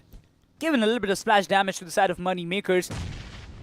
From both the sides, the artillery strikes are coming in. Left, right and center. Clutch God came in to get some information, while Sensei, he will be tossing a nade towards the direction of Joker. Might just get the confirmation, but Joker's nades connect. Sensei gets taken down. That's a twist in the story. As WYLD, FANGS, they're trying as much as possible. And IGL has been taken down on a trade down. His 2OP finds Clutch God as well. 3v3 turns out to be a 2v3, while Sensei is looking for a revival as Trace God confirms Clutch God, but even he gets taken down. What a beautiful nade coming from the side of Joker. Another nade might just make the connection, and Joker is pulling the game for Moneymakers, making it all come down to Saif and his position, while Aditya knows it pretty well where Saif is surviving. While FANGS might just lose his opportunity to close this tournament with a chicken dinner. This is another opportunity for Saif. It happened on Miramar, but he didn't have the position. Right now as well, he does not have the position. Molly being cooked on another end, Joker being pushed. Saif's position is compromised, trying to put down Joker, but he is pushing, he's not stopping. On the other end, it's Aditya, and it is Joker with the final blow, getting the chicken dinner. But iQOO Neo presents Skyesports Championship 2025 goes to none other than VASISTA Esports. They have played it incredibly well. VASISTA Esports, from the very start of this tournament, from the very stage when the broadcast started, they have been the favorites. Their run in the upper brackets have been phenomenal. The Surge Day was not something that they would love to remember, but what happened after that is a history that they created. VASISTA Esports. At first it was a Red Bull MEO, and now it's with a different roster. It's the Skyesports Championship 2025.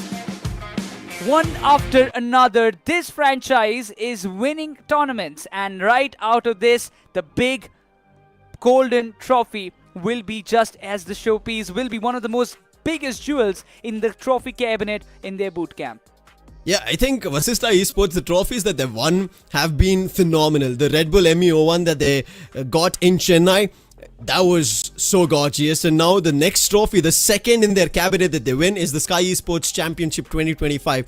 And what a trophy it is adorned with all the gold and glitter, with all the previous year champions name inked on the trophy. VASISTA Esports in 2025 will secure another trophy, and what a trophy it is. Hector's new lineup installed, instilled, introduced here in championship, and they perform, win, and now they're gonna be the overlords that everybody will look up to in their path to pro. That VASISTA Esports should be a team that everybody has to try and take down the next upcoming journey.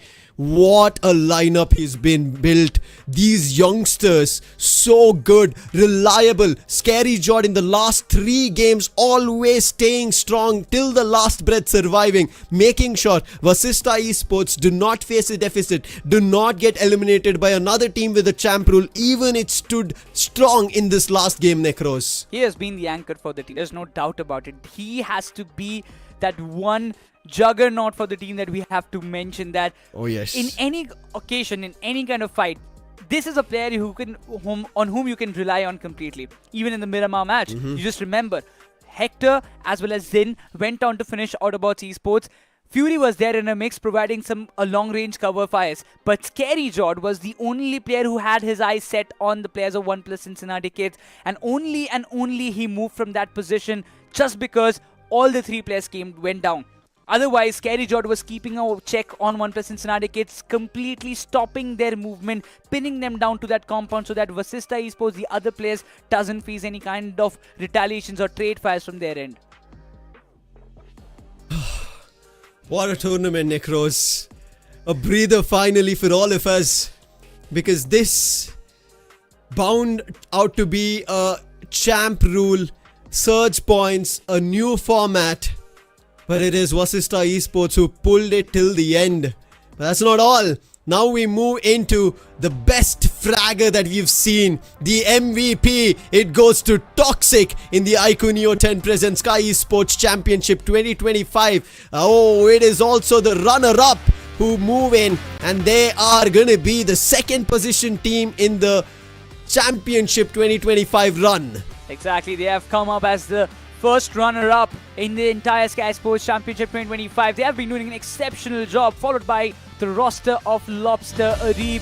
Everybody has stepped up. They've given the performance to its fullest, but they just couldn't cross the victory line. That's it. They will have a huge number of points for their side, but not enough to topple down the mighty VASISTA Esports. But AUTOBOTZ, with this win, they will be having a good momentum just before the next official event, which is going to be BMPS. We have been wishing all the 16 teams and all the other teams who have participated in the Skyesports Championship, who have their slots right there in the BMPS, all the very best from our side. And I believe with these kind of performances, VASISTA, AUTOBOTZ, every other team who were in the mix, they will be feeling really confident about what's coming up next.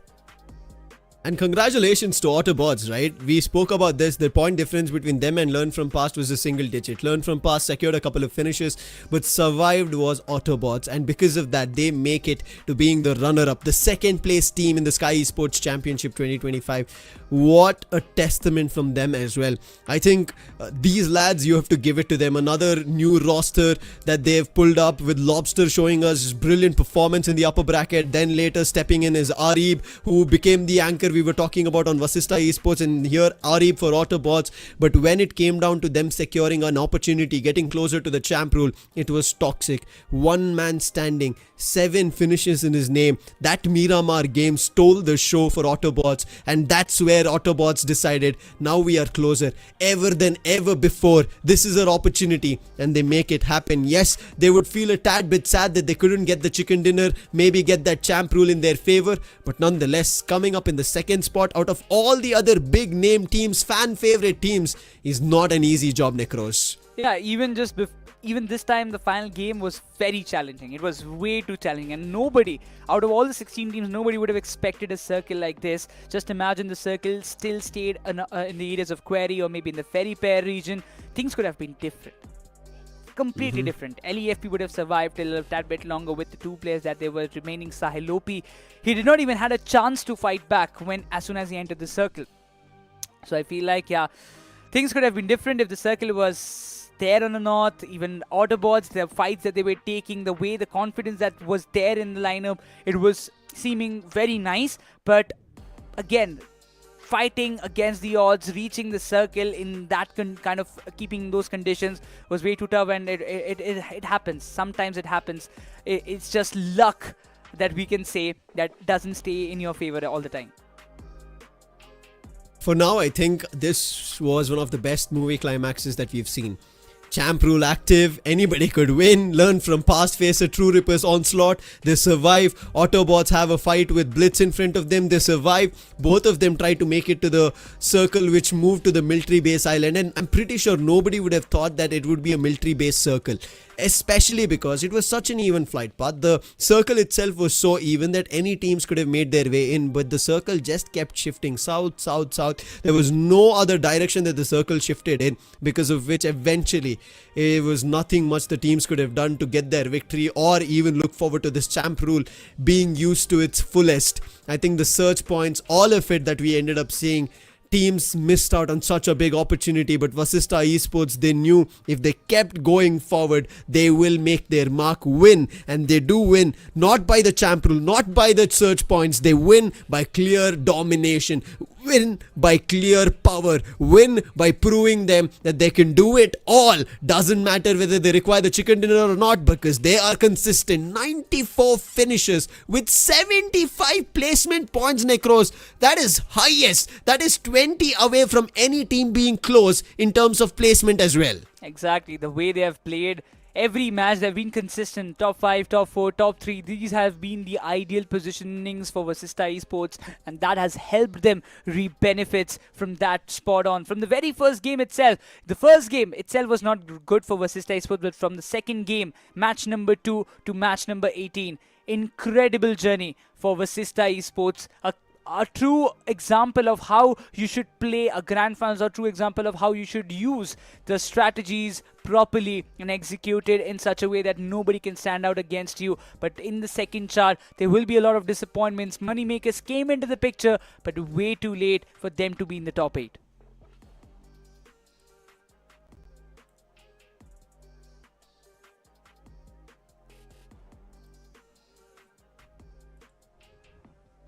I'm trying to take all of it in, Necros.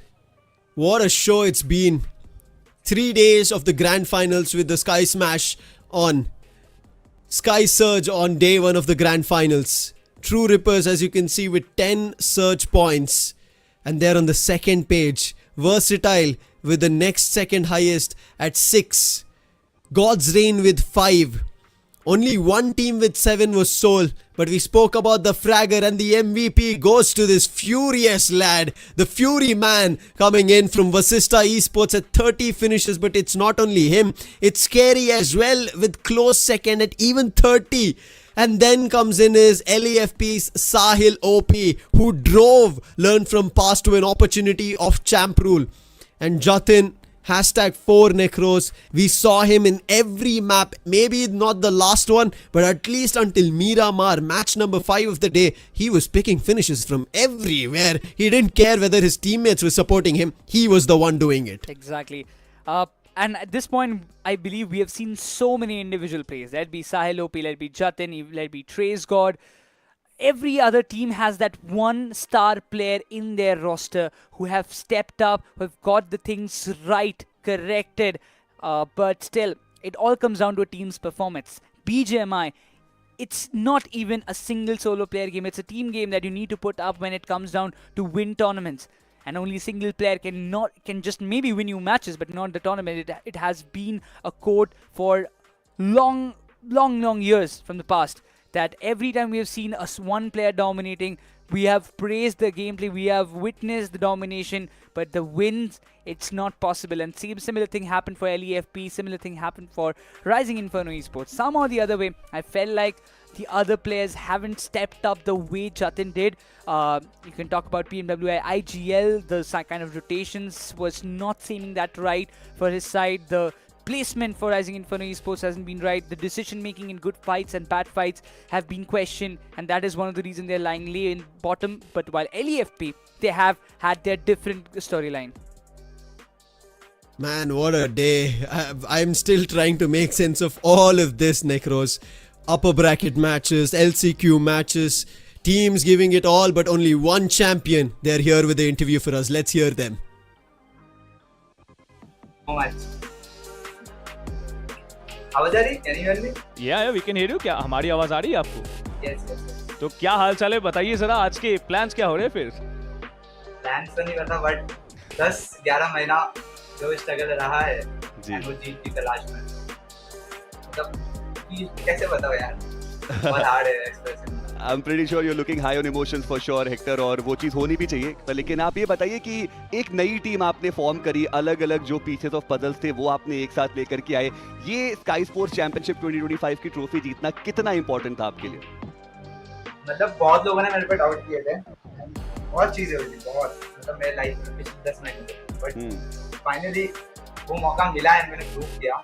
Like grateful हुआ बहुत ज़्यादा मेरी team से, specially OS से, जो मेरे को packet पे इतनी हेल्प किया है। लाइक कैसे बताऊं मैं। एक्टर, मेरा एक ही सवाल रहेगा कि ये जो नई टीम आपने बनाई है, इस टीम के साथ साथ आपका अगला टारगेट क्या रहेगा? आई थिंक सभी को पता है टारगेट क्या है, बट एक बार मैं आपके मुंह से सुनना चाहूंगा कि अगला टारगेट आपका क्या है? जीतना टारगेट है, वो एक ऑफिशियल का कर्ज करना है। बट हेक्टर, ये आप अगर अभी हम इस बारे में चर्चा कर ही रहे तो हमने खुशियों की बात तो की ना, प्रीटी श्योर जो आपके आंसू बह भी रहे वो भी खुशी के आंसू ही है। Obviously the struggle is there. वो ई स्पोर्ट्स एथलीट की एक लाइफ ही ऐसी होती है जहाँ आपको हाई प्रेशर सिचुएशन के अंदर रहना होता है, कंसिस्टेंटली आपको अपने आप को प्रूव करना होता है, अपने गेम प्ले को प्रूव करना होता है।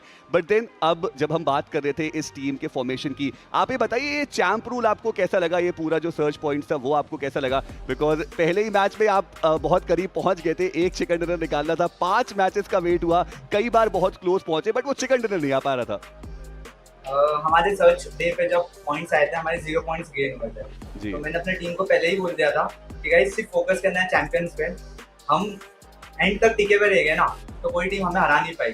बस फोकस उस पे करो, जीतने का मत सोचो, जीत हार अगर होगा लिखा हुआ तो मिलेगा, बस अपने को एंड तक टिकना है, बेस्ट देना है अपना, एंड वो हम बेस्ट दे रहे थे हर मैच पे, इतना हमें पता था। हेक्टर, 4 दिन पहले मैंने जब आपसे बात किया था, आपने कहा था कि आप अपना प्लेबुक जो है वो फॉलो करने वाले टू द लेटर, आप कोई चेंजेस नहीं करेंगे, थोड़ा बहुत एग्रेसिव आप जरूर खेल सकते हैं। तो ओवरऑल ये जो खुद की आपने स्ट्रैटेजीज बनाई, खुद का एग्जीक्यूशन रखा, किसी और पे फोकस नहीं किया, ये डिसीजन पे आप कैसे आए? मैं जब भी कुछ सोचता था, प्लान करता था अपनी टीम को लेके, तो एज अ बिग ब्रदर हमेशा ऑलवेज खड़ा होता था पीछे, मैं उसको बताता था, चीजें बताता था, मैं बोलता था तू कर हेक्टर, सही करेगा तू, कर तू हेक्टर, एंड ऑलवेज मतलब बहुत ज्यादा मेरे को पीछे से बैकएंड पे वो किया, एंड लाइक कैसे बताऊं। ठीक है हेक्टर, अब मैं समझ पा रहा हूं कि सपोर्ट प्लेयर था, सबको पता है जी जी, आईजीएल में जो मैं कन्वर्ट किया वो पूरा उसका हलदार वही बनता है, वही है। बिल्कुल बिल्कुल हेक्टर मेरे भाई, मैं बस इतना बोलूंगा, अगर मैं वहां होता तो मैं आपको एक झप्पी पा देता, बट अभी वर्चुअल हग से मैं आपको दे पाऊंगा। आई एम प्रीटी श्योर की जो जनता है वो भी ये देख रही है, एंड मैं बस जो जनता है उनसे ये रिक्वेस्ट करूंगा कि भाई थोड़ा सा इजी पीजी आप लिया करिए। बहुत मुश्किल होता है, बहुत प्रेशर वाली सिचुएशन होती है, हर बार अपने आप को सही प्रूव करके जाना, but again the trophy is all yours, ये आप तक पहुंच भी जाएगी। ड्रम रोल्स ऑलरेडी स्टार्ट हो चुके होंगे because Vasista esports champion बनी है। Congratulations once again Hector, and see you very soon. बहुत प्लेयर्स लोगों ने डाउट किए, बट ये जो टीम बनी है मेरी, एंड जिनको मैंने उठाया हो, इनको मेरे पे भरोसा था, मेरे को इन पे भरोसा था, हमने आज प्रूव किया, एंड मार्क माय वर्ड्स, ये शुरुआत है बस, हम क्या बात बस एक स्टार्ट हुई हमारी, एंड आने वाले इवेंट्स हम बहुत अच्छा करते हुए दिखेंगे। चलिए, चारों में हंगर है, एंड चारों में जीत की वो है, तो लास्ट डे कवर्स सब तोड़ के दिखा देंगे, बस मेहनत करें। चलिए हेक्टर, जाने से पहले जस्ट वन लास्ट रिक्वेस्ट, अगर आप अपने फैंस एंड जो भी आपको इतने टाइम से सपोर्ट करते आए हैं उनके लिए कुछ बोलना चाहते हैं तो। लास्ट मैच खत्म हुआ एंड मैंने अपने ब्रॉडकास्ट में डाला, एंड 40-50 हजार की वॉचिंग है, सिर्फ चैट में मेरी टीम का नाम ही चल रहा था। मेरे साथ उन्होंने भी 10 महीना वेट करे, मेरे को आईजीएल जब से मैं बना हूँ 10 महीने तक मेरा सफर में वो लोग रहे हैं, मेरे साथ देखे क्या हुआ क्या नहीं हुआ, एंड तुम लोग के बिना बिल्कुल नहीं कर पाता, सच बताओ तो हर एक की दुआ, हर एक का प्रेयर्स था साथ में, एंड उस वजह से हम सक्सेस मतलब ये चैंपियनशिप जीत पाए। बट एम मेन ऑफिशियल है एंड गेम पे जीतना है, तो गाइस प्रे करते रहो, सपोर्ट करते रहो, एंड बस ऐसे ही आगे बढ़ते रहेंगे। Well, all the best to you Hector, to and to your team. दोबारा वापस बहुत जल्दी मिलेंगे और ट्रॉफीज उठाते रहिएगा आप। All the best to you again, and thank you so much for joining.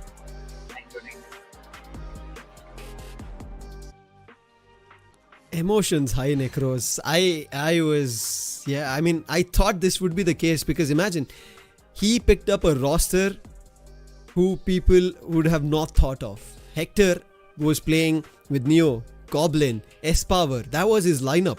This is again going back to when we saw Red Bull MEO and he was fighting with all of them, and after this change, this was just young gunsters. I would not call them youngsters anymore. Young gunsters they are. And as he said, yes, they were hungry, and that hunger gave them their first trophy in the first ever tournament. As a lineup, they performed. Completely, and it is a well-balanced lineup. And it is more well-balanced because when you talk about Hector, he has been in the role of support player. He started his journey in the role of a support player. He has also mentioned it. Now he's an IGL. He's the scout for the team. He paves the path for his team to rotate. He's got Fury George, such a brilliant assaulter. He has got Zin, an emerging star who is playing and adapting to the support role. He's playing as a flexible player for his lineup. He's not been in the front lines as often, but he has been in the back lines, and providing the cover is what matters the most, giving the two big beasts a free hand to go up and take all the battle, and an addition of Scary Jord, the emerging player of the last BGIS. And he's showing why he was rewarded with that, and he's showing why he has been selected in the team. Scary Jord is one pillar, Fury is another, and they are acting like two big Goliath tanks for the side of VASISTA Esports, who can literally uproot any other team coming in their way. And it feels like this is just, as he mentioned, this is just the start of VASISTA Esports domination. And one thing we even spoke about, right? How close these players are. We spoke about this, that they help each other at all times. They strengthen each other at all times. And you could see every time that he was asked about how he feels, how the lineup looks, how strong they are, every time one credit he was always giving to his OAs, telling him at all times that you're doing the right thing. Don't worry about it. Don't worry about the doubters out there. You just do you. You believe in yourself, your team will believe in you, and that's what happened here. That's the reason they got that, and that's why we said that it works out when a team is together. And another team which went together, got themselves this runner-up, is AUTOBOTZ, and they're here for the interview as well. Feeling? I'm feeling well. I'm doing all right. Thank you guys for asking. How are you all doing? I We are love the doing energy you amazing. all have it. The energy is really high. You tell me how the team is feeling and how you are feeling. It's a very prestigious tournament that your team has come the runners. Of course, you have fallen short of the trophy, but what is next, and how is the overall morale of the team? It's amazing. It's amazing teamwork. What boys showed, boys showed the talent and confidence and teamwork. So as an organization, we are so proud of the boys, what they did it. Actually, we all worked as a team, and they're very disciplined. Practice was amazing. Well collaborated with the organizational plan and culture. I think overall we are so happy with the performance. More than victory, more than money, the commitment what the boys had, it really enjoyable. Every moment we enjoyed it, and I'm so proud to have these boys in AUTOBOTZ Esports. Yeah, sure. And Chief, we have seen AUTOBOTZ as a team a lot of times. I think उनको मेरी आवाज पसंद नहीं आई. वो जैसे ही मैंने बोलना चालू किया उन्होंने रेड सिग्नल दिखा दिया. आप बोली क्या पता ग्रीन आ जाए. मैं मतलब ट्राई करके देख. Chief, are you there? No, भाई मैं कह रहा हूँ उनको मेरी आवाज पसंद नहीं आई भाई. कोई बात नहीं. We'll get him back really soon. We have so many more questions to ask. But फिलहाल के लिए तो When we spoke about youngsters, another set of youngsters, yes, a little bit of a technical hitch in that interview, but you could see, right, their owner, Chief, AUTOBOTZ Chief, he was telling how disciplined they are, and I think that shows in their gameplay now. A team, when put under immense pressure, Necros, that's when actually even the process of diamonds and these glasses that we generally see, they happen under high amounts of pressure, and then you see a beautiful product coming out of it. And I think AUTOBOTZ have delivered that to us right as now, as we've witnessed this grand finals last matchup as well. They played such a smart game, tried their best. Exactly. I mean, every match we get an example of, every tournament we get an example of so many big teams or so many underdog or young gunsters seeing out there. I'm going to use this young gunsters quote for the rest of my life. That thank you, Lucifer. But overall, yes, it is a big example that, you know, under gods, youngsters coming in, playing and putting. The main thing that comes in our mind is that you need to be disciplined out of everything. If you stay disciplined, if you stay true to what you desired from this profession, from this field or this game, I believe one or the other way the result is going to come, and that has happened for VASISTA, that has happened for AUTOBOTZ, and even that has happened for Learn From Past as well. Because when we even bring them in the conversation, Sahil OP, from Enigma Gaming to the transition that he has been going through in every other team, he has faced so many ups and downs, but still look at his performance, look at the kind of determination this one man has. Because it feels like LEFP, yes, they have been doing an exceptional job, no doubt about it, but Sahil OP, he has been that one big engine who is trying to put all the efforts alongside and trying to push his teammates also to push past their limits. Yeah, I think one team that you have to give due credit to, overall performance that we have seen. Yes, learn from past, but let's get back to Chief. Let's see what he has to say.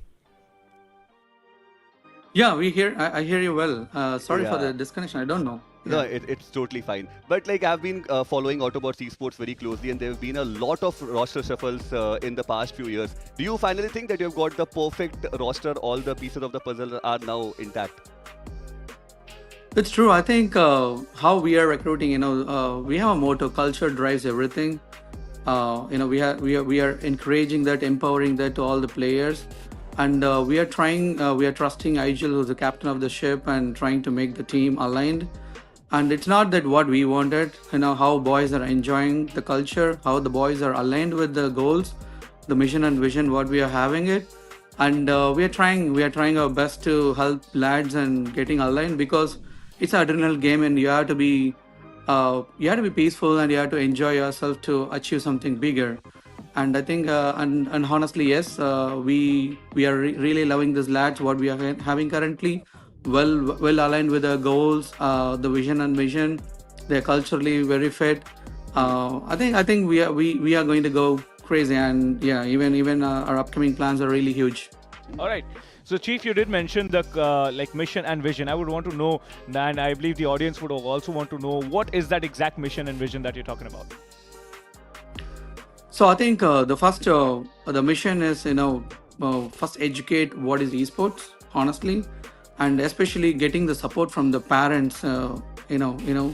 Especially we are part of southern community. Southern part of India. We are located at Coimbatore, Tamil Nadu. There is a lot of misperception about esports. Esports is amazing. It's a sport. It's a career. It's a life for it's a huge growing in every country, and India has to grow as well. So we all have to help each other to develop the esports ecosystem. And it is really bad, especially at the southern part of India, because as part of I'm having a own boot camp. It's a bootstrap organization for running 5 years, but it's still hard to deliver to the parents to make them understand. Now these performance, will really gonna help a lot, to make people understand. So the mission is really huge. It's not just playing games. And second part is esports is an amazing platform. The career can grow drastically, and also there is a high chance of folks getting sick if they don't play esports healthy. It's going to be hard. So another goal is to educate how healthy a player should be in esports, because they are going to sit and play all day, right? I mean, they need to take care of they have to be hydrated. They need to take care of their health to achieve bigger. So I think we have a huge motto and plans behind this, and the vision is to hire the right folks and right management, set up the right goals, be culture fit, be patient and be flexible, and trying to adapt to the environment and grow higher and focus on the mission what we are having it. So it's not just playing game and winning trophies and getting money. It's more than that. So we are into a revolution. We wanted to empower, and we want to give the confidence to the parents. Esports is amazing, and we are doing it right, and we want to educate that to the whole world. Very, very, very wise and interesting words that you've put in front of us, Chief. Well, thank you so much for joining. I wish you all the best to complete your mission and your vision, of course. Congratulations, of course, on coming runners-up. We'll see you again very soon. Thank you. One last thing which I think making a big this tournament is not that easy. I really wanted to shout out and congratulate Skyesports, Mr. Shiva, and the casters who are doing amazing job, very energetic, keeping the audience so engaging and energetic. It's amazing. And also, I know how hard to work on all these efforts, to make an amazing event flawlessly with so much engagement, and making sure the players are comfortable, making sure the organization are comfortable. So I want to shout out all the folks who worked with Skyesports on this event specifically, the background folks who worked, the management folks who worked on it. So I really wanted to congratulate and thank you so much for having us, and it's amazing travel throughout the journey because we enjoyed working with you guys in all aspects. So I wanted to give a huge shout out and please do this again and again, and you guys are doing it already and one of the leading. So we are so proud and be happy to be here. Thank you so much, Steve. Thank you so much. Your words really mean a lot. Thank you so much. But Anki, इसी के साथ साथ कहना पड़ेगा कि Oh, those wise words always. I mean, even I feel good. This is what we crave for. Getting a shout out from the organization owners that they have enjoyed our work, they have loved the work, and even a lot of people walking behind the camera, our production team, our producers, the observers, the data guys, and everybody has put their hard work to make this event successful. And again, shout out to all our sponsors as well to kind of help us bring this tournament to its fullest potential. I think wise words also that we heard from his end to break all misconceptions, to get esports in such big stages is what we are all expecting, and that majorly comes from letting our, I would say, circles kind of being educated, whether it be our parents, whether it by close relatives, everybody. And I think with this Skyesports Championship 2025, that's been done with youngsters winning it, with a brilliant IGL, the AUTOBOTZ coming in close second, another underdog team learned from past coming in third. This tells us that the path to pro is open for everybody. You have to just put your best foot forward, and with this we come to the conclusion of a tournament, we come to the conclusion of the championship. Now who wins the next one is going to be in the next stream, so make sure you're subscribed. Stay tuned with us for the next upcoming tournament, and for all the teams who participated with us, all the best in your journey. Looking forward to seeing you again in the path to pro. Take care and see ya.